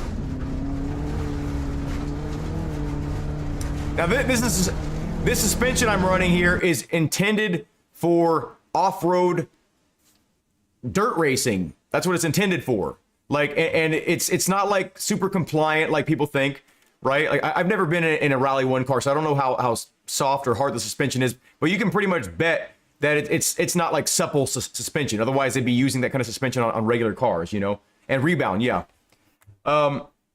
Anyway, just an example here. We're gonna get to the last part of the stream here. I know this is fucking way too long, but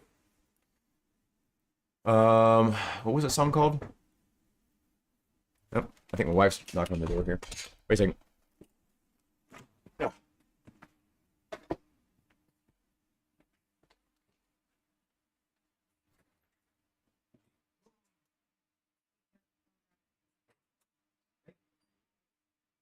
Yeah.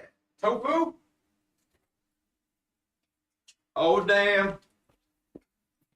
The wifey brought the food to me. Look at that. Got an egg and tofu sandwich. And some Brussels fucking sprout. Can you see that? You can't see that.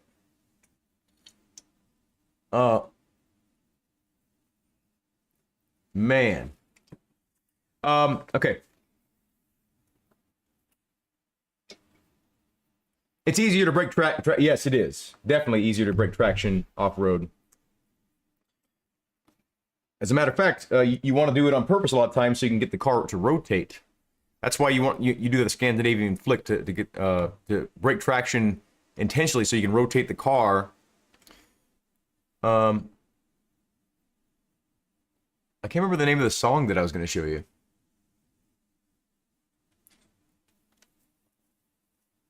Oh, wait, no.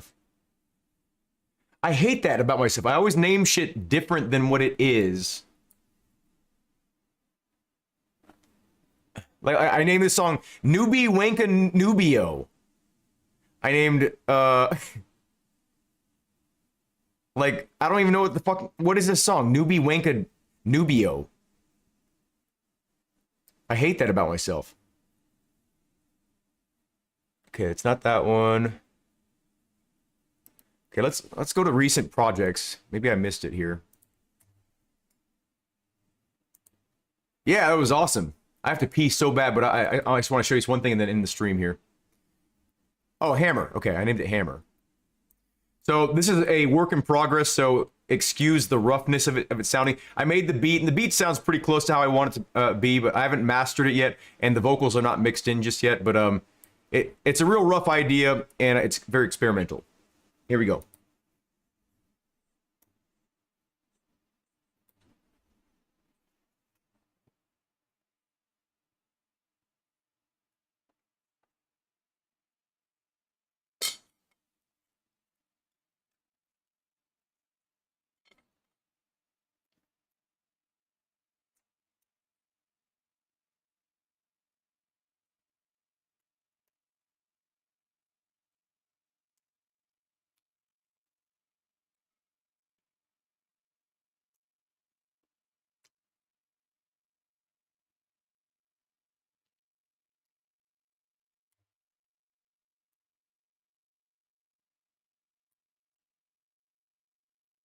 You don't hear anything. How do you not hear anything?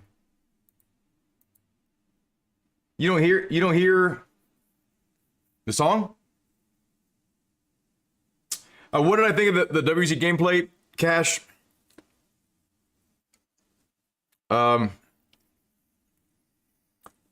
Let's say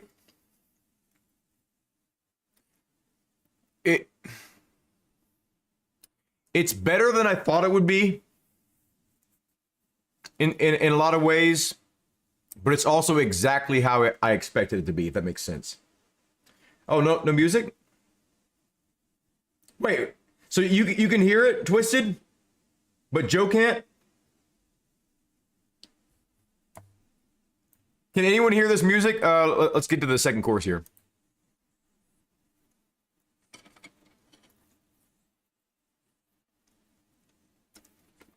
You can't hear this?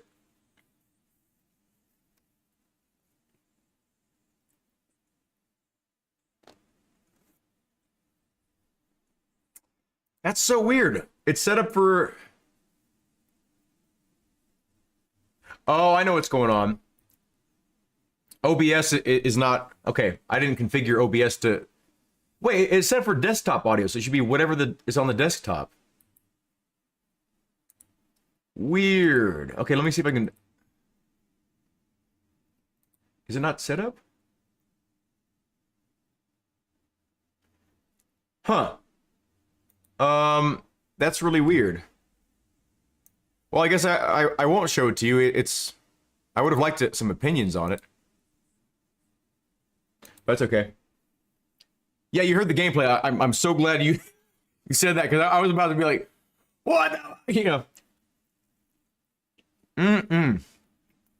Tofu mustard egg sandwich with curry. Fuck yeah.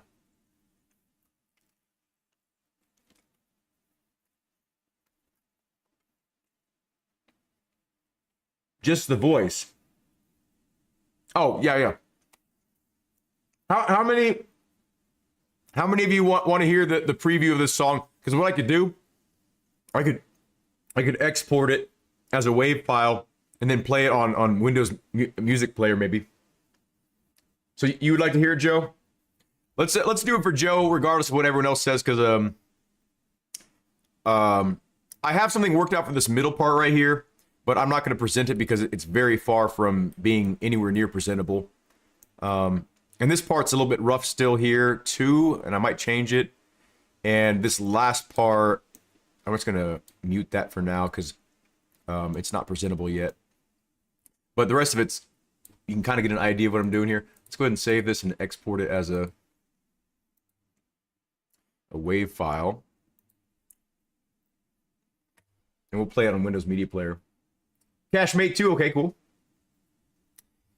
Thank you everybody for being interested in, you know, not a ton of people are into the music I make, so any kind of, oh, I'm spitting everywhere. Any kind of appreciation is welcome there.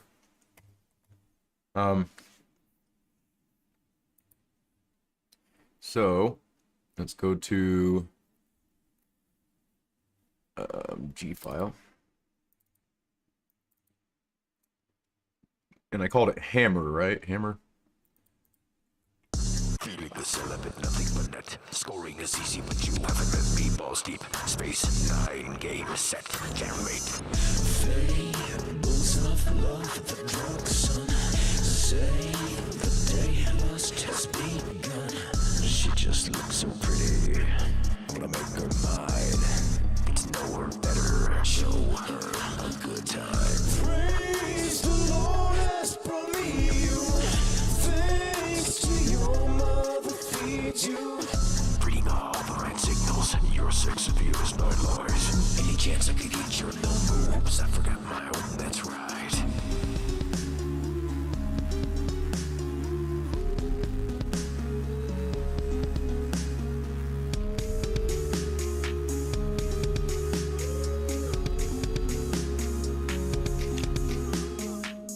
This part's gonna be like ba-da-dum-da-dum, ba-da-da-da-dum, ba-da-da-da-da-dum, ba-da-da-da-dum, ba-da-da-da-dum, da-da-da-dum, ba-da-ba-ba-ba-dum, da-da-ba-ba, something like that, yeah. Da-da-da-dum.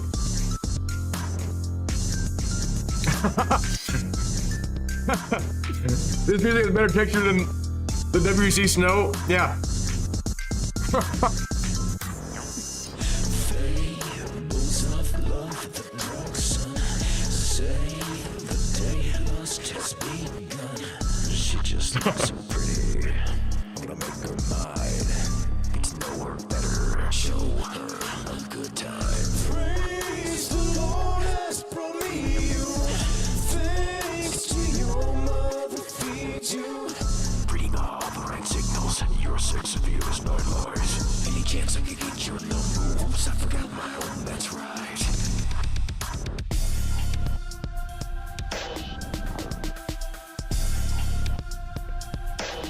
Yeah, I do all my own singing. I made the beat too.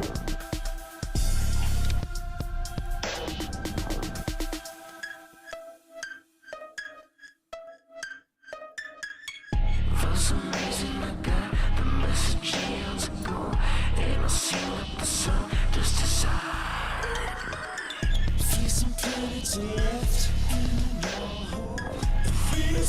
what you want, so lady, love to run out. There's nothing special to look at her now. This part's gonna be like a heavy this last part's gonna be heavy, like super heavy. I wish I could show you my concept, but I can't even show it to you anyway because it's not letting me show it to you. But when the group splits up, yeah, I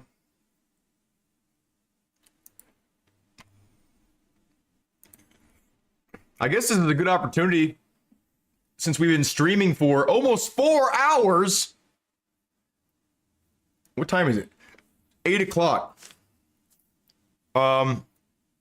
I mean, might as well keep it going. I haven't live streamed it since the last time I live streamed on YouTube. So maybe fuck no, I have to finish this song actually. This very song I'm playing. I'm gonna play it one more time because my dad just popped in and I don't think he hasn't heard this song yet. But we'll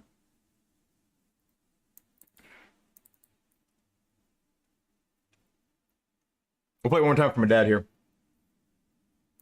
4 hours. Feeling the celibate, nothing but net. Scoring is easy, but you haven't read me balls deep. Space 9 game set. Generate. Fables of love, the drug son. Say the day must just begun. She just looks so pretty. Wanna make her mine. It's nowhere better. Show her a good time. Praise the Lord has brought me you. Thanks to your mother feeds you. Reading all the right signals. Your sex appeal is my lord. Any chance I could get your no moves? I forgot my own. That's right.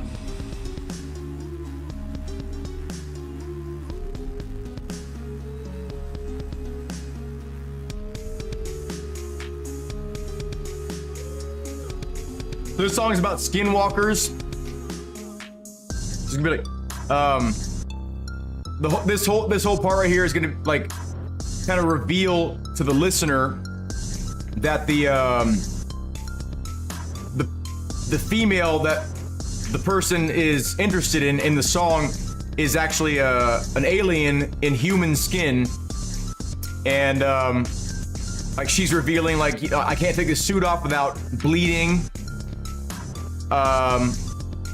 And actually, this is the next chorus here.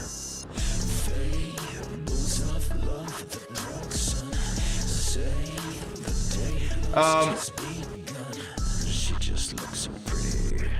Wanna make her mine. It's nowhere better. Show her a good time. The way you find, or the way I find sounds is, I have a lot of different methods. I stumble across sounds and then I just start playing around on a keyboard or a beat pad, right? And or just like I'll program it on the computer or use the keyboard or use my phone sometimes to make beats. I have a bunch of different methods, but either I stumble across a sound that I like, or for instance, if I'm doing sampling, right? Like I'll sample like a sound, like some random noise. And then I'll manipulate it. You know, I'll think in my head, what do I want this to sound like? And I'm like, do I want more grittiness? Do I want it to have, you know, reverb, heavy compression? Do I want it to sound metallic? Do I want it to sound? And then I just know what effects do what, so I'm able to kind of just know how I want it to sound, and then kind of get, you know, inch closer and closer to what it is. And then once I get it close enough, I tweak everything all at once after I get it close enough to where it's kind of how I want it to sound. And then I'll go with the fine-tooth comb and then just start mixing the sounds with you know, EQ and stuff like that. Like if the sound itself is a little bit raw sounding, I'll add some compression. You know, things to kind of like make things sound a little more polished. But oh, you like this one, Dad? Yeah, I'm like, you know what? Actually, do I have the... I think I have the beat by itself. I can show you the beat by itself to kind of let it shine a little bit. What was it doing? Oh yeah, it's in my email. Why isn't my shit not opening here? There we go. I got an offer from some game company to they wanted to send me a copy of their off-road game. I'm not sure I want to do it, but they want me to want to sponsor me the game. Where is it? Is this it? Yeah, this is the beat here.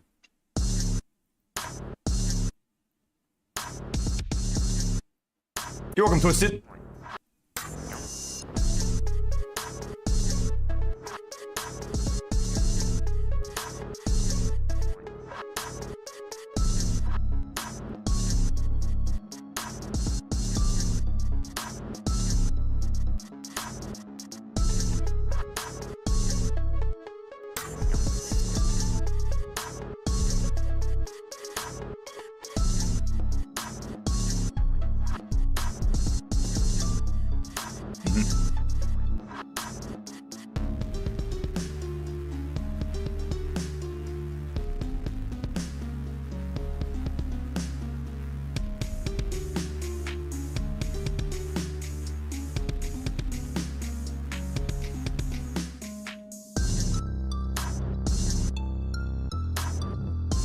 Well, I used to.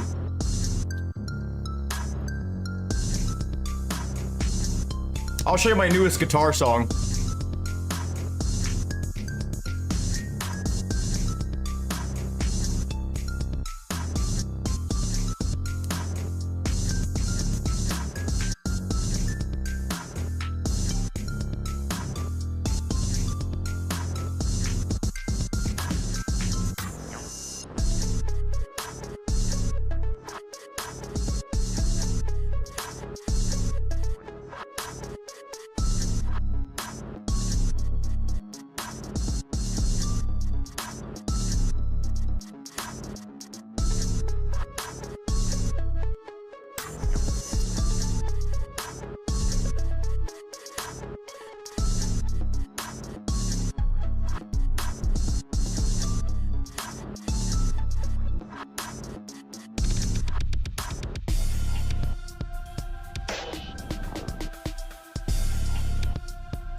That part.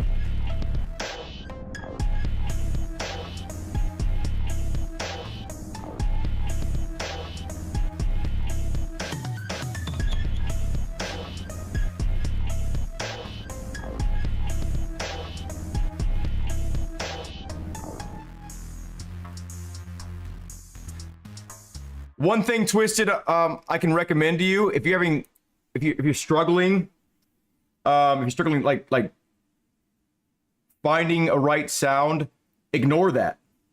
If you one thing that I do to get out of my comfort zone when I make music and stuff like that is I search for sounds that I don't like at first. So what I mean by that is like I don't like the sounds of horns. I don't really like horns. No offense if you're like a jazz player or whatever, but I don't typically like saxophones, wind instruments in general. So sometimes I'll start off a song and synthesize a flute or like a violin or something like that, and see what comes out. Whatever I naturally want to play, that's how I make my songs sometimes. I try to find songs that I don't, or find sounds I don't typically gravitate towards, And sometimes that's how I get my more unique sounding songs. And then I'll manipulate the sounds from there to kind of like make them sound meaner or whatever. But just try it out. You know, just try instruments, or you know, even if you just have like a keyboard, synthesize some stuff, and find sounds that you hate, and start messing around with it, and then write something that sounds good for that instrument. Don't have a melody in your head and then try to figure out what the best instrument is for that melody. Find an instrument that or if you like the instrument too, right? But find an instrument that you don't like, and then start playing whatever that instrument tells you to play. That's a recommendation I can make. Oh, thank you, Joe. How can it inspire you if you don't like it? So what I imagine things, or what's happening in my brain is, if I don't like something, I'm going to want to alter it, right? Like, that's what I've done my entire life. Like, if I don't like the performance of this piece of gear, I'm going to shave it down here and then make it to my liking, right? If I don't like something, I'm going to modify it. So how we modify music, or the best example of modifying music is moving around on the instrument, right? Like, we're kind of modifying sound, we're manipulating sound. So we can find something we don't like, and then we can create something from it because we're finding what sounds best for it. Is how I imagine things working in my brain. That's, I don't know. Yeah, and Dokubi, yeah, so that's another thing. When I write a song, this is a problem I see a lot of my friends making. They'll hear a song and they'll be like, oh man, I want to write a song like that. I mean, first of all, you can never replicate anyone's work. Even if you do a straight up cover, it'll never be one-to-one with someone else's work. So that being said, still, that line of thought of trying to replicate someone else's work, it does work. Like, you can create something new from sounding like someone else, or emulating someone else. But I always found that to be hindering to me, because if I have this goal in my mind, like, this is exactly how I want it to sound, I feel like that those restrictions I place on myself means I'm never going to be truly satisfied. Instead of just letting whatever come out. Like, one of my favorite things about when I was in bands and stuff like that, I switched over to doing vocals for bands when I moved out here to Colorado. But one of my favorite things was just letting the song speak to me. You know, I might have like a concept I want to work with, but a really loosely based concept, like for instance, like the Skinwalkers thing, right? Sometimes I'll let the song speak to me and tell me what it wants from me, and then I'll even mutter some words, and then things just come out of my brain. You know, topics come out, and then I take that little chunk of a thought, and then I expand upon it, or expound upon it, whatever the word is, and then it turns into a whole thing. You know, it's the seed, right? You just got to find your seed. You have to find out what works for your brain, because something that works for my brain might not work for you. I'm just kind of trying to giving you an example, or maybe an idea of maybe how you could formulate a song, like by putting yourself in an intentionally uncomfortable situation. Sometimes you can come up with something that you would never come up with before. Like for instance, on Body Cam Breakdown, I started off with an organ, like an organ, a synthesized organ, and I don't ever use organs in my songs. I'm like, you know what? I'm gonna try to write a song with an organ in it, right? And then it was like, it was more upbeat and more. It was just out of the ordinary for me, right? But it inspired me in the way that it was just atypical of what I would normally gravitate towards. So, I'll show you my newest guitar song, and I don't know why I keep on this is gonna be like a 10-hour live stream. No one's gonna fucking want to watch. They're just gonna see like 10 hours and be like, oh, I'm not gonna invest in that. Fuck that. You know? My newest guitar song is, what the hell is this called? I can never remember my damn song name. This is annoying. But this is YouTube Studio. Okay. This is home. Where the hell is just like my channel? Damn it. What's annoying is when I upload a song. Well, thank you, Twisted. 10 hours of awesome. Oh, expound. Okay, cool. An accordion. I have not messed around with accordion sounds. That's actually an interesting prospect for me. I think my next song will have an accordion in it. That sounds interesting. Yeah. I don't like accordions. I think they're annoying instruments. I think bagpipes are annoying. You know, if that's the instrument of your country, I apologize, but I just don't like to listen to them. But not to say that they haven't been used in ways that I've been pleased with. I'm just saying, like, I don't typically like the sounds that emanate from those instruments. I think they're grating sounds to me. But I mean, people think my vocals are grating sometimes, and they're like, I don't like that you're screaming here or whatever, you know. So whatever. There's a cup of tea for everybody, right? So what the hell am I doing here? Oh, I was trying to find. Did I do my last song? Oh, okay. In this song, there's a link to the. This is my Enya Nova Go. Okay, there's a link to the full song. Oh, it's Big Daddy. Okay, yeah, this is another song I wrote about my boss. Now this is with a nylon acoustic electric guitar. So it's I switched over to the nylon string guitars because when I got back into playing guitar, I felt like I just needed to change and explore new sonic territories, and I figured, you know what, I don't play fingerstyle, so let's dive into that and see what we can do with that. And then I ended up really liking it, and even discovering some bands like Polyphia that have incorporated into some of their new songs, like, and discovering like these nylon musicians like what is it, Brandon, can't remember his name, but I used to love classical guitar when I was younger, but I never really enjoyed playing with the wider fretboards and stuff like that.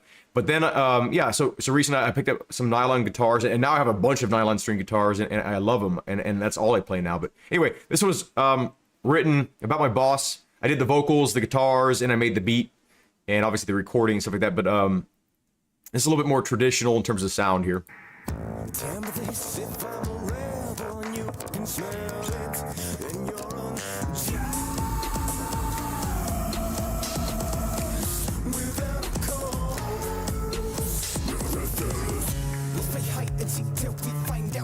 You tick toxic when you trick us like it's a treat. The web you weave is sweet, but it's still a trap.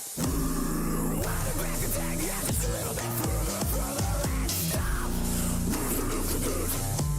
Oh shit! So that's why you're an asset. You're on a power. Security, come over here, please. Oh yeah.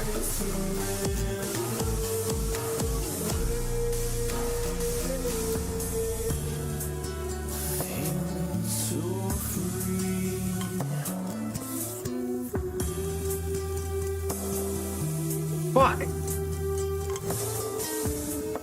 There we go.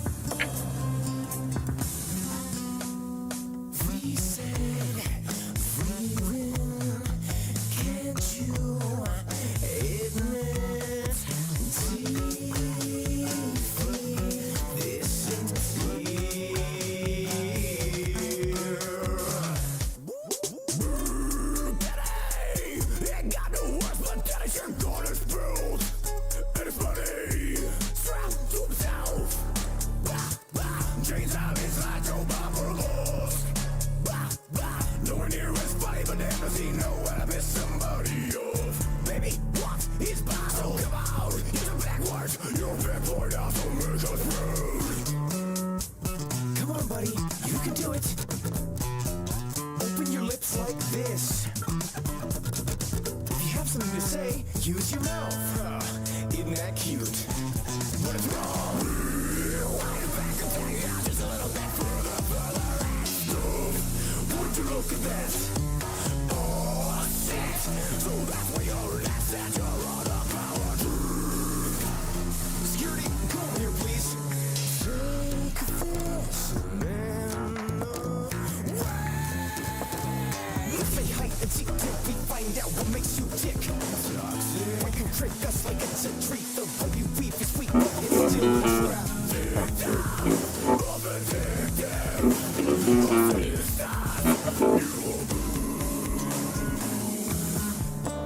From your position,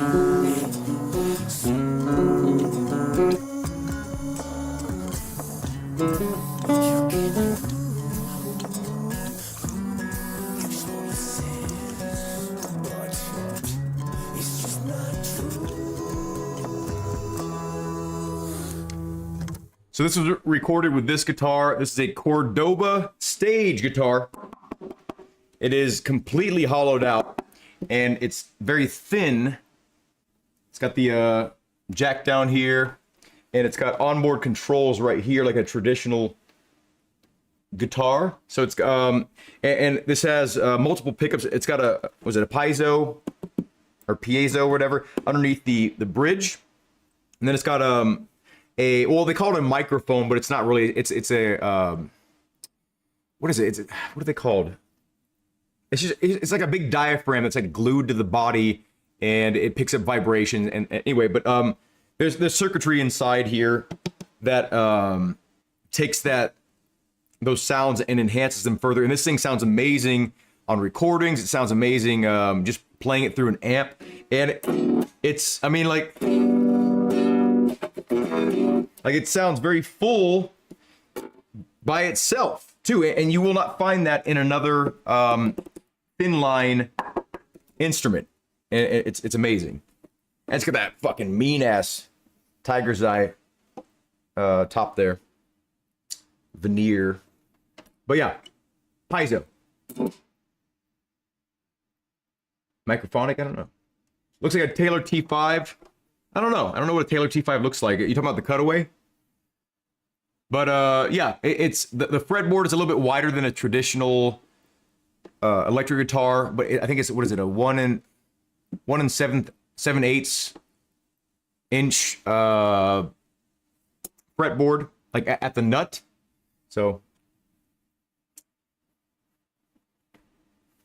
oh, the Enya.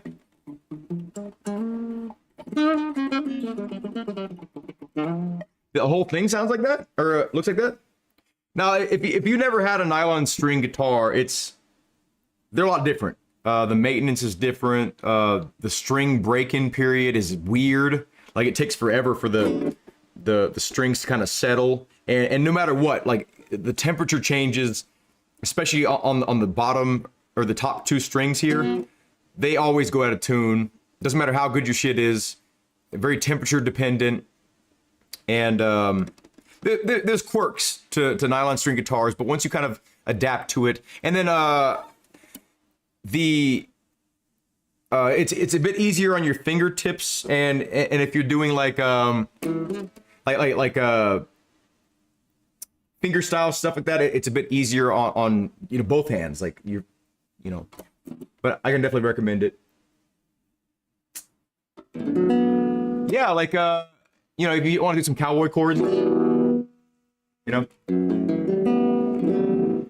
I mean, you can get it.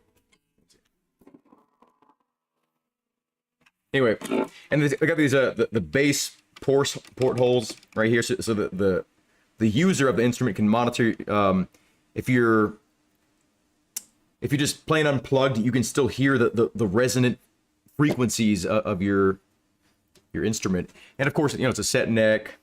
I love set necks, even though like they're harder to repair if something happens. The hardware is pretty nice too. It's all gold hardware, which doesn't affect anything. It just looks nice. But and these are not real wood, it turns out. These are actually plastic. These are injection molded plastic, but they still look nice, and they have a nice wooden feel to them. The truss rod cover is actually a piece of wood, which is nice. Blends in when real nice. And like the amount of different tones you can get out of this thing is amazing. Like you can blend the piezo or piezo, however you pronounce it, pickup with the body pickup in infinite different ways. There's so many different tones this thing is capable of. It's from what I've seen, it's much better than the Ibanez, the Tim Henson model that you're referring to, and it's the same price. I think this is $600, something like that. So I mean, it's expensive. It's still like on the upper scale of price wise. It's not like a cheap guitar, but it's a guitar that you can play and practice with and hear. Right? You don't need to have that big old bellowing nylon string noise from like a full-size guitar.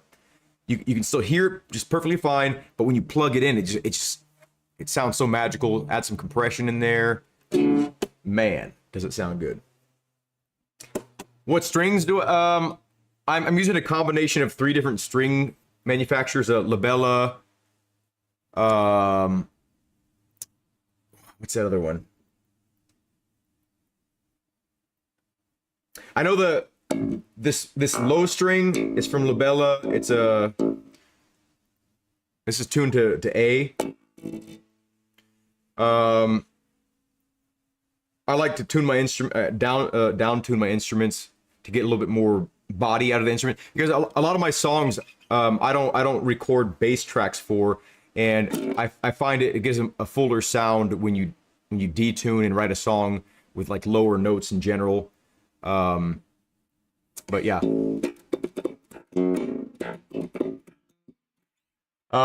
Yeah, but it's an amazing sounding instrument, unplugged or plugged in. And that's what I was looking for when I was searching for an instrument. I want it to be small, compact. I want it to sound great plugged in for studio stuff, right? Like, because I record all my own music here, so I wanted it to sound good plugged in first and foremost. But I want it to sound good for practice too. And actually, I wrote a song recently. I should probably record it soon, but before I forget it. But I'm probably gonna use this guitar. Now string bends and stuff like that. Hey, Ski Town, how you doing, man? Ski Town, by the way, if you all want to know our history, he's actually, well, he's into radio stuff like that. But the tires that I got in that stack right there are actually from him. I traded him my CSL Elite wheelbase for those 4 tires over there, and I never got a chance to use them. My car blew up, and but whatever, I'll use them eventually. But Ernie balls, no, Ernie Ball does make nylon strings as well, and I mean they're fine. The only reason I liked these particular ones because they had like really thick gauges available. You can get single strings from juststrings.com, and you can get you can make your own set of strings, whatever combination you want. And for nylon strings, you know, especially because the wound strings sound so different from the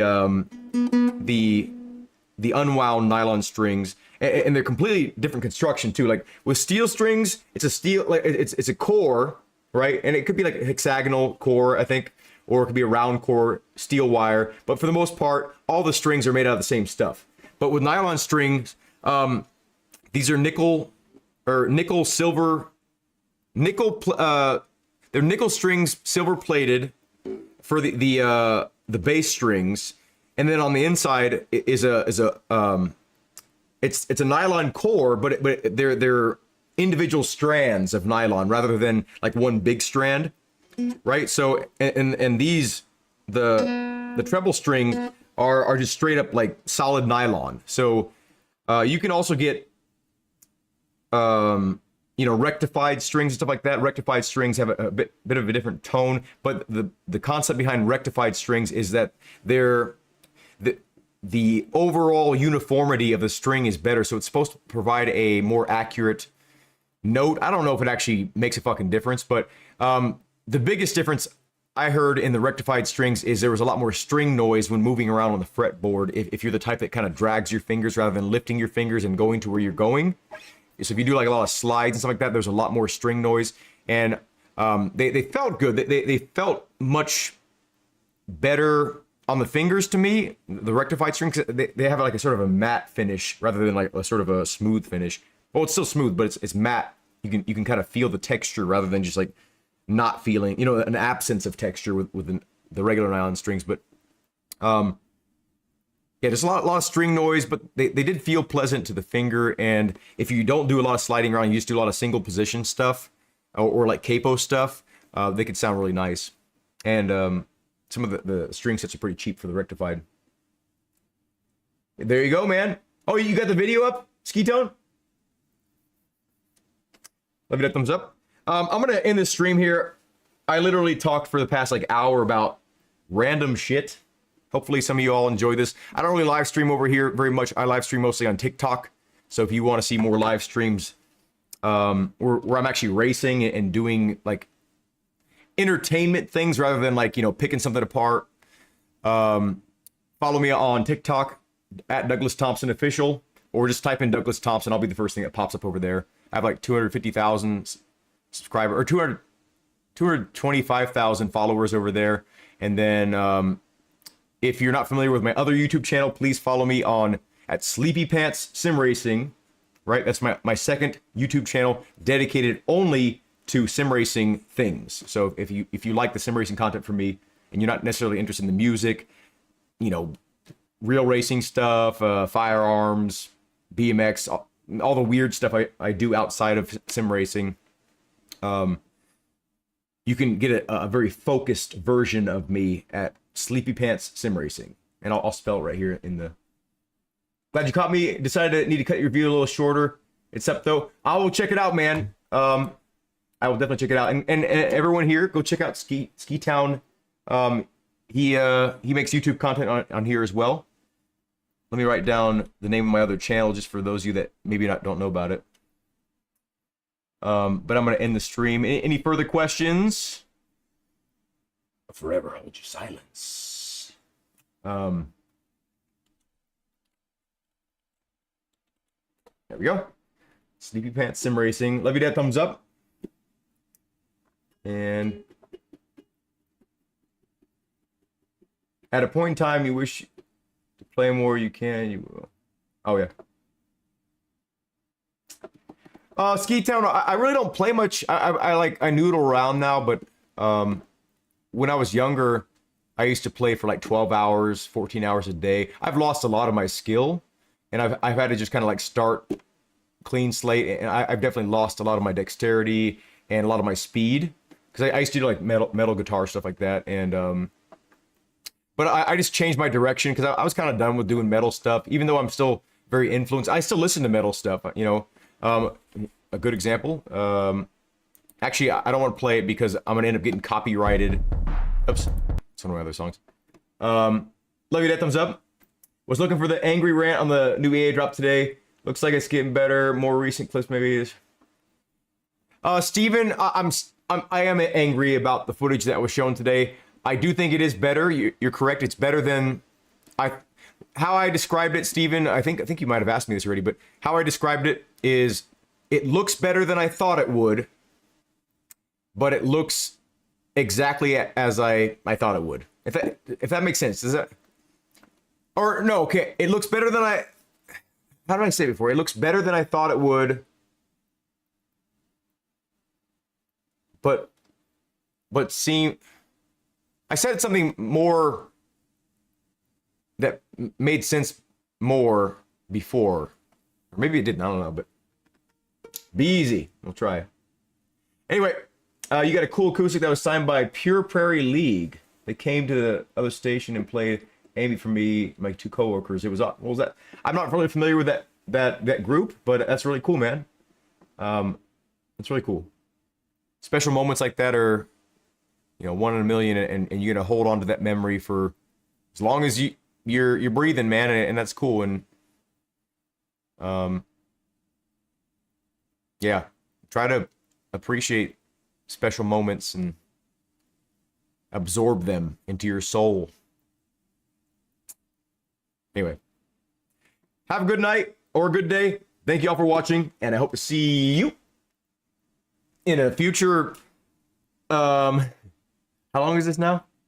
4 hour and we have to wait till 4:20. I don't smoke weed, but we have to wait till 4:20 to end this. I'm sorry, we just have to. In 30 seconds, we're gonna end it. See you later, Joe. Great to see that you caught me this time. I know you'd been wanting to, and glad I got my chat going too. So, and we're at 4:20 in 15 seconds. Everyone, let's do a countdown.